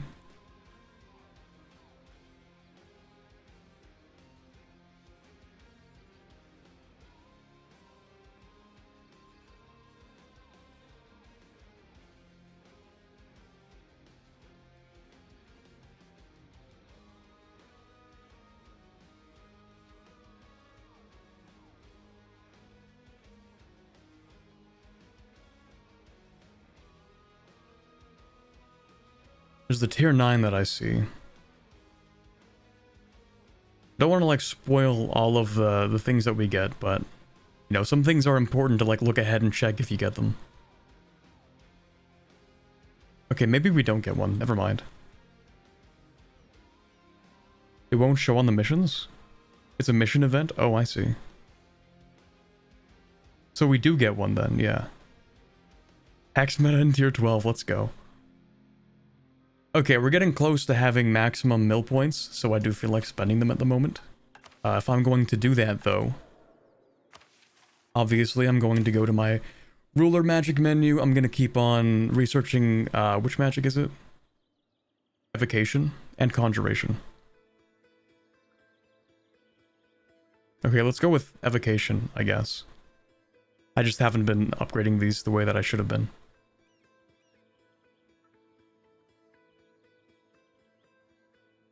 Wait, what was the order? Necromancy, then... Was it conjuration?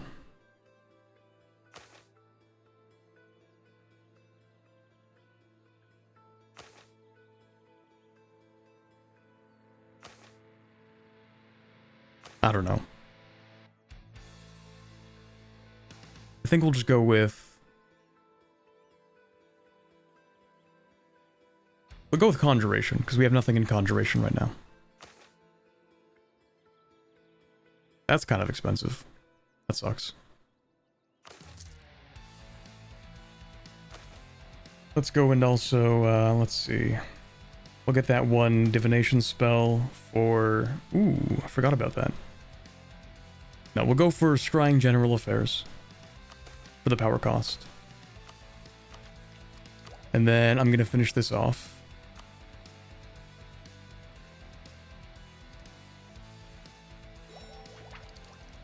Okay, in a month I'm going to finish that off. And then for these I'm going to develop... Which provinces am I going to develop? All provinces with Aeordan expeditionary sites will receive Hearth wards, as will Gemradcurt and any other provinces we have improved. Okay.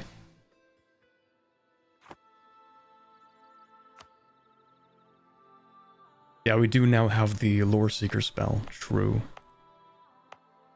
I'm just gonna go and develop the cheapest thing.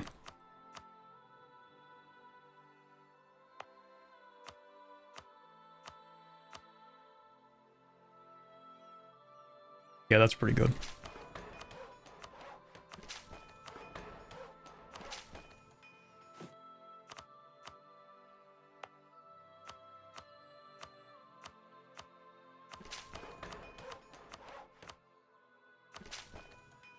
I also need to develop these provinces over here a little bit. They're going to be kind of expensive, but it is what it is. We do need all of these provinces to have at least 4 base production.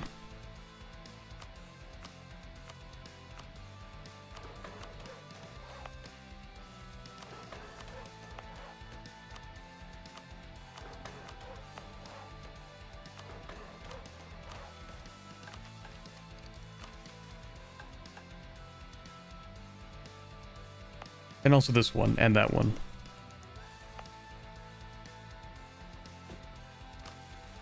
Again, the reason I'm doing all this is to get enough crown land so that I can also go ahead and get the battle mage academies because they cost crown land. And now that I have that, I can finish this mission, old purpose restored. Yeah, and the price for precursor artifacts went up. Huge money. When Immoral was admitted into the Taigan Order, it was of minor stature compared to the Moraine and Tarn orders. Okay, cool, cool. She expanded the Order's power, allowing men with arcane potential. By the end of the Everfrost Crusade, the Order controlled nearly all functions of Gemradcurt's state. Okay, so that's why we're a theocracy, that makes sense. The expansion in the Order's duties came at a cost. Its original purpose was sidelined, as Order manpower was increasingly drawn to other projects. I see. So we're like, how about we actually bring back the training people in magic thing? So, that's cool, I guess.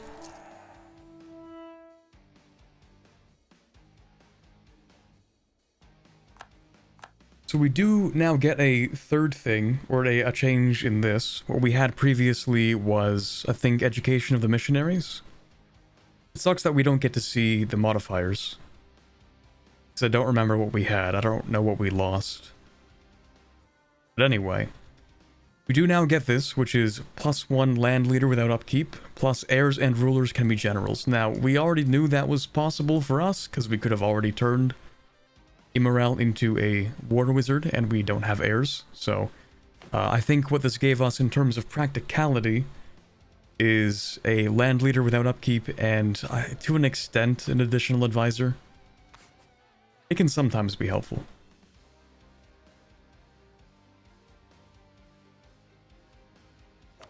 Yeah, negative 65 ducats, don't worry about it. I think we can just go and steal a bit of money, right? We can just do this and that.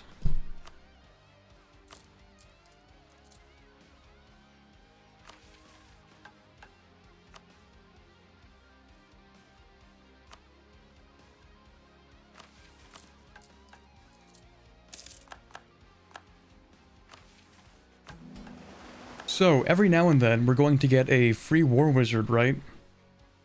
From the mages.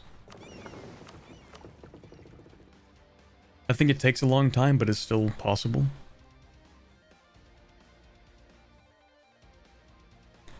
Let's go. Anything else in North Elantir? No, okay, we'll go for that then.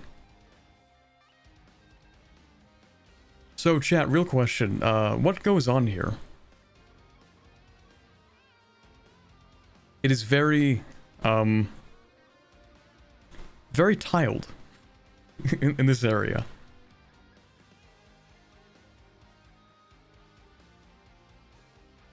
I don't know if that's part of the lore or if it's part of, like, the whole thing.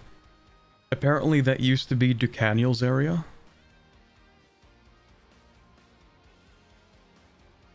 Should be every 50 or so years, okay. It's wasteland from the nukes. The outward area of the Ashen Skies explosion. Okay, so there's no, like, there's no lore reason for why it's tiled, right? It's just, that was part of the, like, it was just made that way. I wanted to know if, like, the fact that it's, like, the same texture tiled multiple times has, like, a lore reason, or if it's just there for, like, development reasons.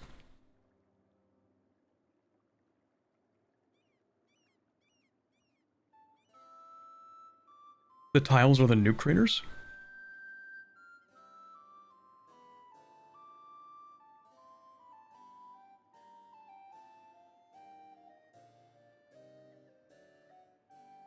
Mesh grids? Well, yeah, like, it's... Obviously, it's like the same square that's been repeated, right? If this has a lore reason, that is wild. Well, I don't see anywhere else in the entire game that is, like, tiled like that, right? I haven't seen it anywhere else, at least. Actually, wait a minute. Is this tiled? This one area... This can't be tiled, wait. Oh my god, it might be tiled. If I start noticing this everywhere, I might go insane. Is it like, wait, this square is the same as this square? Oh my god, it might be tiled. It's just placement for terrain? I'm gonna go insane. Is this tiled too? Have I not noticed the entire time that the wastelands are tiled? I'm losing my grip on reality, chat. I don't know anymore. Is anything real? You're now breathing manually type of thing.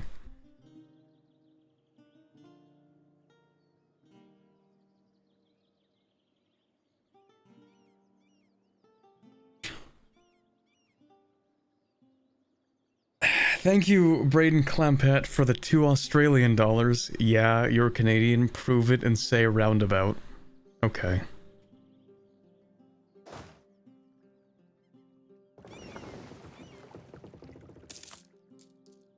Okay. Most mountainous areas are not tiled. Okay, so the only reason we notice it is because it's so flat. And also it's not actually everywhere, it's just very noticeable here, okay. At least I'm not going crazy. Well, okay, that's... You don't have enough evidence to say that, but at least not in this way. Actually. I'll go ahead and pick that up. Because we already have our fort maintenance. Wait, I'm dumb. I wasn't supposed to do that. I was supposed to take this and then that. Oh well.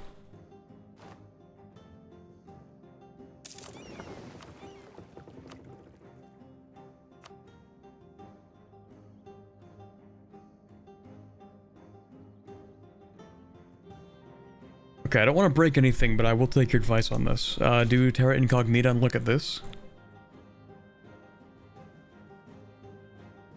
Oh my god, it's... Once you see it, you cannot unsee it. Agony.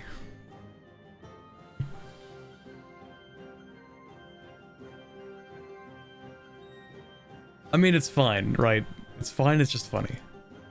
Yeah, and these you can't actually colonize. Well, technically you can, but it has no development.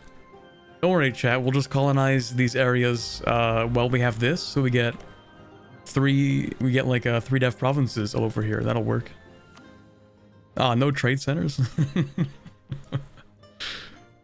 Okay, no more spoilers, that's it.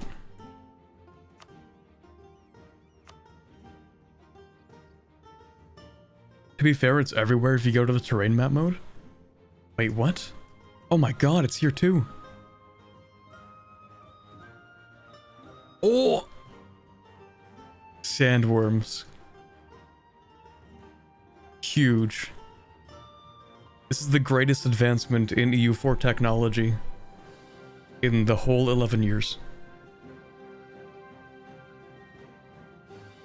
Now that I see it, I can't unsee it, chat. It's gonna haunt my dreams.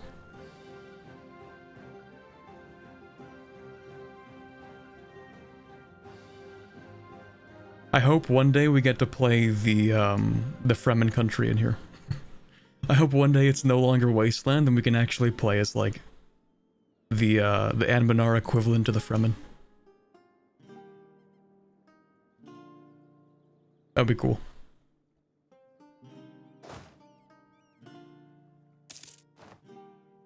That is harass? Wait. Oh, I see. Also, Great Conqueror harass? Okay. If you say so. I didn't even know you could have Great Conquerors for... Wait, no, this isn't the same thing, is it?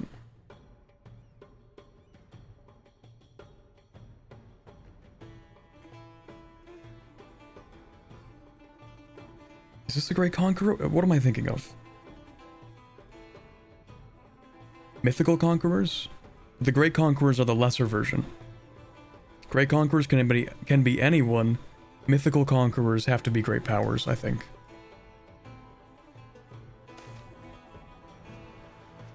No, the Danesteer. Tragic. Great and mythical ones can spawn anywhere as anyone? Oh. It has to be a change though, right? It wasn't always like that.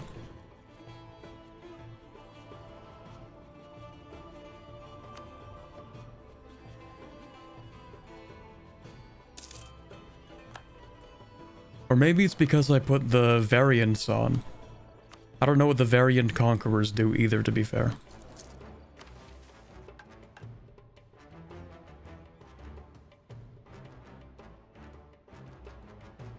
Normally great powers can't be either, but since last update you can enable it. Okay, hold on a second. Normally they can't be? I remember distinctly playing a game against a Command Great Conqueror, or Mythical Conqueror. I remember that war that I fought against them.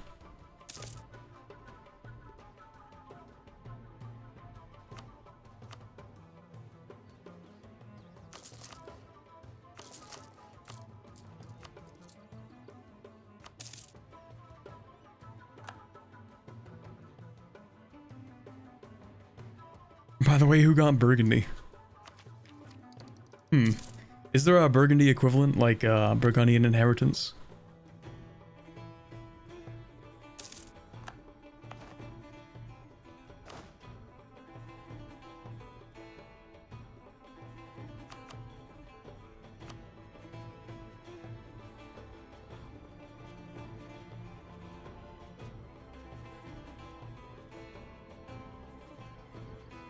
Not that I recall.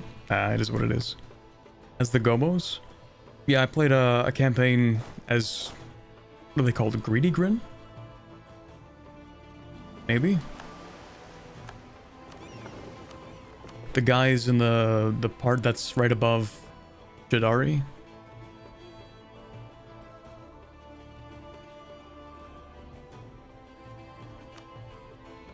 And while playing that campaign, I had to fight a Mythical Conqueror command.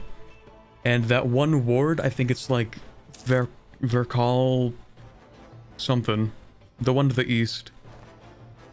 If you like ward that, it has insane defensiveness, and since the AI is, you know, incompetent, you can pretty easily just have them burn down all of their manpower on the fort and then attack them every now and then.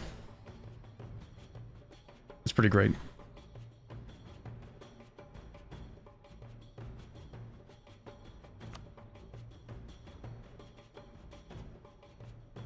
Yeah, so the nobility still don't like me because of that whole civil war thing.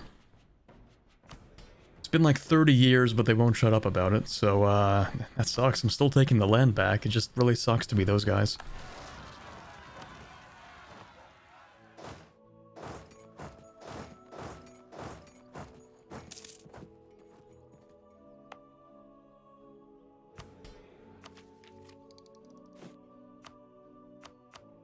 I should also just, like, slap a whole bunch of points down, probably.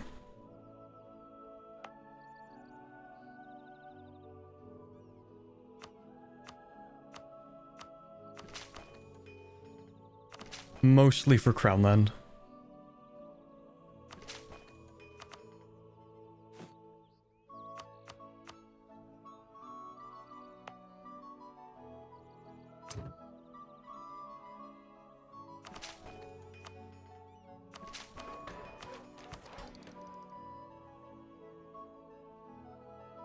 Might as well do a few more.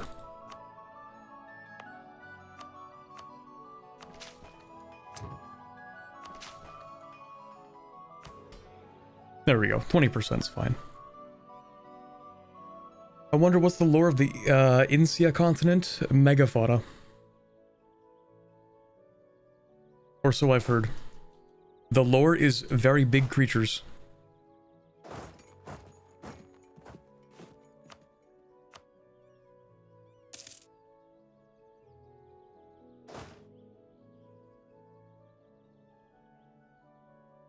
Kaiju, exactly.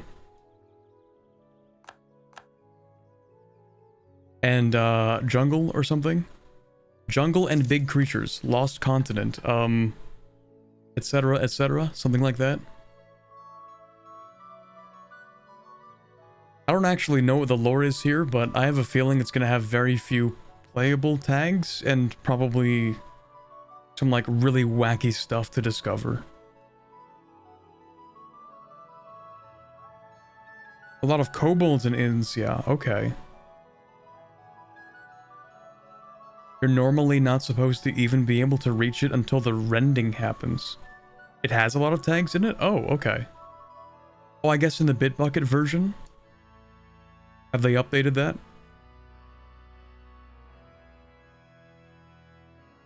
And robots. What do you mean by robots exactly? Not like electricity robots, right? You mean like automata? Like magic golems, maybe? But surely not like robots, right?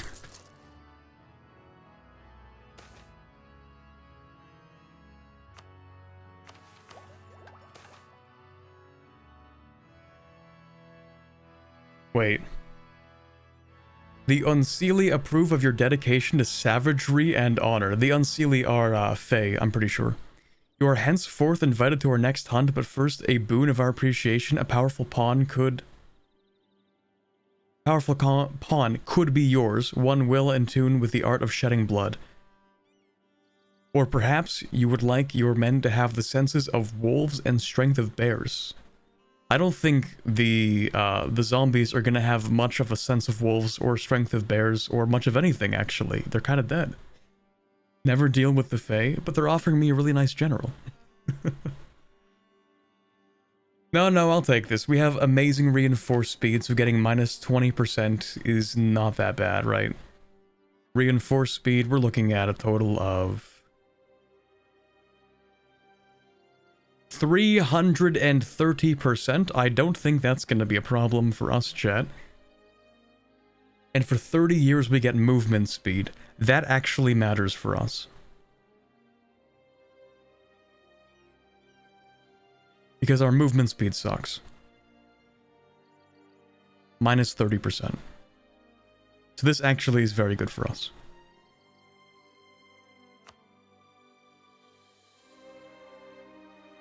First they give you a really nice general, then they take your blood. Oh, speaking of generals, just... Okay, random event for general. Thank you. Do we need to take that? We don't need to, but I might as well just like use it on cooldown. I think there's literally no downside.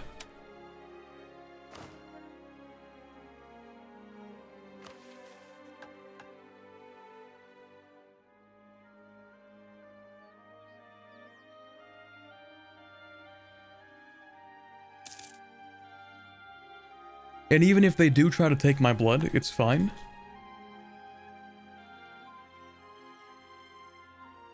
I'm not giving you money. It's fine if they take my blood, if you're being unironic about that, because in reality, I have that one potion still, and I have not had to use it. So if the Fae want to play any tricks on me, I do have that one get out of jail free card. Plus, I don't think I want to take this because it's going to cost me 1 military, and I don't care that much. Wait, no, it's free. I have 2 free policies? Where did I get that?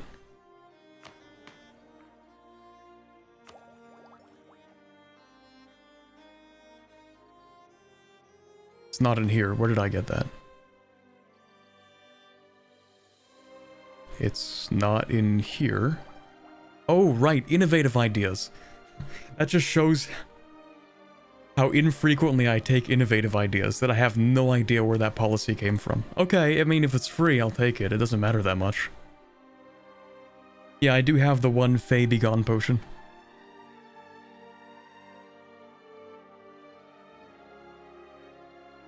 They did give me a get out of jail free card. But you know, it's the exact kind of thing that a Fae would do, is to like give you that get out of jail free card, and then if you try to use it, just laugh at you. You know? That is exactly something Fae would do. lure you into a false sense of security, and then just start pranking him. Prank him, John.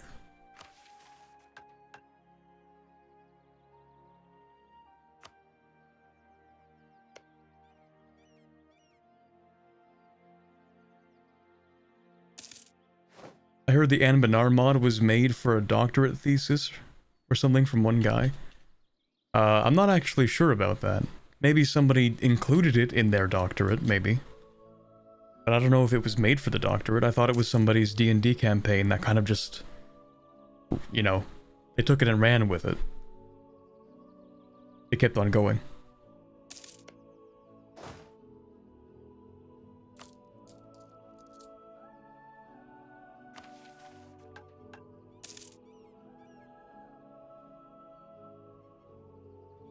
Maybe it was fake news. Maybe, I don't know. It's J-Bean's pet? That name is familiar.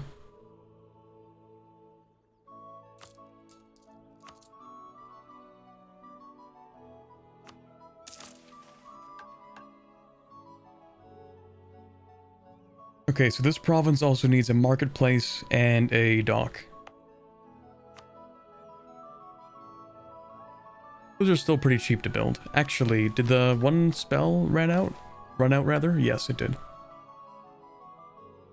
Okay, well, until I get a bunch of money, I'm not going to build anything.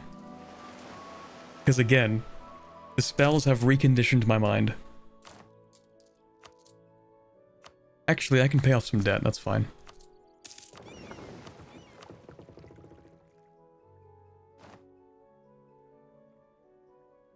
South Aelintir.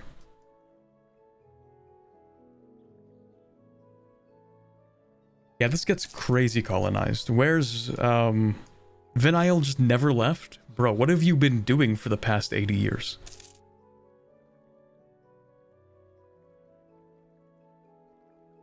Just chilling there, not doing anything? No, they have Alienand, or Aliand. Not gonna, like, move over or anything? Could use that second explorer? I guess that's true. Yeah, I've been kind of meandering with these explorers. I haven't been focusing on them that much. They've just been going around doing whatever.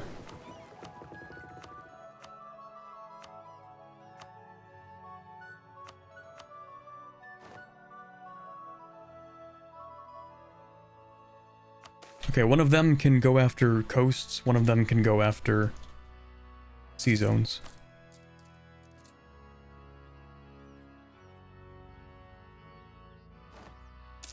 AI Vinyl never gets their mission tree done anymore? That sucks. Uh-oh. Oh yeah, my power projection has gone down. Right. I either need to... Well, I can't do this. That is a lot of religions. Oh, they changed this. Reform your religion. Embrace one of the emerging faiths as your state religion, or have a Revellion Society lodge in a province. So either Coronite Revellion Dalkaba, Bulgu Orazan, Swaz Vio, Nur Devareza, Chen the Hero Worship, In River Reformed, Oren Nayuru, Suhan's Praxis, Feast of the Gods, but Reformed I imagine, Kalyin Worshippers, Dwarven Pantheon, or have a Revellion Society lodge. Okay. We can't do this. We could maybe do this. This is possible. In fact, we should have the range to reach South Aelintir. It just depends on what counts as South Aelintir. So is this south? That's south. That's north. Same supercontinent, two continents. Okay. This is south. We would have been able to reach this, but the Van Bury Guild is like, no, that's mine. So maybe in theory we could colonize that to get another age objective.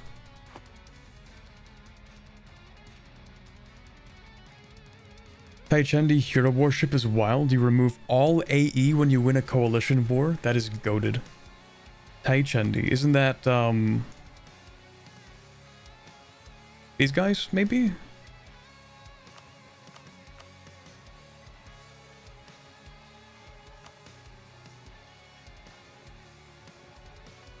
should play as one of the tribes in South Aelantir. I actually have done that before.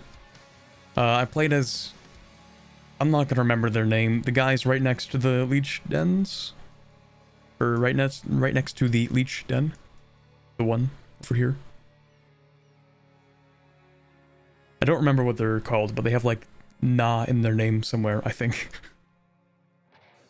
I did play a game as them.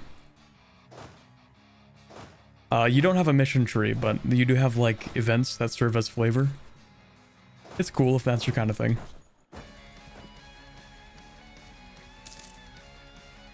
So it's all about like... Isn't it kind of similar to the way that the Emerald Orc tree works? Where you're like, yes, let's spread the roots of the tree or something? Make big tree.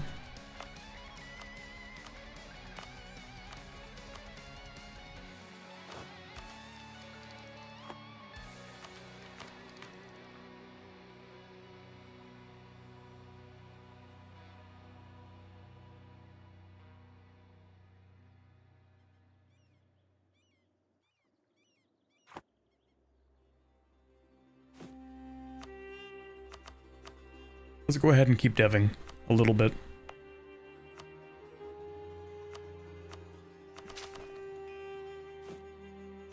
It's only for Crown Land.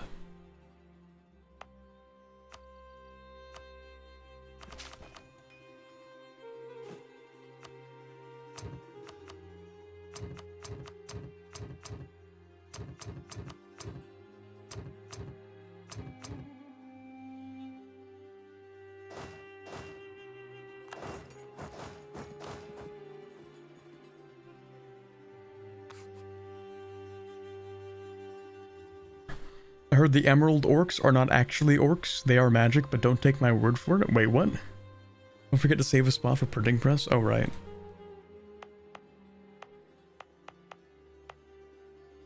That's minus 10% dev cost. That's minus 5%. Okay. Technically burning one development in here would be ideal because it has a university and mage tower. So how about we just dev, or we burn one tax dev, and then remind me, chat, to never dev this. I don't know if I'm going to stick to that, but 24 is not a bad number for developing. It's not the worst one you'd get.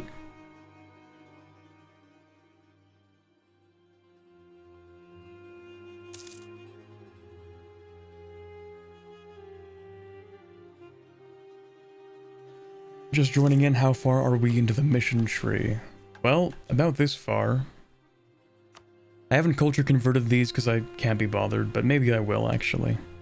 I need to colonize these 3 provinces. I need to finish colonizing those 2. So we're mostly just waiting for colonies, to be honest. I guess what I could do, actually, yeah, let me just take a look at the rest of this tree, see how much I could do right now. Because we have to wait for upgrading evocation. Right now we're going through conjuration.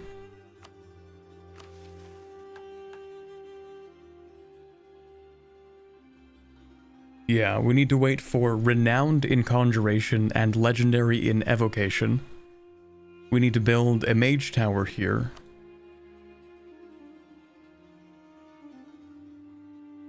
All owned provinces either do not have the Aeordan expedition site, or they have a mage tower and a base production of 5, which means every expedition site needs to have a mage tower. And 5 production. Well, I'm gonna save up a whole bunch of money after repaying this last 4% loan. Oh, hello.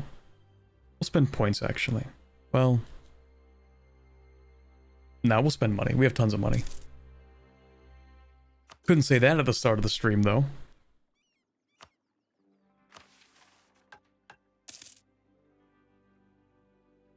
I think once we get these ones done, we can probably, like, accelerate the mission tree.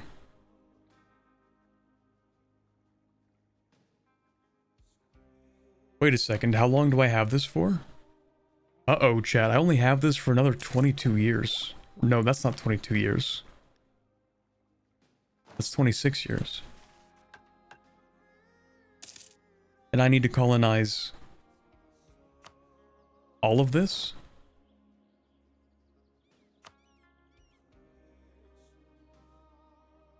Maybe doable in 22 years.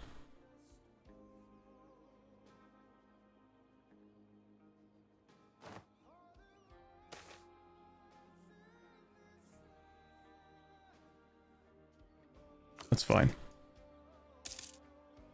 We have some separatists, or particularists, actually, that's fine.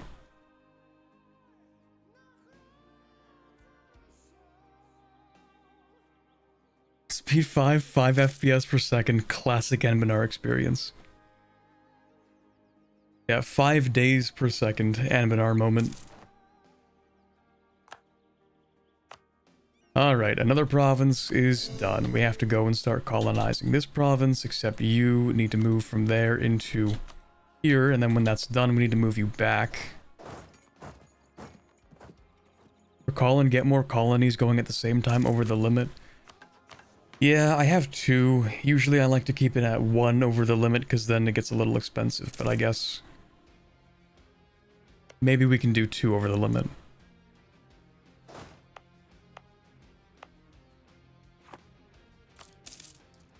Because the cost grows quadratically, so it's going to be plus 400% for the next one, which I think is a total of 10 ducats? 10 ducats per month for the next colony. It's rather expensive.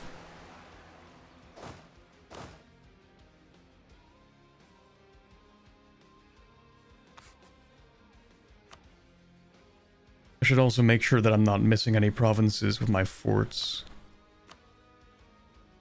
Yeah, I think we're good. Except for this one. But that's fine. You know, I guess we could also technically put a thing in here, you know? A fort. I'm gonna save up that money, though.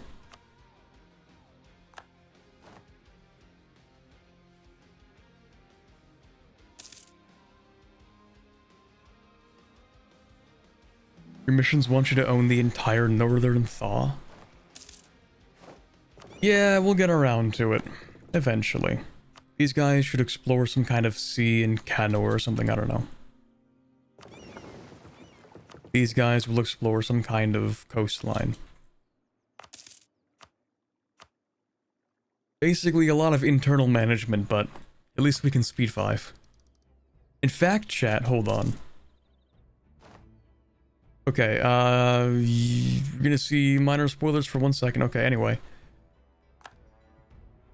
I'm actually gonna reload, because technically that fixes something, I think.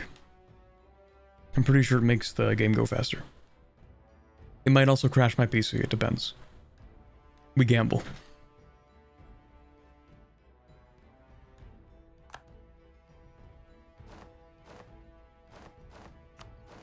Sometimes it makes it faster, sometimes you have to, like, restart the whole game and it'll become faster.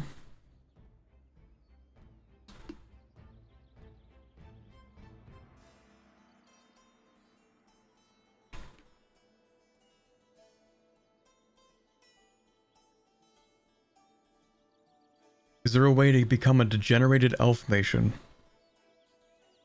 Like Ruinborn? Because we are Ruinborn elves right now.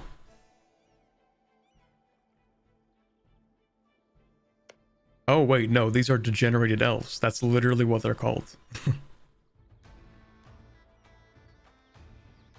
Cursed ones and ice sleepers. Yeah, those don't really look like normal elves to me. They look kind of mean.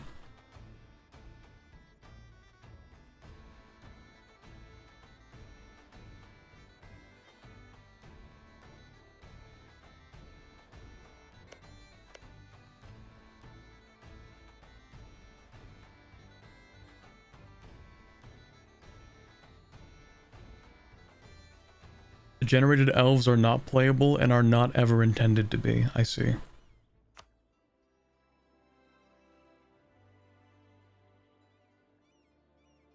So in theory, if you somehow played them though,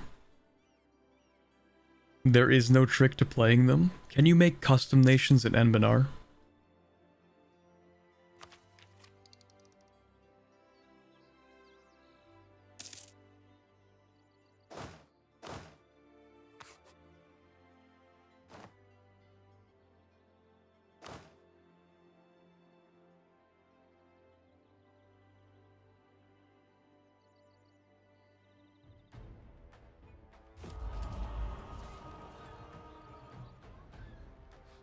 I have no power projection because I can't rival anybody. Unfortunately, I have to get rid of this admiral.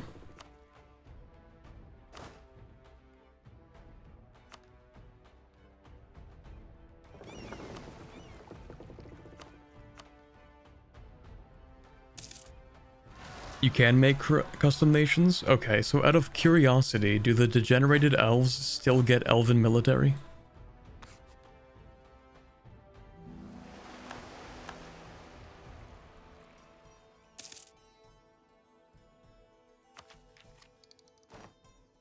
They wouldn't have a cultural admin or military? Okay. They'd probably get Ruinborn? Oh, right, because there's a Ruinborn. Okay.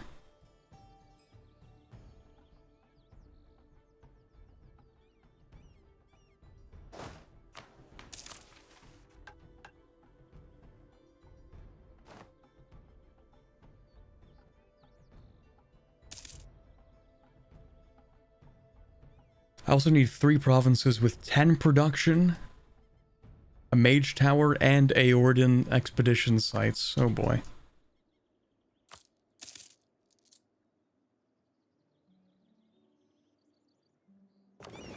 Okay, you can go and explore some kind of sea, that's fine.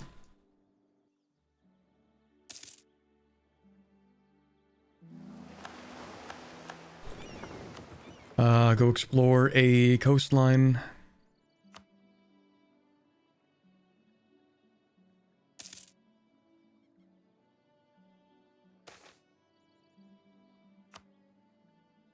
Used etchings of the deep as the syncretic faith before, but I kind of want to convert to kind bond religion.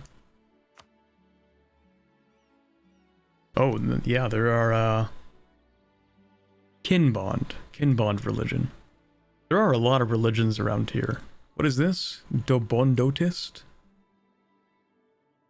Kin bond, etchings of the deep, Drosmatur. Vetch Nogezjin? I don't even know how to pronounce that. The Yinnik Ruinborn elves kind of look like Githyanki, don't they? A little bit.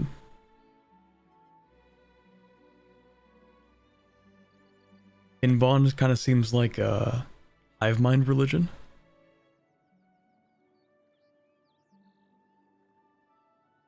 Yeah, I mean, it's the name of the telepathic link shared by the cursed ones. You're telling me there is a group of people that have a telepathic link between each other, and I can't play as them?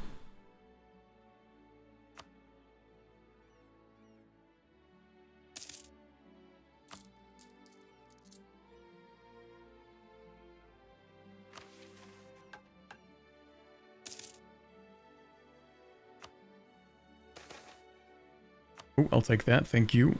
I will definitely take that. Oh right, I need to move this guy actually down here.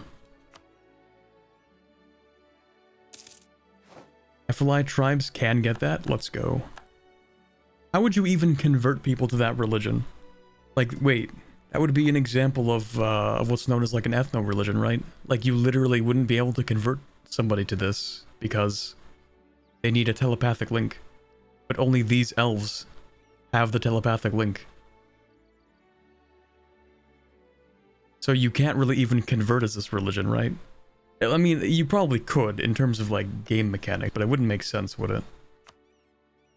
Also, hello, Themaria. Yinsman. Wait, what? Isn't that, these guys? But how did you get up here? Court Yinsman, random guy up here? Wait, are they... Is Yinsman like Kanorian?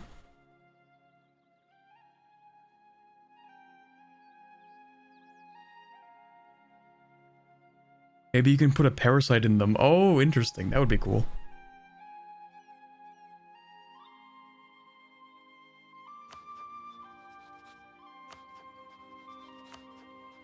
I have to guess Yinsman is going to be like some adventurer from Kanor kind of tech group. Wait, let me actually check your tech. Yes, you are Anbennarian. Interesting. Kanorian adventurers, okay. Cool.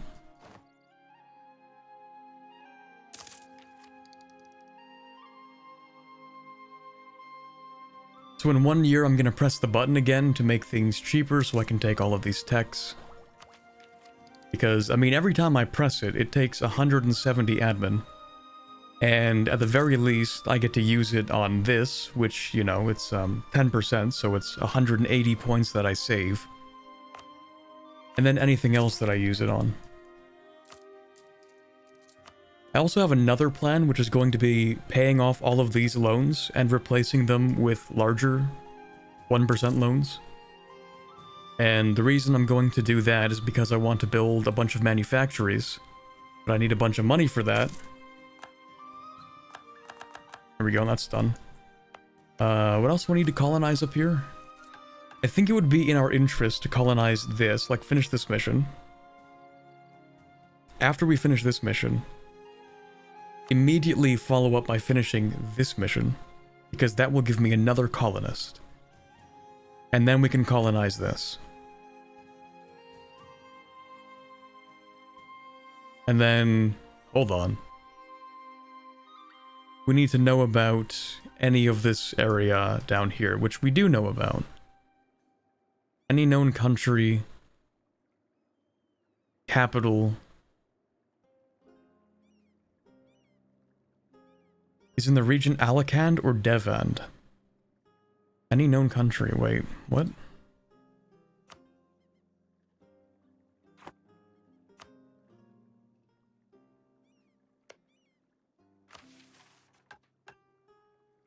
Oh, wait, we need to send a gift and improve relations. I didn't read the whole thing, I'm so stupid. Maybe if I learned to read first, I wouldn't be so confused. Never mind. Okay, so this mission requires what? 5 owned provinces in Ark... I'm not even gonna try that. Or Munapime. And all of the provinces in Resenta need to be owned by me, or I need to have a spy network in that country. So what are those 2 regions?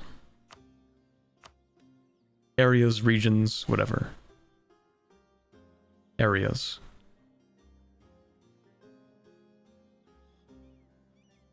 I guess it has to be literally right here, and I can't see them, so... can't I recruit conquistadors? I can. Alright, buddy. Time to get exploring.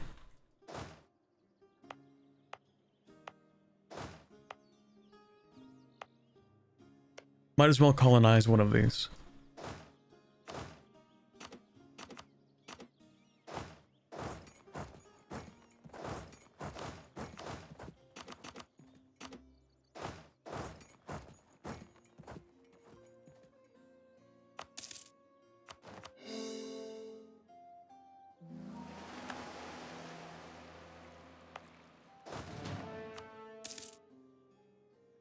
Here is a conquistador. Wait.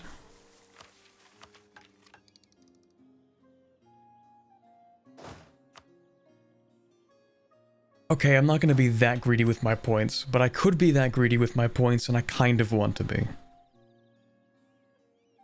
First of all, these guys are going to hate me so much. I'm going to take this land back again. Yeah, they despise me. That sucks.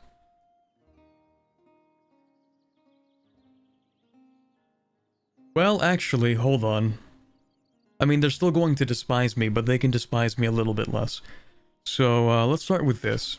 What do you actually want, Asloud? Number of allies. Have you seen the diplomatic situation, my guy? Everybody hates us. Do you understand that we are not going to find any allies? Our diplomatic reputation is so bad, it gives us minus 30.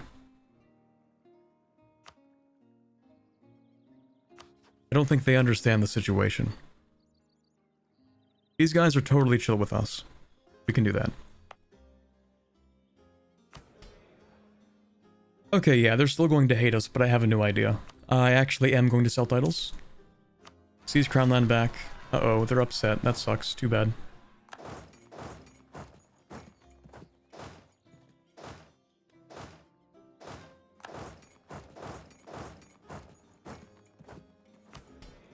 Okay, we get tons of money. I have to figure this out in my head first.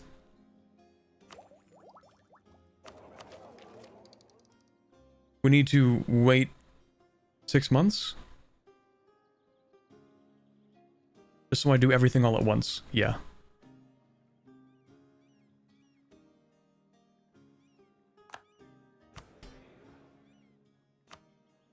Yes.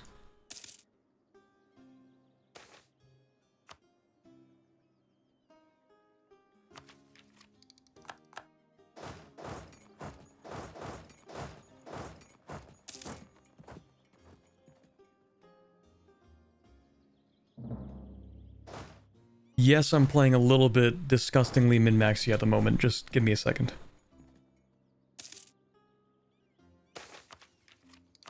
It's cool. Yeah, that sucks. Too bad. Cool.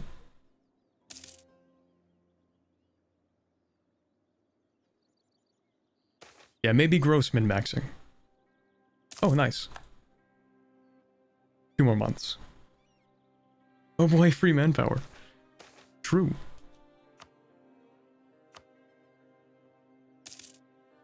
One more month, and then the magic happens.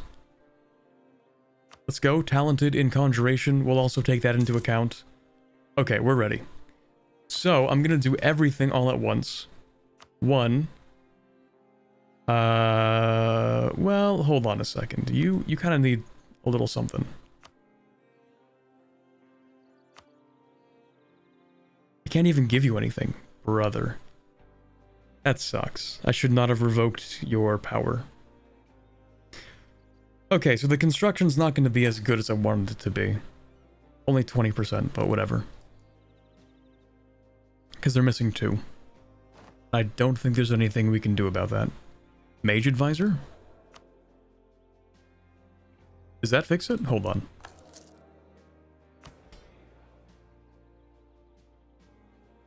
Does that give them influence?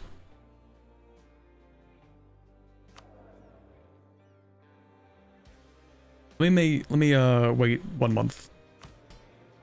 We can do that. Oh, there you go. Perfect. Thank you so much. That is like the best advice I think we've gotten all of today. So the plan. First we go here. We open the ruler magic menu. We go to our divination. We scry general affairs for all power cost reduction. Now that we have that, we develop this province. I told you it's going to be disgusting min-maxing. So we develop this, which gives us 300 crowns, ducats, whatever. We go cast the spell. We get aid construction to reduce construction cost. And then we go and repay all of these loans because they're smaller loans. And then we take out the loans again. Now they're larger. And then we can also take all of this. Yeah, I can just take these. We have a bunch of money. I'm also going to spend that, first of all, on... Well, actually, no, okay, let's... I wanted to build manufactories, but we might also build mage towers. We need 3 provinces that are Aeordan expedition sites to have mage towers. Okay. So those are, like, we have a ton of those provinces. This could be mage tower. That needs mage tower.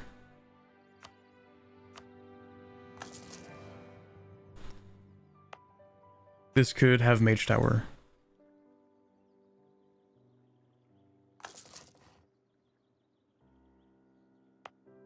And then the third one, I could have mage tower.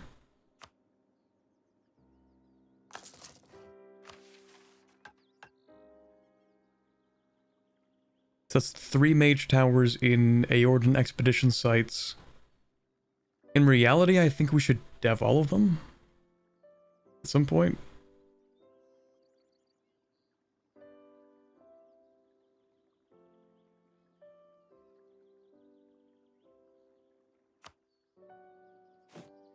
We also need workshops in all of these provinces. So that one, and do we need one there? No. Oh, we already built them. Okay, we need one here at some point. And I think also one... Yeah, we're building that. Okay. I can upgrade these. Better zombie hordes again. Nice.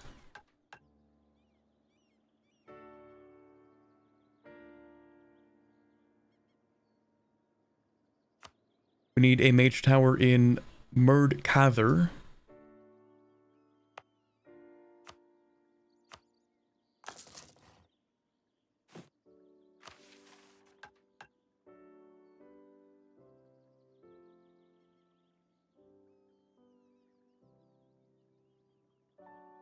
And every province, actually, all of the Aeordan expedition sites need mage towers. So I was right, we might as well build the mage towers.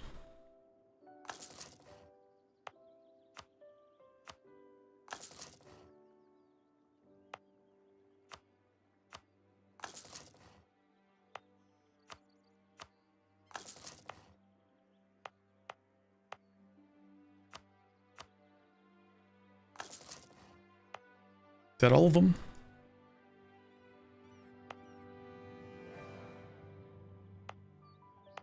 I think that's all of them. Unless there's one like, no, not on that island, not on this island. Okay, and then the other thing we're going to build are a couple of forts. Fort here. Fort there.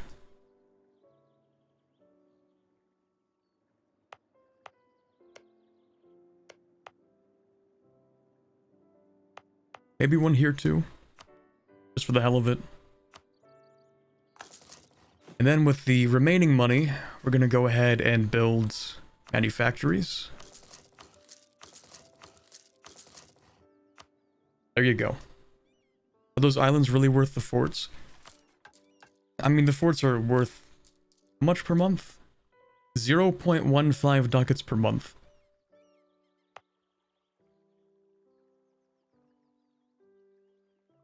How much production am I going to make off of this? Probably at least 0.15 ducats, right?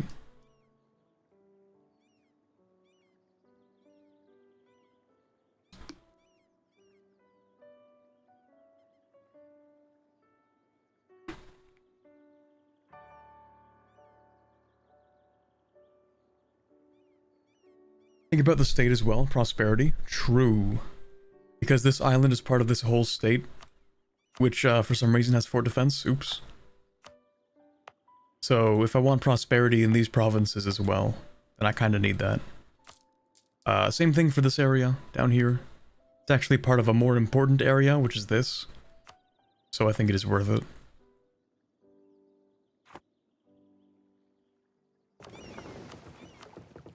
That explorer, I don't know, canoer, I guess. Other explorer, some kind of coastline.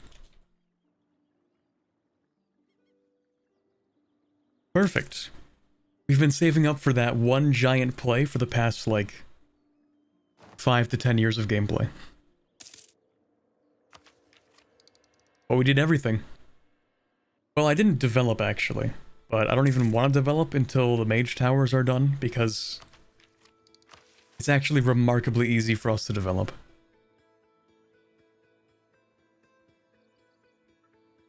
If I wait for the mage towers, then I'll get like another marginal 10% cost or something compared to right now. Because, which one is it? This will expire, but the mage towers are permanent. How long do the spells last? So this one lasts 3 years. This one lasts 10 years. Actually, now that you mention it, those mage towers, because they're so quick to build, they only take like 2 years. So after they're done being built, we can dev like crazy in those provinces. Like an absurd amount. Also, we have 21 admin to reduce inflation by 2, so we might as well do that while we're here.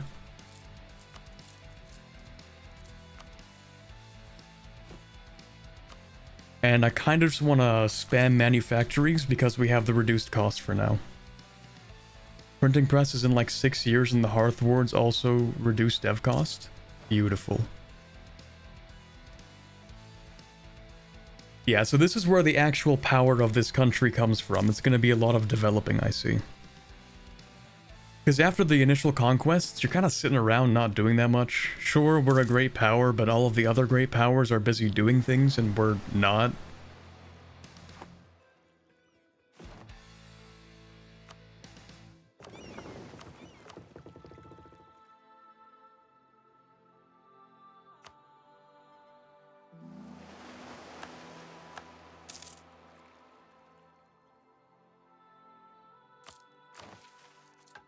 Oh yeah, wait, didn't we also have another mission for... Oh yeah, that was this one. It just kind of completed itself.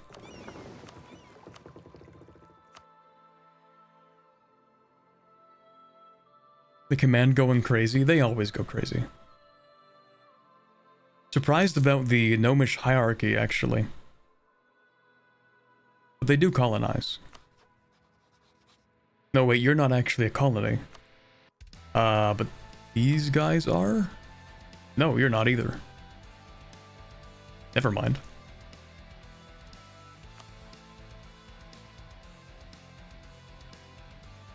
Okay.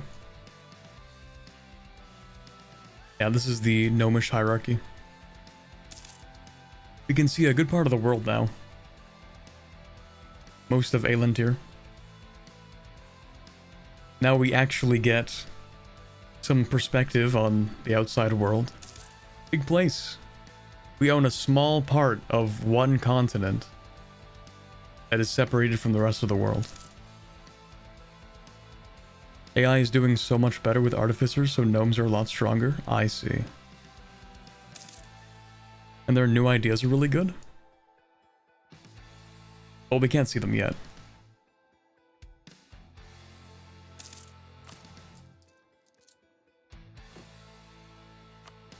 Alright, let's get more of these.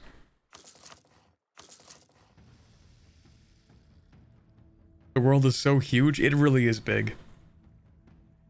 I think if you overlaid the base game EU4 map over the map in Anbennar, I think the base game is smaller. Well, actually, it depends. I think in the base game, Afro-Eurasia is larger. Like the whole, you know, main area compared to North and South America. But I think this game's version of North and South America is larger. Also, just this extra continent. It's like Australia on steroids.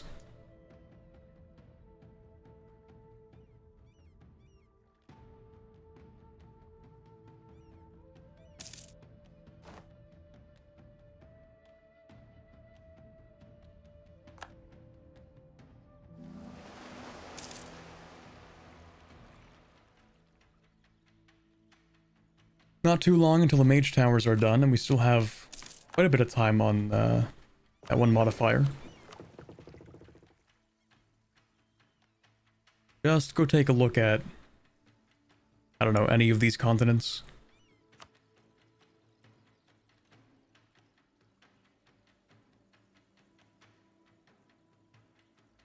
The larger New World makes colonization more enjoyable. What makes colonization more enjoyable is the fact that there's actually stuff to do in this New World.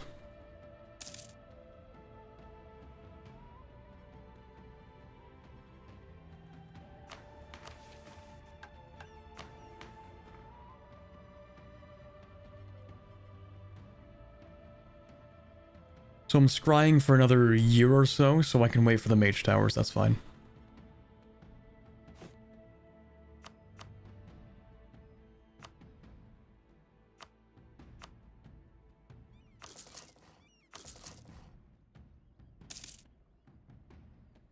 Okay, a mage tower in every one of those provinces. You know what, chat? I might actually just like culture convert these. I'm getting really tired of just waiting for the colonies, and I kind of want to move on. Also, did I even... No, I didn't set up the new magic. I'm so dumb. I need to get to legendary? Legendary evocation, legendary, or rather just renowned conjuration. Okay, well, we can do conjuration right now. We have so many points, I actually don't even mind spending them.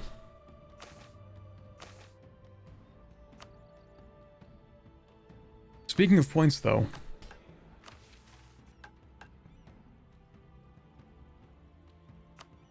I need to, at the very least, dev 3 of these to 10. 10 production, specifically.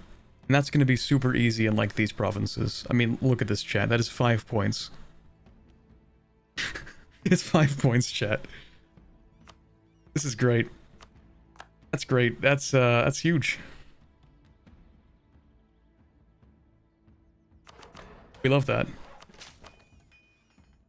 Actually, you know what? Yeah, I will just min-max these.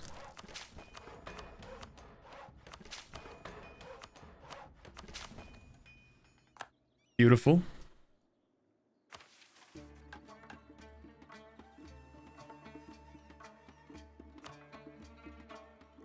Do I have 2 right now? I do have 2. Okay, well I need to develop this one as well.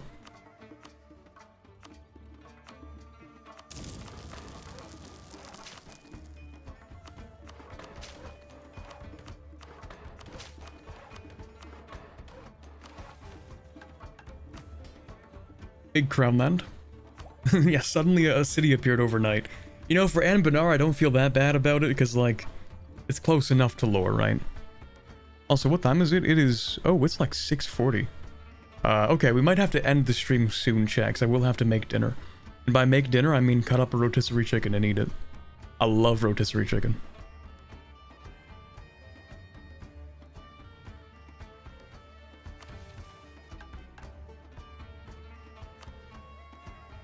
Did I dev all of these? No, this one needs to be dev'd. Also, coal.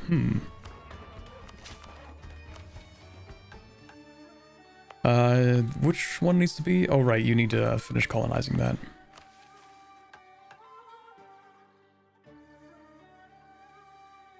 Oh, right, and yes, the other thing I wanted to do was use our reduced cost to get a conquistador to start exploring over this direction.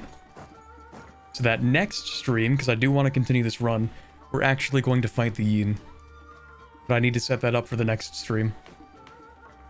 So we have increased ourselves by like 38 development in one day, which is kind of nice. It's easier to steal maps. Okay, well it depends on who has maps. Do you have maps of the Pednan Expanse? You do not. Okay. What about Haraf? You do, but not much more than I have. What about Trolls Bay?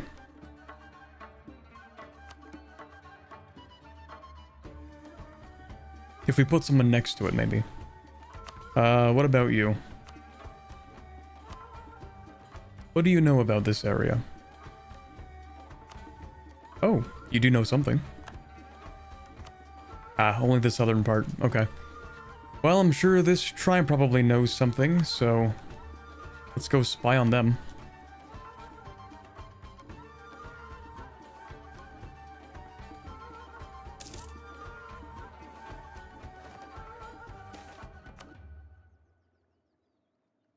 We'll take the free 50 admin, of course. Not that there's much to actually spend it on, because, you know, chat, we're ahead of time on tech, we're full on ideas. There's nothing I really have to develop right now, other than for Crown Land and I guess money. And these guys are being annoying. You know what, actually, I might move my trade capital down here. Now that I really think about it. Also, don't I need to develop this province?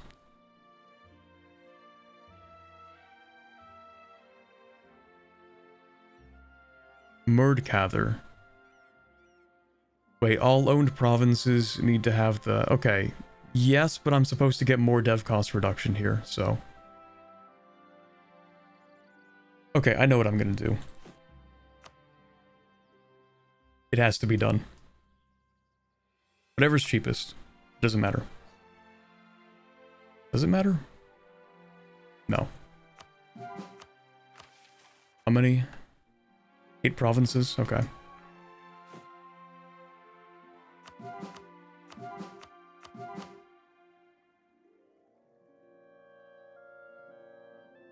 So in 4 years, that'll be done. And we should be able to finish this mission. Which means we'll be able to finish this. Which means we'll be able to finish this.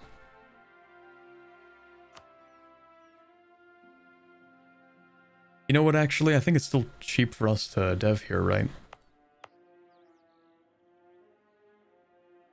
Well, we'll see what the thing changes to. You can use your admin points for expanding infrastructure. I mean, true. That is true.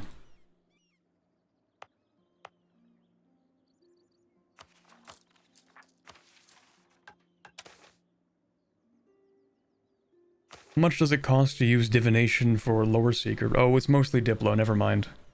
Yeah, it's actually no admin at all. Aw. Would it not be cheaper to get Empire rank by deving and accepting your culture group? The point of our country is to culture convert. Well... I don't really know what you mean. Cheaper to get Empire rank by deving and accepting your culture group. We have a mission that wants us to culture convert to our primary culture.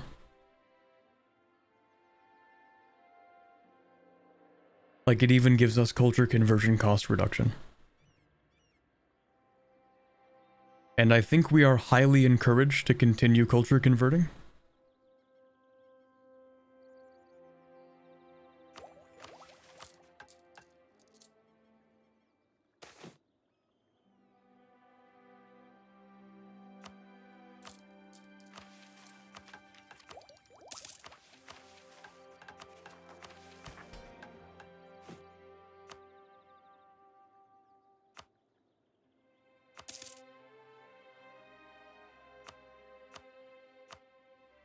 Yeah, we can build a few more of these. Siegeability, of course. Chat, we might have finished, like, maximizing our country's potential at the moment, other than, you know, doing more development. I guess if I wanted to, I could just keep on spamming the power cost, but that's not the most efficient thing to do. That's what you chose in the previous events? Yes. If you accepted them, you would have gotten a different reward here? I figured, yeah. Yesterday we talked about how the goal is to evil max. So we're getting there.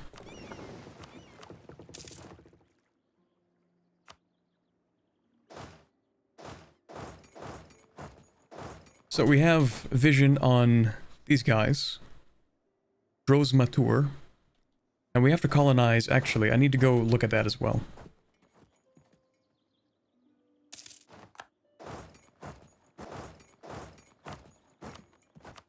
Turn that off.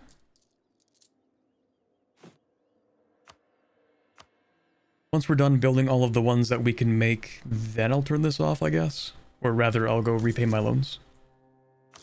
While it's cheap, I'm gonna keep making them. Oh, hello, I completely forgot I was even colonizing this. Oops.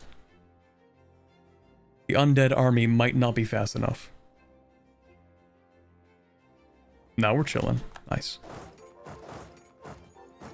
In fact, if there's nobody here, You should move here. Until I can colonize this. Wait, which area is it? Yeah, it is this stuff. Okay.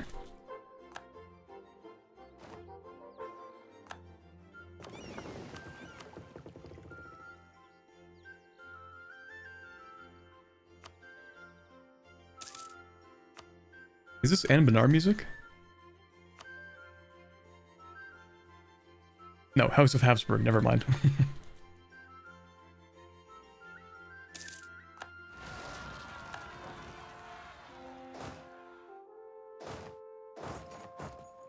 Chat, I've noticed every time peasants rise up or some kind of particularists, it's always this province. It's very annoying.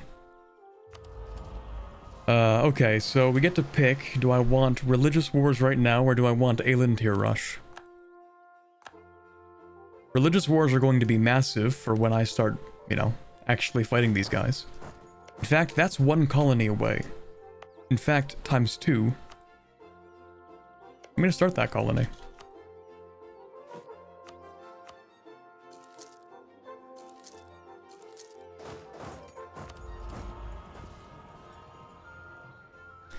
You know what?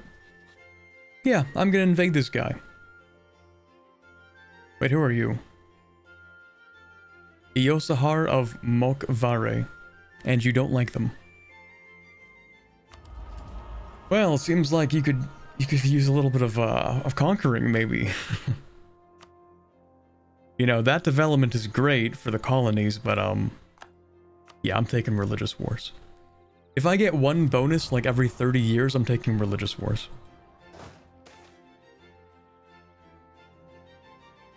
Huge? Massive? I will take the Diplo. That's what we have the least of.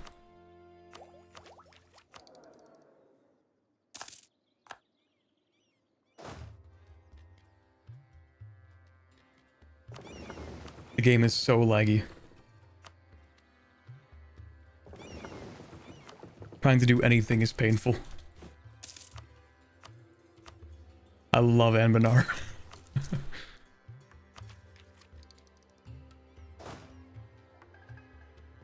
I just don't have it in me to disable some of the regions to make it a smoother game.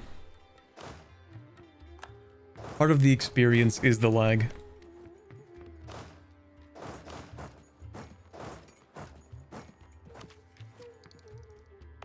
Oh, hello there. Nice land you have there. Have you ever seen a zombie before, by any chance? The money's fine.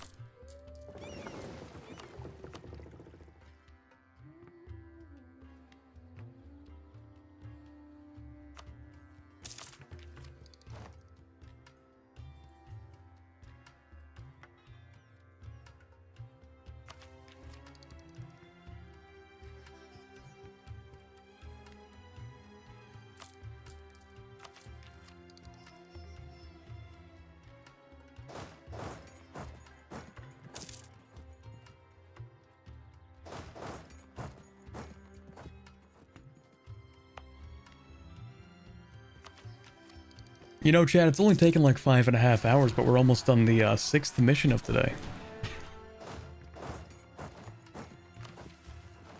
You know, at the very least, we did bring our nearly collapsing country back from the brink of collapse. And, you know, actually a respectable everything. 120 ducats per month. Sure, we have loans, but, you know, we're just investing in the economy. We'll pay those back. If nothing else, you can't say we didn't get good work done today.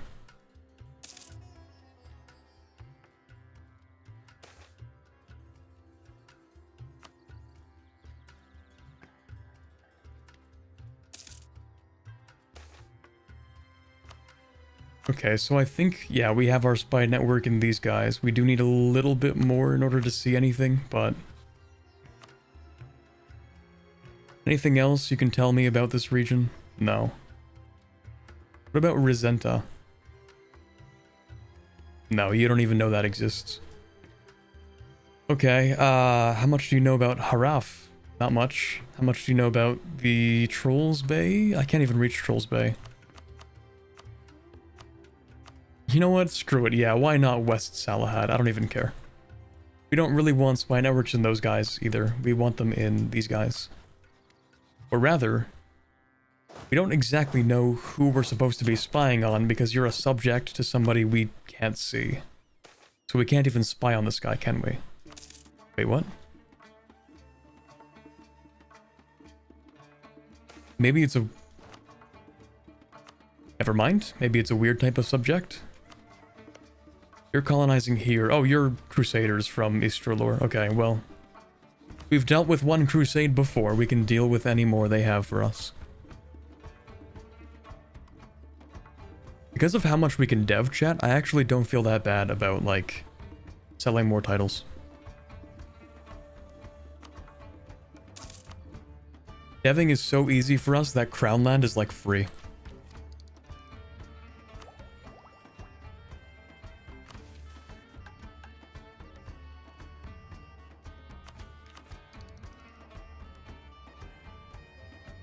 Our crusade is better than theirs. True. Our righteous cause versus their excuses.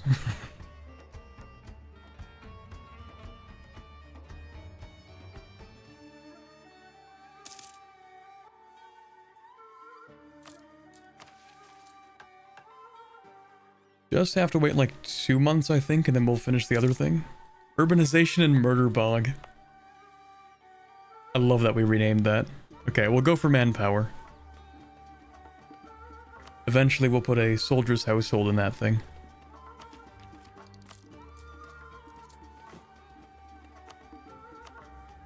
Anything else to build? I don't think so. Actually, chat, here's a question.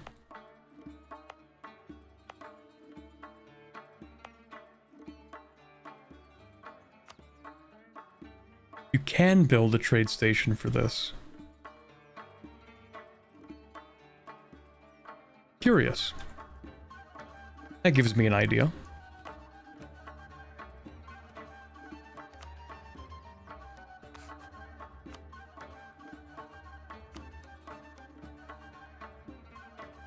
Ah, I forgot. Diplotech 14, that sucks. Never mind. Here I thought I was so clever. Okay, well, I'm gonna put one in these areas anyway, because we kind of want them. And I have a lot of admin.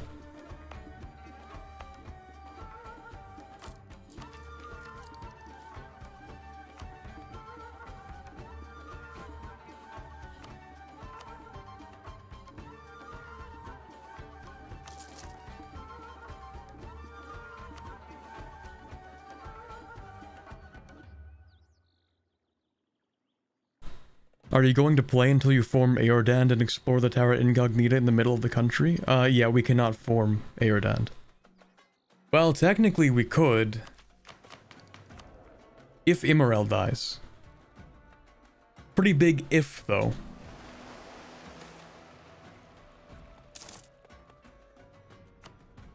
The only way she's going to die is if she wants to.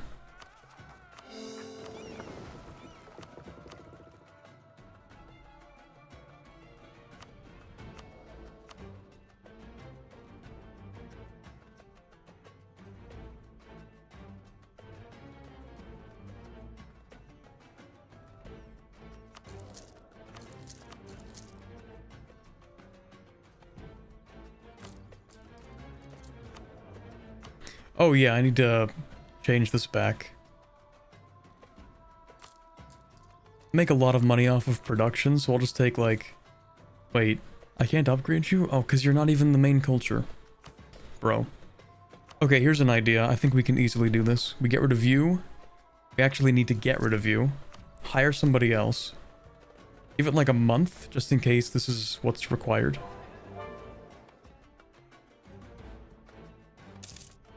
Then we press this, and sometimes the mages want you to kick out whoever's in charge.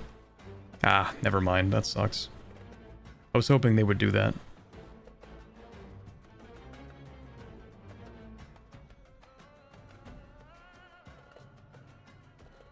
Level 3 Master of Mint for half cost, though. That's still pretty decent. We can pay off those loans.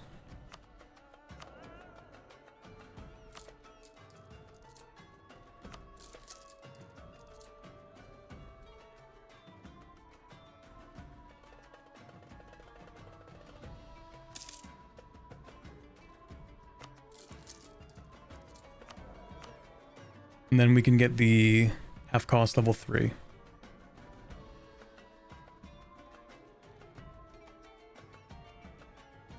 I love my 3.7 ducat per month level 3 advisor.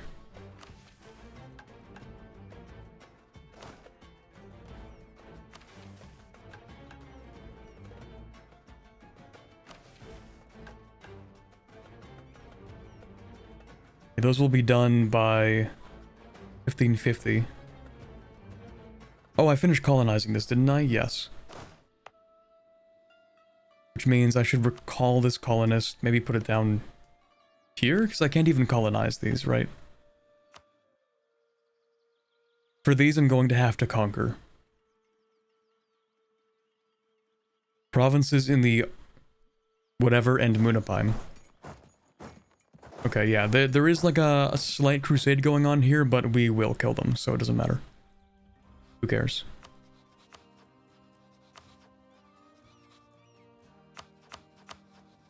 Oh yeah, what do you know about this area? Only 6 provinces? That can't be real. Okay, whatever. I should have checked.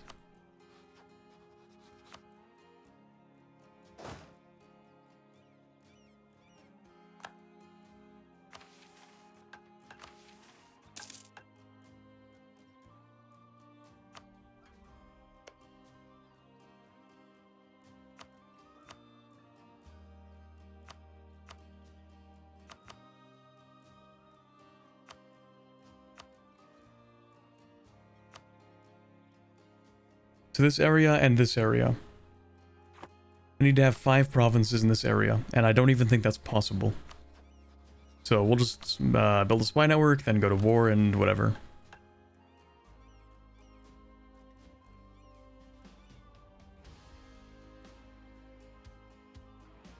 I wish finishing this mission would give you slight vision in this area. But I guess this mission gives you all of the Rosenta region. Even though I can't actually colonize this whole area.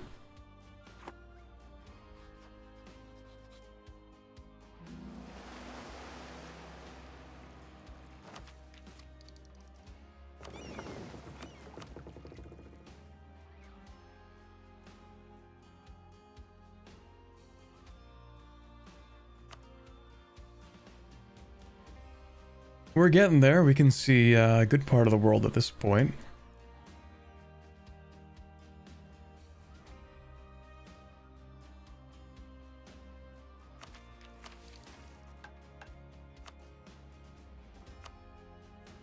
We need a marketplace and a dock in here.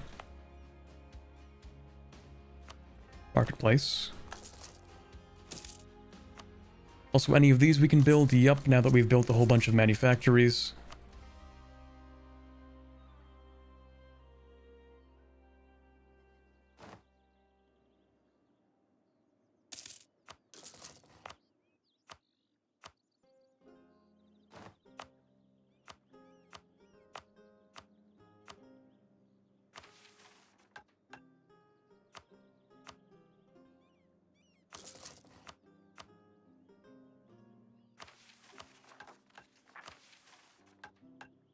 Okay, I think what we're going to do today, to end things off, is we're going to wait for these to finish. Then we'll finish this mission. Then we'll finish this mission. Then we're going to dev and finish this mission.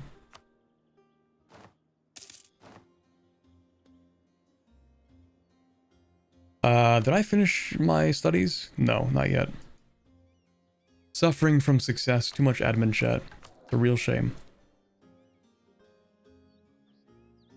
Well, let me go ahead and expand all of the infrastructure in the other provinces. That one, this one. We need to dev that still.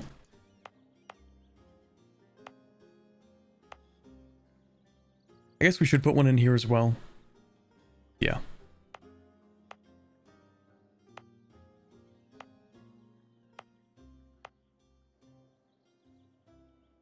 Too many mill points as well. Also, colonist that's not doing anything, even though I thought I had you doing something. Oh, maybe I didn't. Oops. Focusing admin. Oh. That's embarrassing. Although, to be fair, it's not like focusing anything is going to make a huge difference. I guess Diplo so I can speedrun my magical studies. I think I've built all of the mage towers, actually. All of the ones that I need. Mill power we could just drop on professionalism.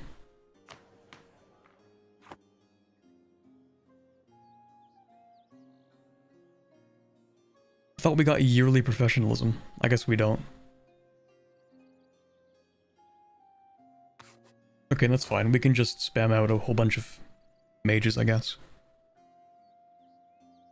Yeah, wait, hold on a second. When does this end? I kind of have an idea of what to do right now. Yeah, this should work. We go to our ruler magic menu and we do divination and we scry general affairs for a cost that's gonna take my admin. But I can use that reduced cost to not only spam out generals for a cheap price to get more professionalism, but also once these are done, which will be in fewer than 3 years, then I can finish that mission and do deving. So yeah. Let's spam out some generals.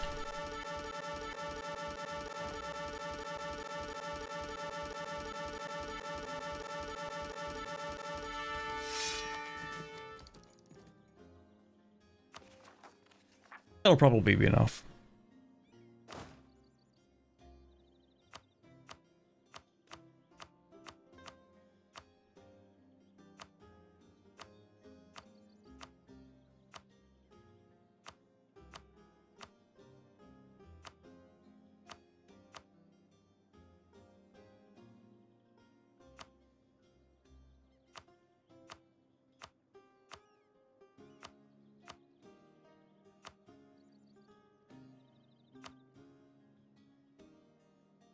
Nice.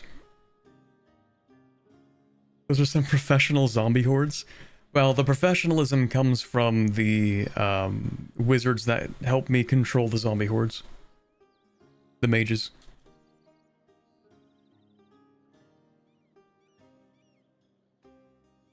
Yes, but with more mill dev, you can have even more undead in the manpower reserves. I think it's okay. I think we have enough manpower. I think we're good, chat. I think we're okay for manpower. Unless the command is trying to invade me anytime soon, I don't think it's a big deal. Military hegemony for movement speed. You're actually so real for that. Easy, we only need an army of 1 million people, so...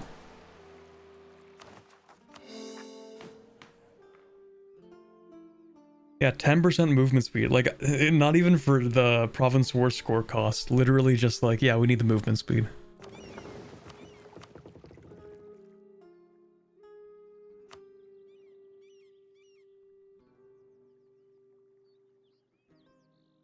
Will you ever do a finish all Anbennar achievements before EU5 comes out challenge? Absolutely not.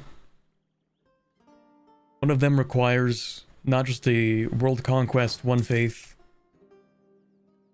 and oh yeah, actually it's one faith, one culture world conquest.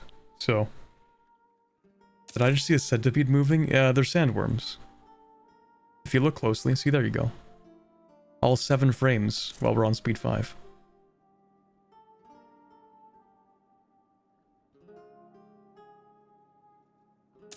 Look at that.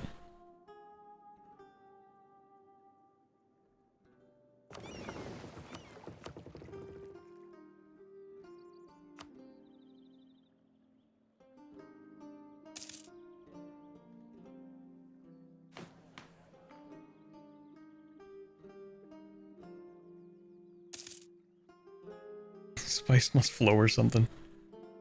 Yeah, apparently these provinces have a high chance of spice. Or maybe it's the ones that are like down here, I don't know. Allegedly.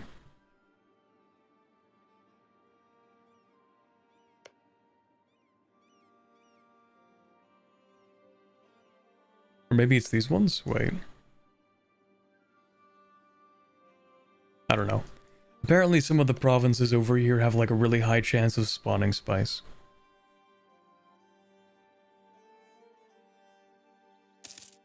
Also, we need one more colony. We can just slap it down like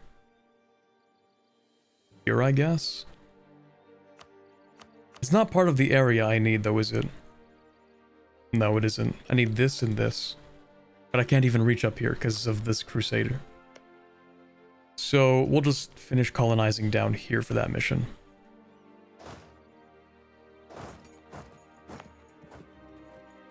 Oh, also, the zombies have guns, I think, technically. Okay, culture's done. Wait, do the zombies have guns? No, they don't have any fire damage. They don't have guns.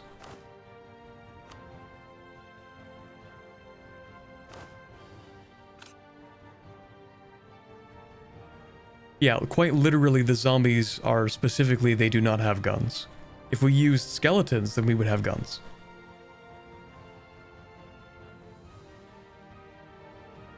Skeletons, I'm thinking, are going to be like better for the late game.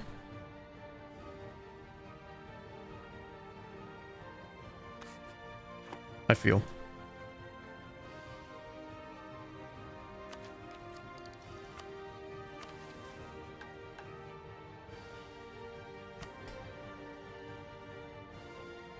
Anyway, we should have this done.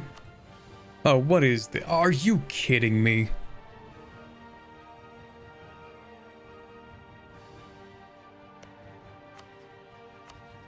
Bro, who is this? Who do you think... Who do you think you are, actually? No, hold on. I'm not just gonna let this go. I'm not letting that slide.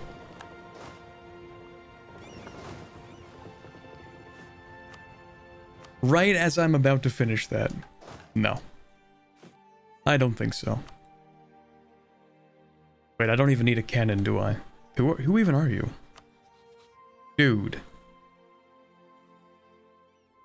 Okay, yeah, we're gonna have to kill him, chat.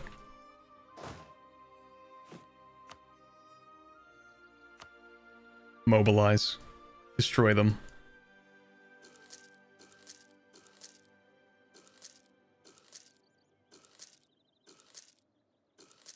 Didn't think I would be doing this today.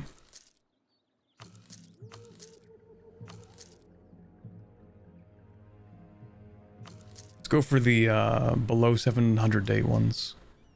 Oh, they're all 700 days. Okay, whatever. Didn't think I was gonna have to do this today, but someone's forcing my hand.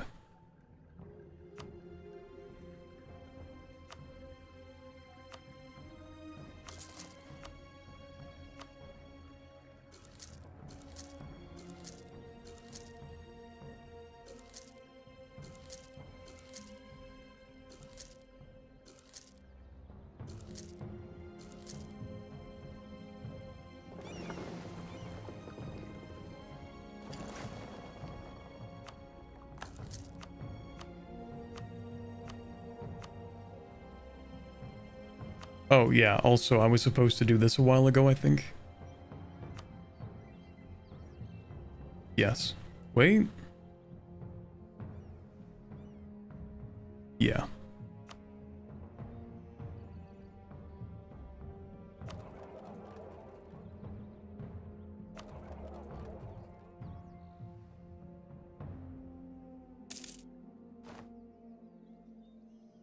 Still 100%, but I have to actually collect it, otherwise it will disappear.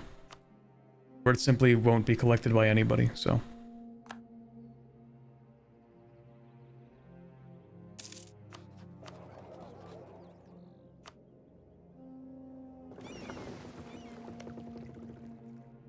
Of course it's the dwarves. Of course. Just when I thought I could have a quick and easy conclusion to today's stream. Okay, give me a second.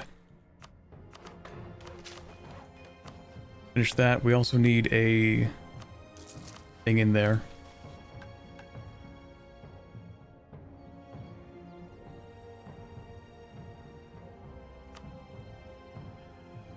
Ozga clan? Oh, right, and this also needs a dock.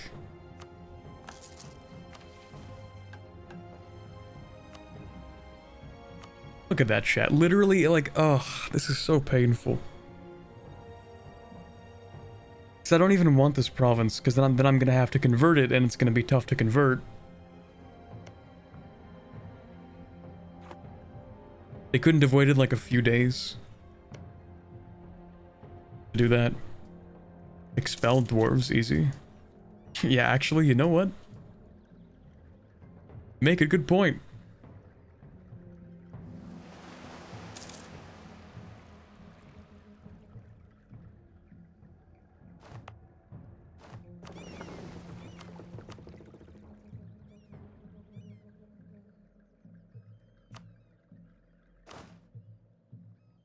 Naval doctrine. Ship trade power, I guess.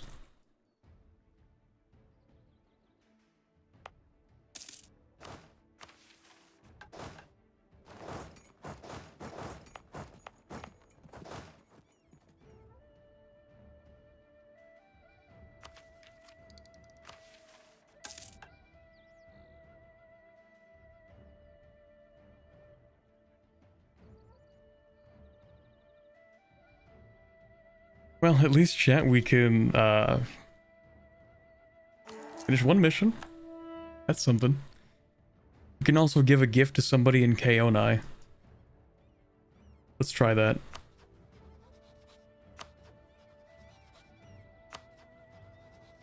Probably going to invade the Crusaders, actually, so let me just get a claim on... Oh. Never mind. We'll get a claim on these guys. Kaonai, these guys. Okay, and who's the strongest power here? We'll just be friends with you.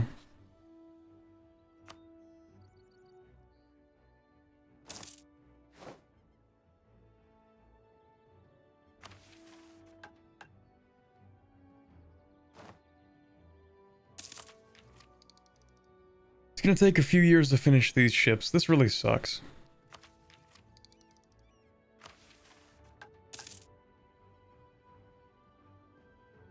Me when island blocks off my entire mission tree. Yippee.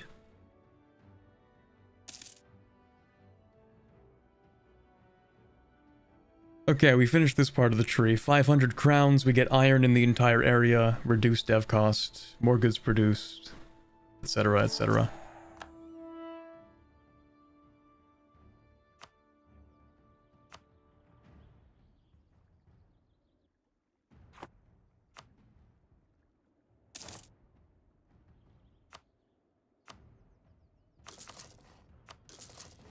Well, hey, at the very least, we make so much money that a fleet that large is no problem. Oh, hello. Southern Expedition, cool. We reach down south, we get 1,000 sailors, 200 crowns, 20 naval tradition, and we discover Kaonai. Cool.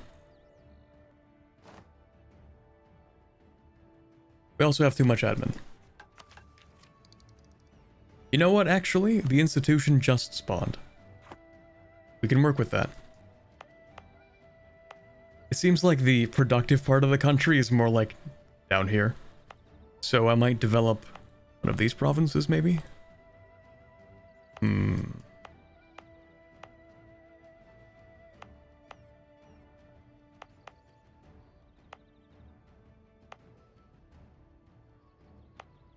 I say I was going to develop this, though? I did. Well, the good numbers are 10, 13, 16, 18, 20, 22, and 24.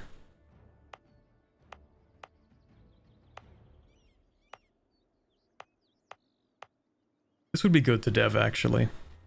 16 is the best number, I think, but it actually kind of depends on your cost reduction. So the more cost reduction you have, actually, the better it is to start at a smaller province. So in theory, even something like...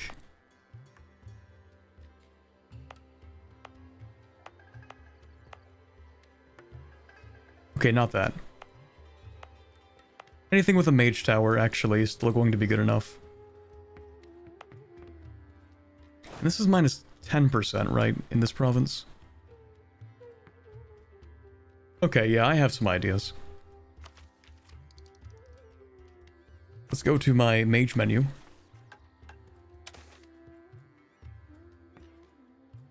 Divination. I don't still have that, actually. Wait, hold on. Do I have that? Oh, right, I'm already scrying. That's crazy. What do you know? Okay, never mind. Precursor relics. Oh, right, actually, because mage towers on precursors are 20%, and precursors are minus 15%. Yeah, okay.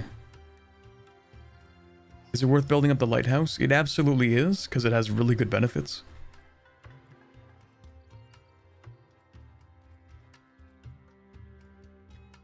But we don't really have to worry about that.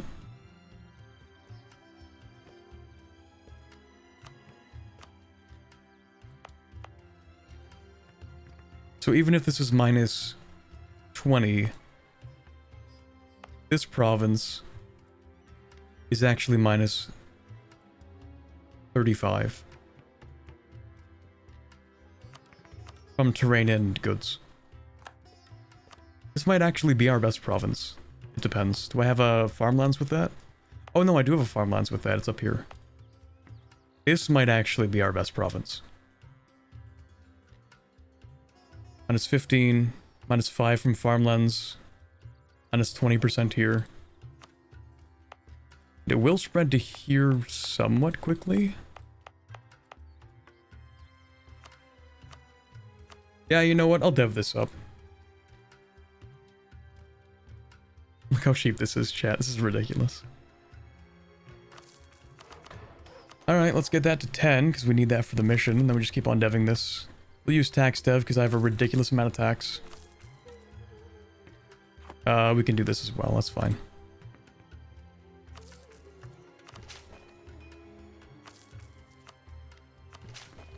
Oh wow, printing press, isn't that crazy? What was that, like 700 points max?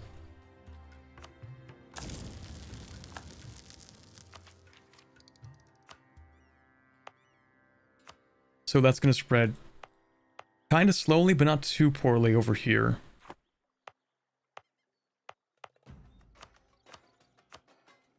Might do this.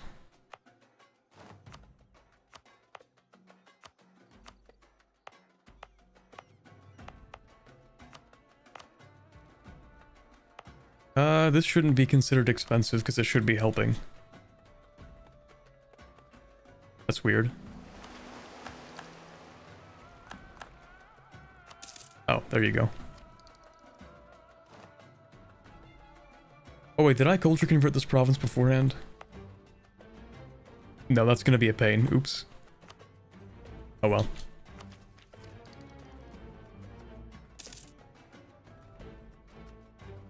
So, who are these guys and why are they being annoying? We have 27 ships, 25,000 people allied to some guy I don't care about. I need to take these provinces, and then I need to expel the dwarves.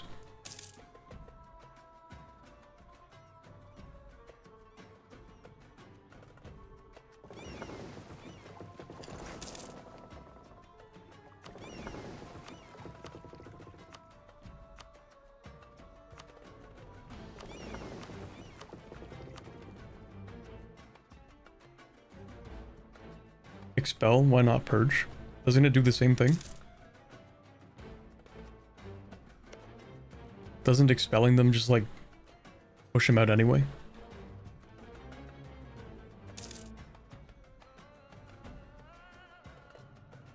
Think of them as contractors colonizing for you. I don't think it counts when we, like, actually have to get rid of them.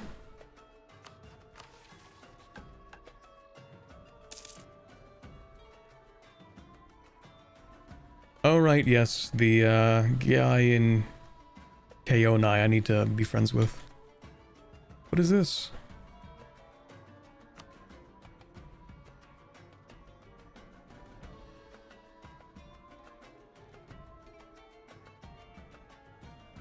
Okay.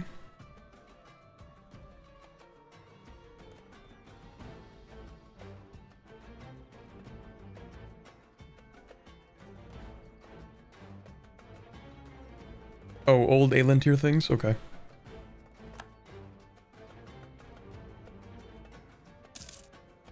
If you expel, other nations get events to take them and they get free dev. Okay, but do I care?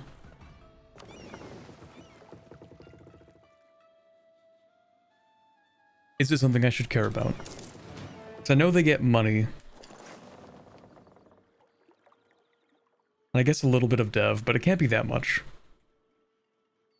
Besides, there are like maybe a couple of dwarves. Alright, let's get the navy together. I could just use the cavalry, or I could reform the army a little. You know, I kind of want to change these away from zombies towards the skeletons once they have actual muskets. Get some fire damage. Right now, this is fine. So we can fit 30,000 people. I think I'm willing to just go with like 8 artillery.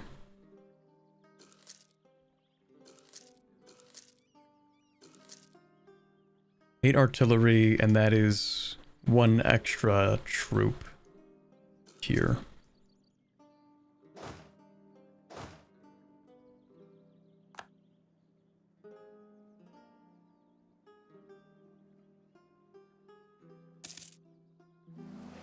Yeah, the dwarves have no idea what's coming. Just like how my voice has no idea how to fix itself after 6 hours of streaming.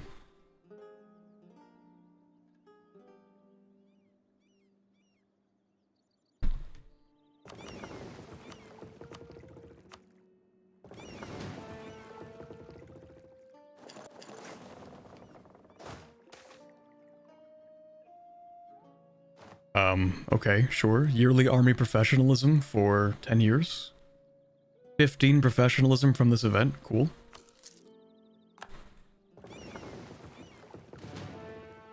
$15 heavies, I'm sure, is probably going to be enough, right?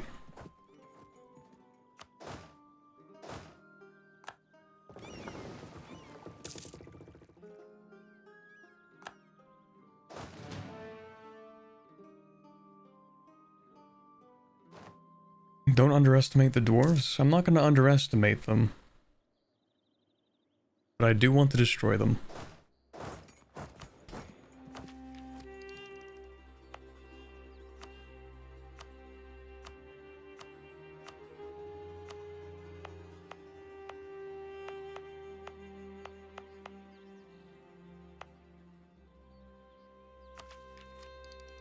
You know what? I might actually develop a second province.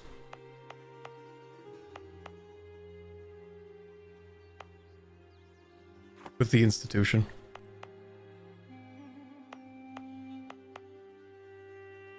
Something to help it spread a little bit more, a little faster.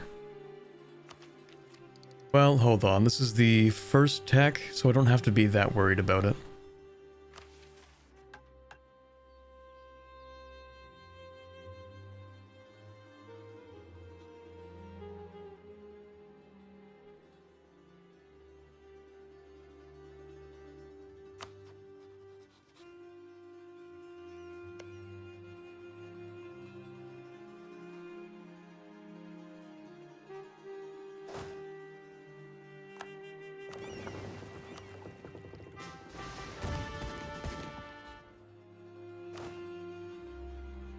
I could have a third admiral, but we can just do this.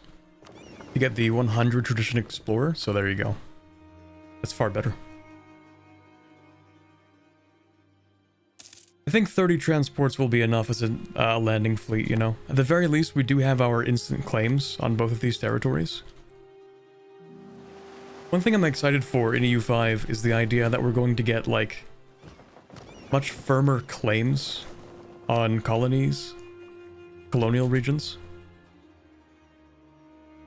So hopefully this kind of thing could not even happen in EU5. Because I would be like, actually, I have claims to all of this, so I'll kill you. That kind of thing. Then again, the dwarves don't exactly respect us, so it doesn't matter that much. This is the island. Gonna take that.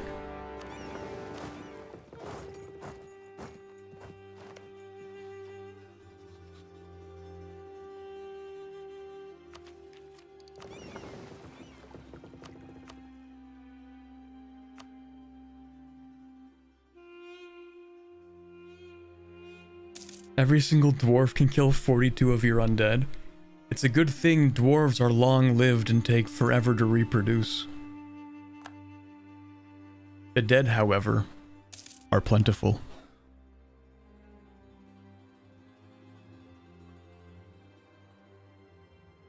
If you raise dwarves as zombies, do you think that they could 1v1 other dwarves?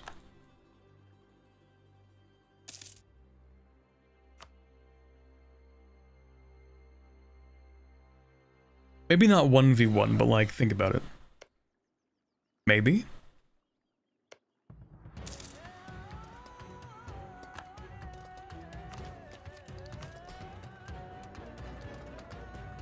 Where's the dwarf's capital? It's over here, and that's what's annoying. These guys are like a trade league or something. Yeah, Aelantiri corporate state. So they're only interested in like colonizing and exploiting as much wealth as possible. So it is like they don't care about having a specific region, they just want to like take the entire thing. Also, yeah, I'm gonna burn this down when I get the chance.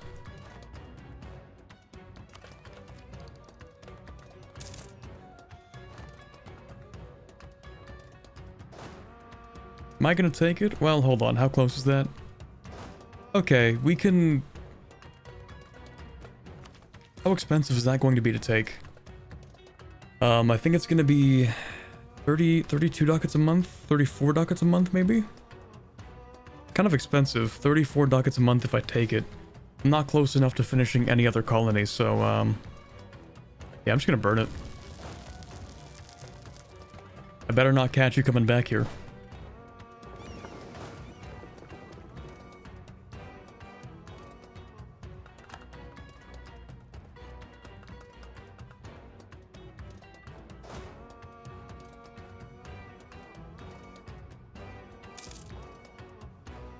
They're an offshoot of the Astra Bank. The who? Wait, Astra. I know of that name. I've heard of that before. Those guys are, here? I think? Oh, the Koogdir guys. Never mind. That was a completely... Yep, never mind. Wrong place entirely. Oh, right, we have a time at sea modifier. So let's actually take a second to relax in here, and then I'm gonna... You know, I'm gonna island hop. It's very convenient for us that they've set up a long chain of islands that we can just travel through.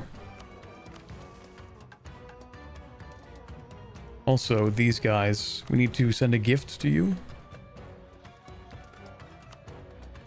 And you're poor, so you'll accept like anything. Here you go, buddy. Feeling generous today. Oh, never mind. You need the improved relations of 100. I keep forgetting that they keep like implementing that. They update the missions so that you don't actually need to be best friends with a country, you just need to improve relations by a certain amount. And it's a good change, but I'm not used to it, so I keep not doing that.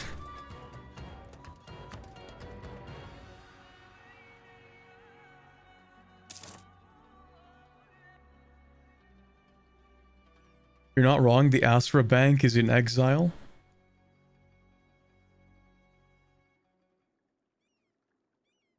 It's in exile in the Empire at the start of the game with the Astra Bank expedition near Koogdir to reclaim that hold. So it is these guys. The Azra expedition, which is here, maybe.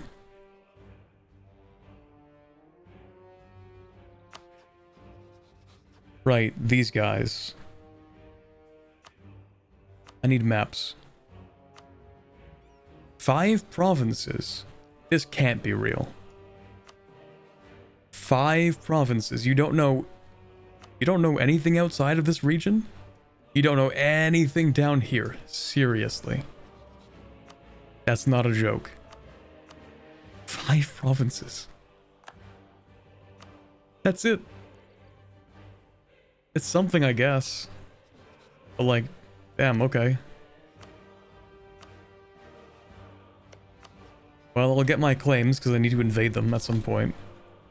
Well, not these guys. I need to invade this guy. Istranar. Oh, you actually formed a country instead of just being a crusade.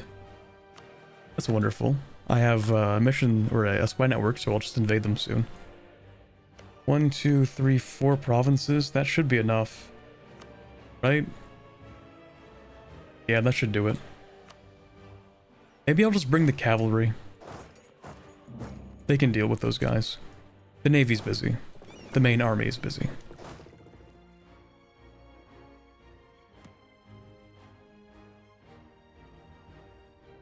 You should not be going anywhere, thank you. I'm like, wait a second.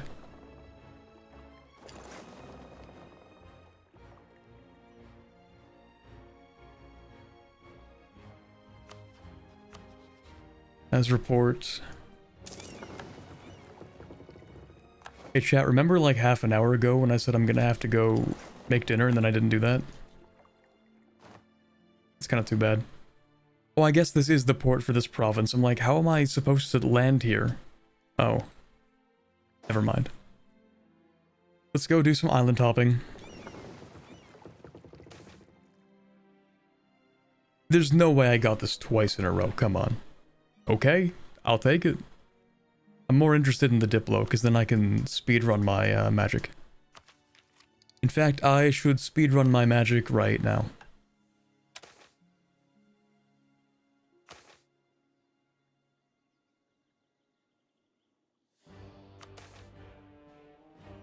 Can I do it again? Oh, it's a cooldown of a year, and that sucks. Never mind. Learnings of an Elder is not a rare event. I know, but I've gotten it like 3 times already. I thought maybe they would want to pace that out over the course of a campaign.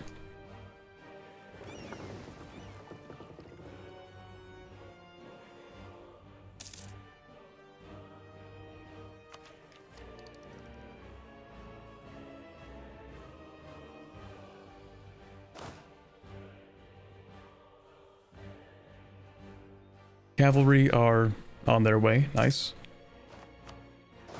Oh yeah, I guess you can go do something. Oh, hello. Kaonai connection. Nice. The southern expedition went smoothly enough. We established perfectly serviceable connections to the local cities. However, it seems that fleeing Kaamazi traders have spread foul rumors about us to the south. Okay. Whole lot of words. Am I reading all these? Not really, but hold on. The Kaonai connection, Diplo rep +2, improve relations, and we get an alliance for free. Wow. We actually can get an alliance. What do you know? I see. So the Diplo rep is going to keep on stacking to the point where we almost have normal Diplo rep, despite the fact that we should not have normal Diplo rep.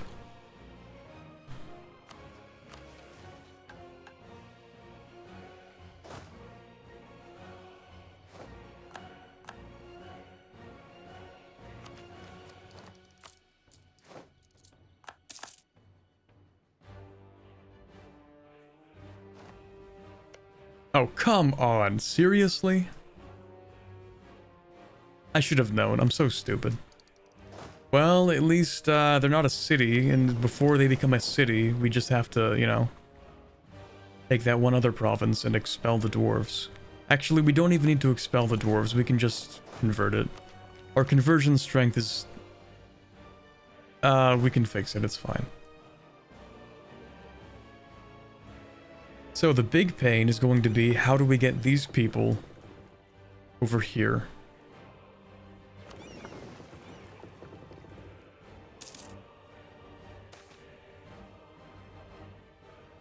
I'm telling you, this can't be right. 3 times in the past 2 years, this can't be right. Okay, I'll take it. I'll max out my Diplo.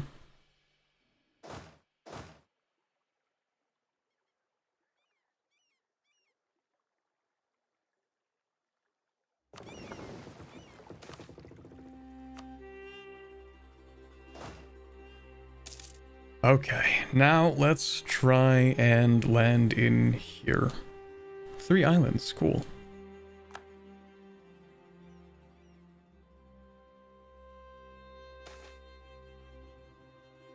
Accept their help? Sure. There we go. Renowned in conjuration. What else do we need? Legendary in evocation. Alright, let's get started. Evocation, study. We have a ton of money. We are below enough power projection to keep that 1 extra admiral, which kind of sucks.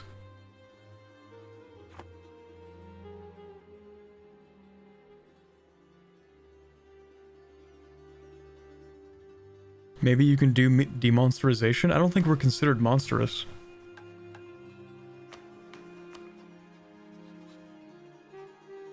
No, we're not.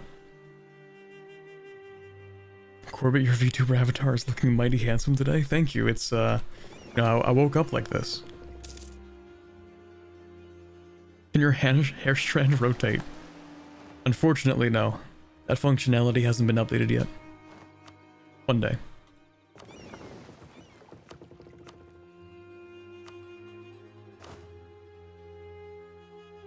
Okay, once this other guy comes back, yeah, exactly. Who cares about unrest? Not me. So this guy, we're pretty much done colonizing. We can just get rid of... I don't really want to get rid of any of them, but... I guess we have to get rid of 1. For now. So we still can't have rivals.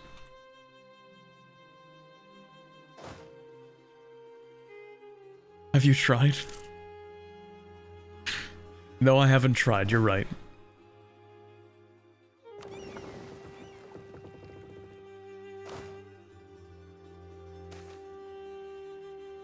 Would be funny if you changed the variable of your hair strand physics so it jerks around like crazy. I actually could do that. That is possible. I have no idea what this is, so...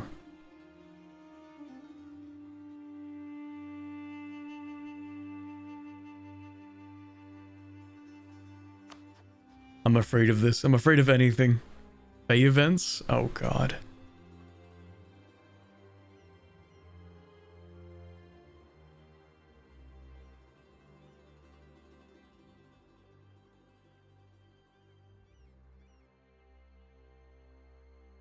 Screw it.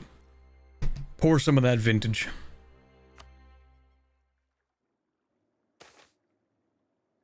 Oh. I mean, I already have, Thanks. Thank you.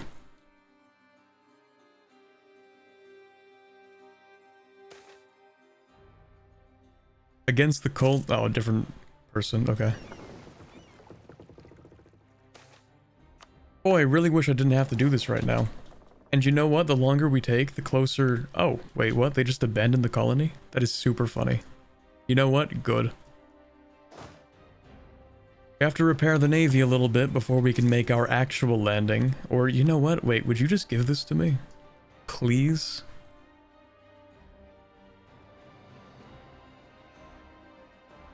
So as I was saying, we're gonna have to land in their capital. Fortunately, it's on this random island, so we can just, like, invade them.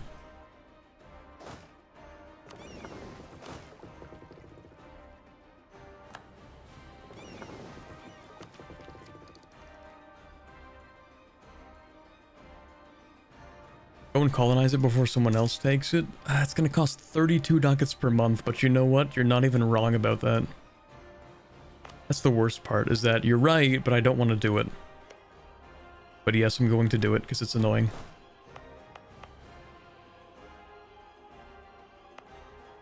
And in fact, I'm gonna put this army on here.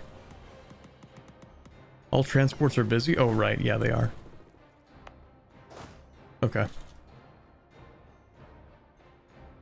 I know, I won't be paying it for long, but it is annoying. Okay, if you want to be weird about it, then I'll land here and then move there. It's not like it's CK3, it doesn't matter when I land. Let's look at that. 5 artillery and 5 front row. This guy's an amateur. This guy does not know proper troop composition.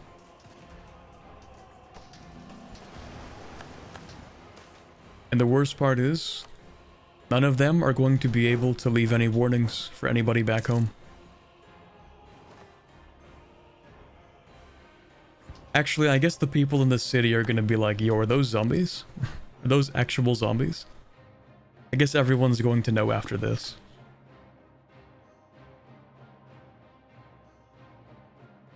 Okay, we need the ships... Oh, right, they don't actually need to rest, they need to go here. Also, the attrition is non-existent. I think we have minus 85% attrition, so we can just stack the whole army, and I don't care. You can explore that, because it's the last thing. Also, I'm about to cap on points. Okay, we just dev something, I guess.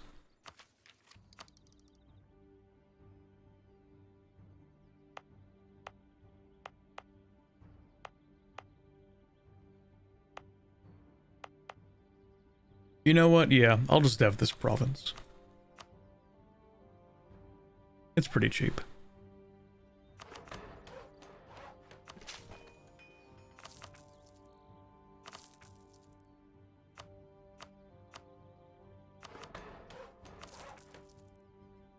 Wait, did I didn't do the thing though. Wait a second. I'm stupid. I was supposed to do...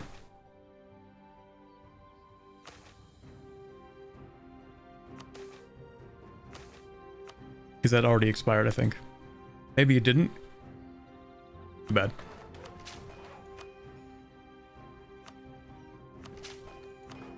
The reason I want to dev this is because it's going to be like the gateway between this sea tile and this sea tile, because it covers both. So yeah, I double dipped a little bit, but it's fine.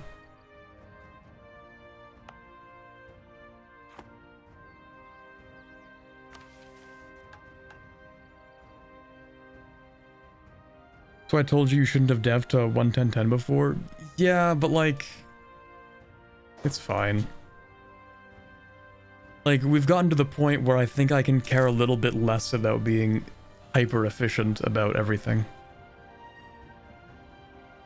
Like, once I have the permanent 666 ruler, you know, like maximum level on the advisors, and I'm generating an absurd number of points per month, I don't think it matters that much.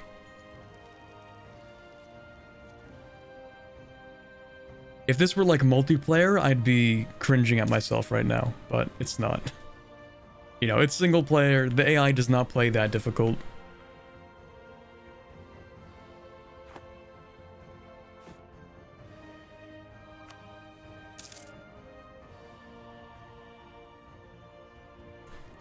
Just one siege, bro. Bro, please. One siege. One siege, man, please. Seriously?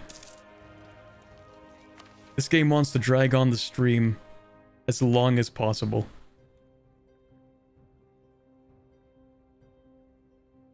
Thank you.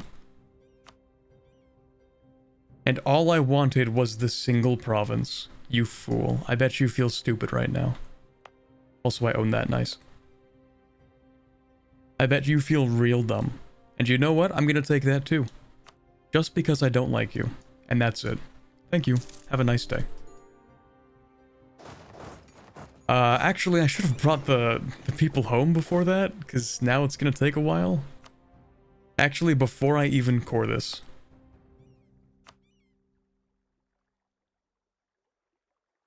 No, it's fine. I'll core it and then I'll just expel dwarves.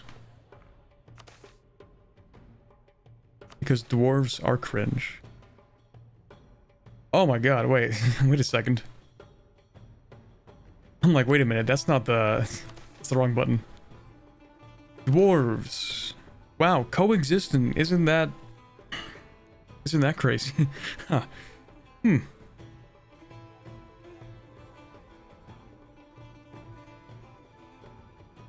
Yeah, that's real crazy. Wow. Wild.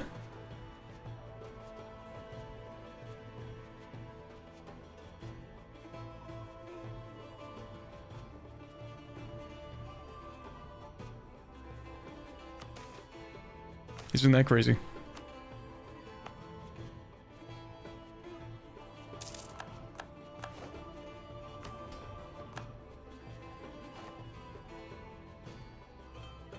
Okay, again, I don't feel bad with selling titles because we can seize Crown Land. And dev a whole lot. If I even want to take this right now, it's still 2 years. So I don't have to take it. I could wait for it to spread more. And become cheaper. Any manufactories to build? Yes, iron. Copper, more iron, some of these.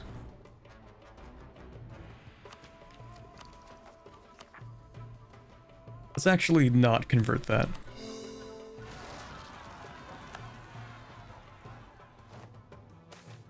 Oh, right. First of all, yeah, too much religious freedom. True. So real. Alright, let's get our guys back home. Because, yeah, that's a lot of attrition. We might even end up dying. Hold on. Me when I don't pay attention to attrition. I don't know. Yeah, we might die. That would suck. We'll see what happens. Because I kind of just forgot to move them over. Undead are expelling people? No, we're not even technically undead. We are the Ruinborn Elves.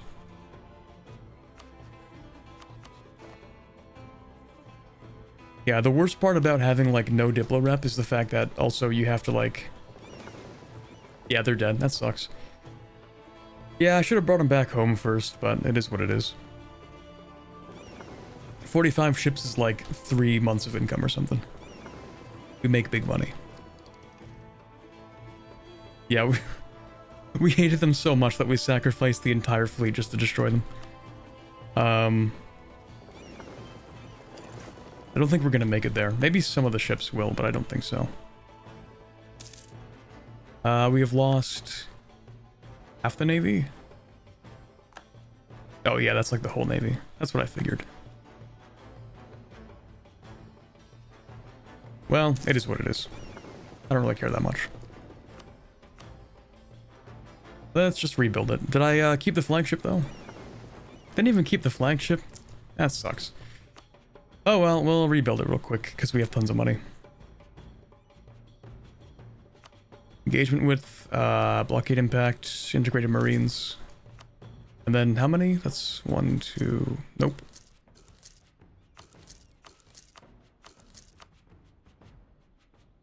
Eight, 9... 10... That's 12 actually.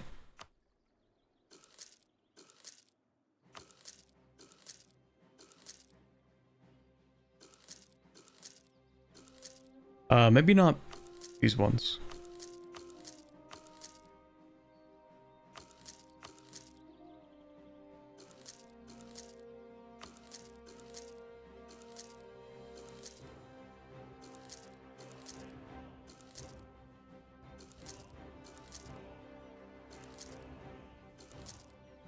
There we go. Literally, we don't even notice the losses. The entire navy could have died and nobody would have bat an eye. Speaking of armies and invading though, I do need to invade this guy. Completely forgot about that, my bad.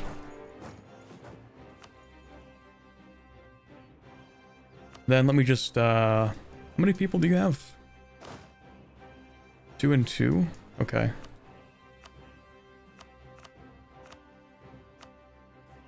That'll be enough? Yeah, that'll be enough.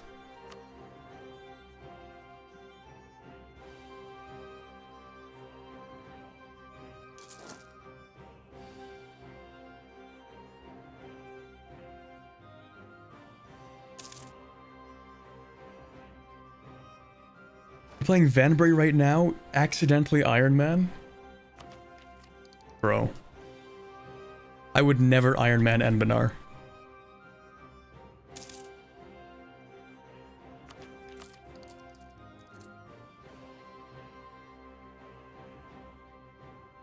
Like, if I accidentally turned on Iron Man for a campaign, I would probably simply restart.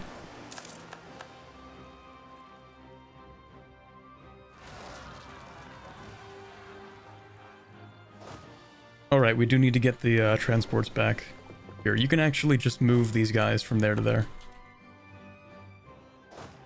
Well, I guess actually, while we're here, we might as well grab them.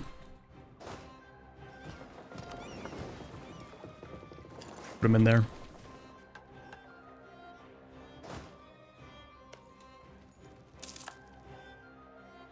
Colony's done, perfect, so I'm not spending 36 nuggets per month on colonies. Yeah, it is like, oh my god, it's almost 8 o'clock. I genuinely need to like end the stream soon. I was like, yeah, let's go on this tangent for a little bit, and then I spend like the next 4 hours on it. Okay, we still have our colonists there. That's what's that's what matters. That's what's important.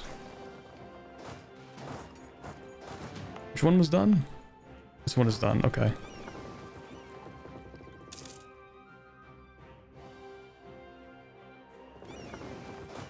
So we're gonna move these guys here.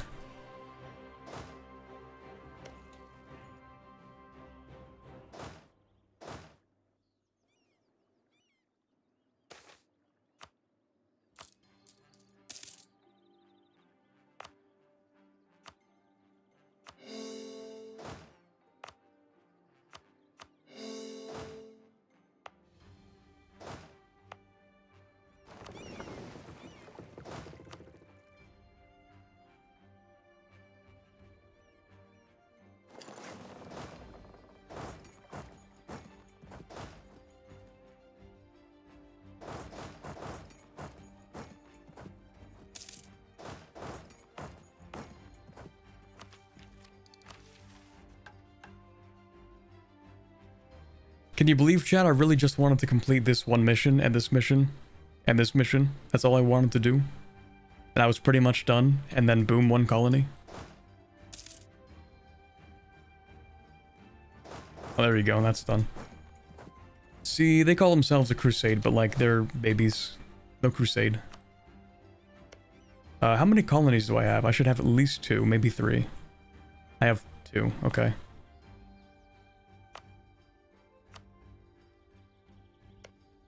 Move that here then, I guess.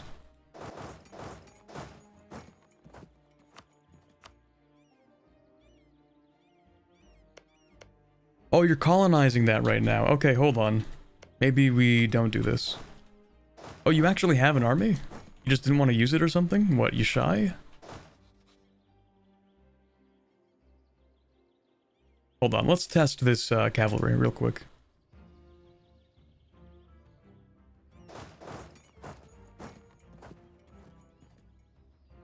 Oh. Okay then.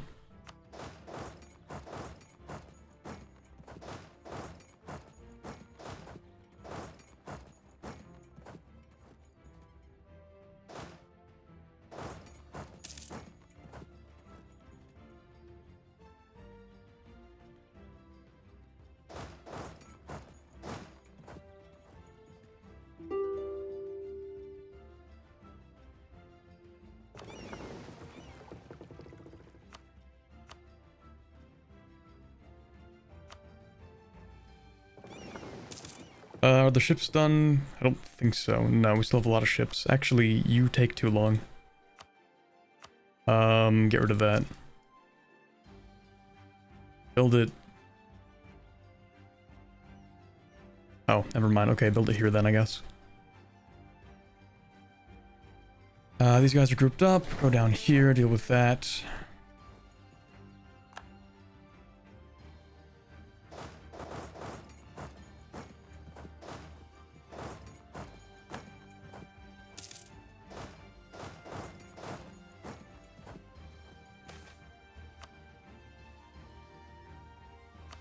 Too much Diplo. I'm going to spend that on spamming out my magic.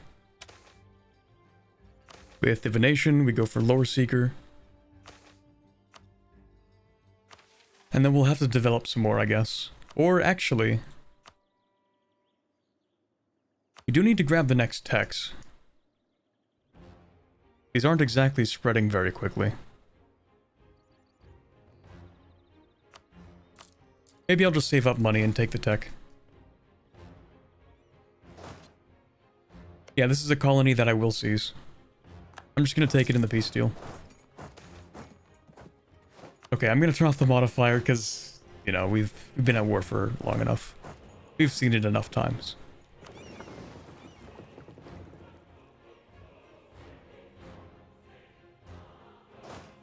There we go, that's done. We're gonna send you back up here because we have an army being made. They surrendered. Okay, nice. I'm gonna take the whole thing.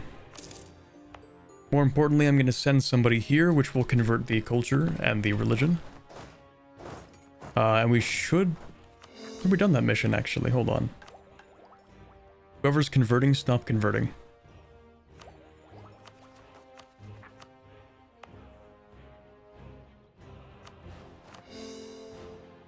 Actually, is this... No, it's not done being cored. Okay.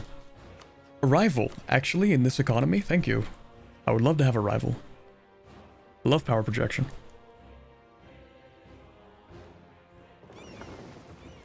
Okay, we don't need...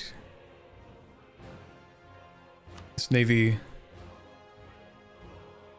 or that navy.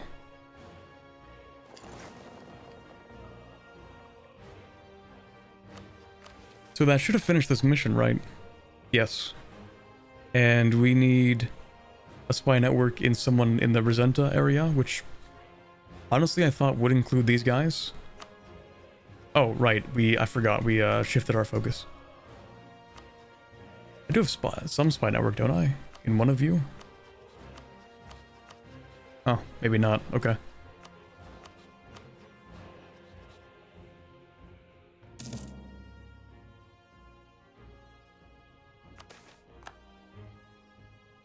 Let's go! I say as I ship off the dwarves. Mission complete. Finally, the Everfrost Court. Cool. I'm too tired to read all that. Next mission, Shelter from the Storm. All of the provinces with Aordan expeditionary sites will receive Hearth Wards, as will Gemradcurt and any other provinces we have substantially improved.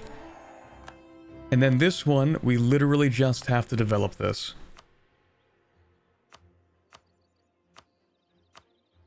Which should be easy, because we now get a Hearth Ward, which is another 20% local dev cost modifier. So count them, chat, that's minus 15, minus 20, and another minus 20.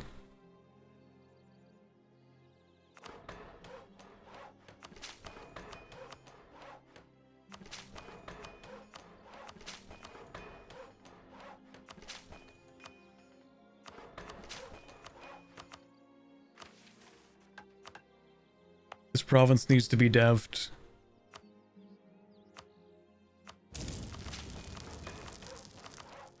I'll just make all of them 1-10-10. Seems easy enough.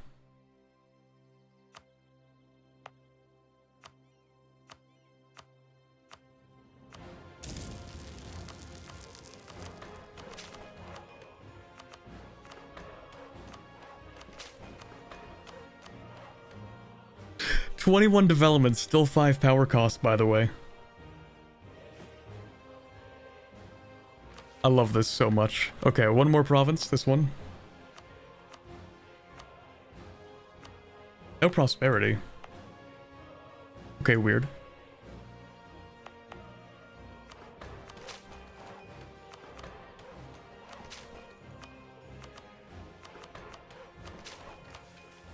Mission complete. We get Order of Arcane Sciences for tech cost and innovativeness for the rest of the game. We get a couple of universities. Very nice. And we get to create lesser hearth wards in any province. Well, let's see, actually. No, it's just like in other places? Okay, cool.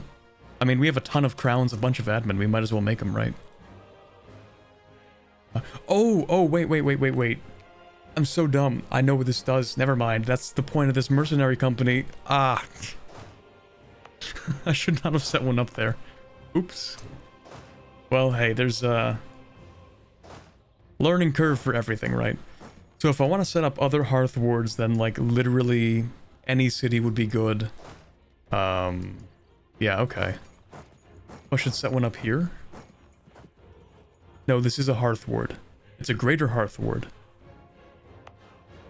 Is this a hearth ward?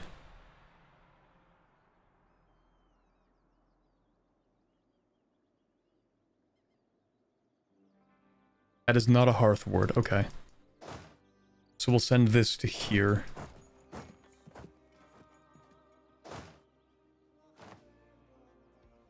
At any place where the cavalry mercenaries are, they set a hearth ward. Amazing. Huge. And it's like consistent, like the price doesn't increase or anything, it's like the same throughout.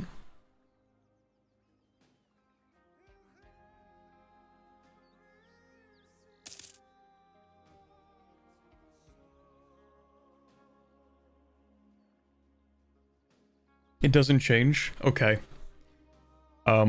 That might be broken. That might be a little bit cracked. What are these modifiers for the lesser hearth wards? 20% tax, 20% production, minus 0.7 devastation, 2 trade power, and minus 20% dev cost. Now that I think about it, it actually isn't cracked. And the only reason for that is because it literally counteracts these penalties. And that's kind of all it does. Yeah. Now that I think about it, I'm like, yeah, this actually isn't as insane as I thought it was. But it's still really good, of course. Because it counteracts those penalties. And mostly because we don't even worry about the penalties. We don't even notice these that much. Because we make a ton of money, and it's really cheap to develop. You want one in every province? I think we can manage that. I think that's doable, yeah. Okay. So then when we go into this for the next stream, because I do want to do a third one for this, then all we have to do is throw on Legendary Evocation, which will be pretty easy. Now that we have the Hearth Wards, this isn't a big deal, because I'm sure this is going to upgrade the penalties. It also lets you reduce the number of forts you need.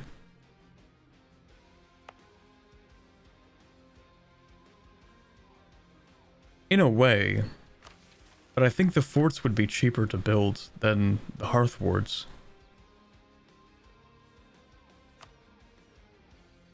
This will be doable. Yeah, at the start of the next stream, I think we can go to war with the Yin. And we can conquer them. We can set up hearth wards everywhere. We just finished rebuilding the navy, I think, right? Or we're close to being done rebuilding the navy. Army's been rebuilt. I should rebuild a second army. Yeah, I can definitely build another army. Hey Furio, sup Corbo? Are you addicted to this mod? Absolutely. Yeah, I think if you include yesterday, you know, over the course of these last 2 days, it's only been like, I don't know, 12 hours of playing this. Light work, to be honest. The forts plus heart wards, or hearth wards, make super forts. In terms of devastation, yes. But I think in terms of everything else, it's kind of just the same.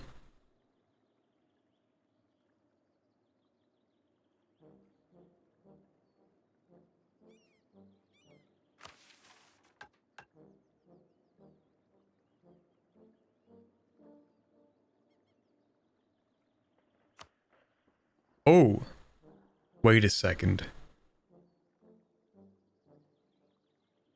Oh, Okay, this is gonna be exciting next time.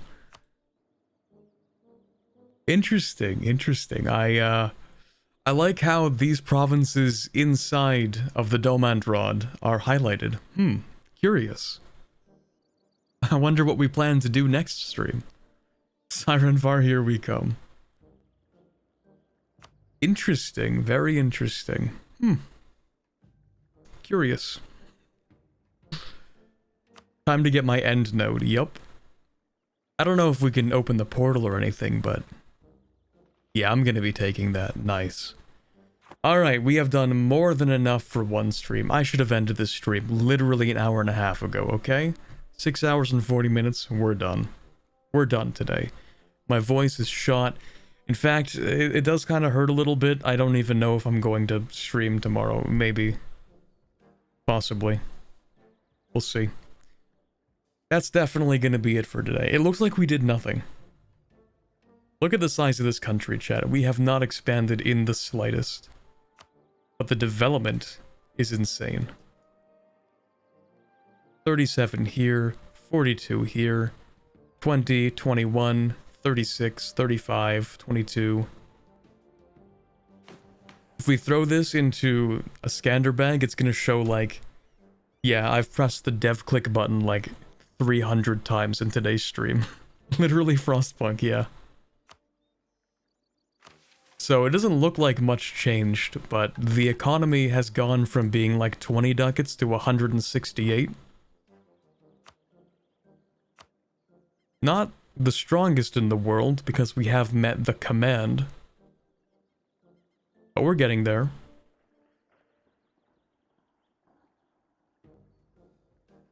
In terms of manpower, we are absolutely cracked.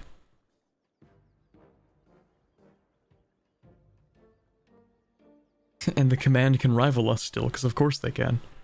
It's the command, of course.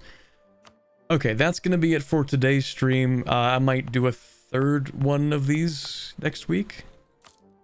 Probably not gonna complete the entire tree, but I'm hoping like, okay, maybe we can go down to like here or something. You know, we'll get some actual good conquest content. We'll take over the Yin. If we get to go through the portal, we'll invade Saranvar. I don't know. We'll figure it out. That's gonna be it for today, though. Let's go ahead and just save that. Alrighty, chat. I'm gonna tab out, and then when I do that, it may or may not destroy my stream.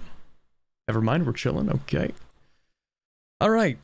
That's gonna be the end for today. It has been a long stream. And I'm very tired. And hungry. I don't know why I kept on streaming. That's that stubbornness. I should have ended the stream when I saw that they took the one province I wanted.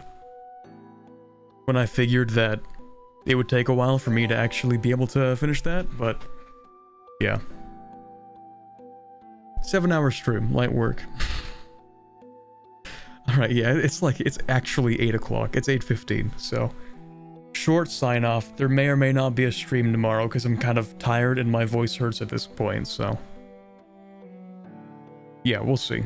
Alright, thank you everyone for stopping by. Fun fact, there will be a video tomorrow, so yippee. Go ahead and watch that. When are we continuing? I'm not sure yet. It's not gonna be on Sunday. It's not gonna be tomorrow. I'm gonna make a stream schedule for next week. That's gonna release... I keep saying it's gonna release on Sunday, but when have I ever actually released the stream schedule on Sunday? Okay, it's gonna be... whenever I make the stream schedule. Maybe Sunday. Oftentimes Monday. But in either case, you'll find out later when we're going to continue this stream. Until then, though, thank you very much for stopping by. If you want to show up for tomorrow's stream, then just make sure it's still happening. I'm gonna, you know, if it's not happening, then I'll put up like a tweet. If it is happening, then I'm not gonna say anything. I mean, there will be a tweet, but it'll be a different tweet, you know what I mean? So, yeah. Anyways, see you guys tomorrow, and as is always, I guess, Bye, bit.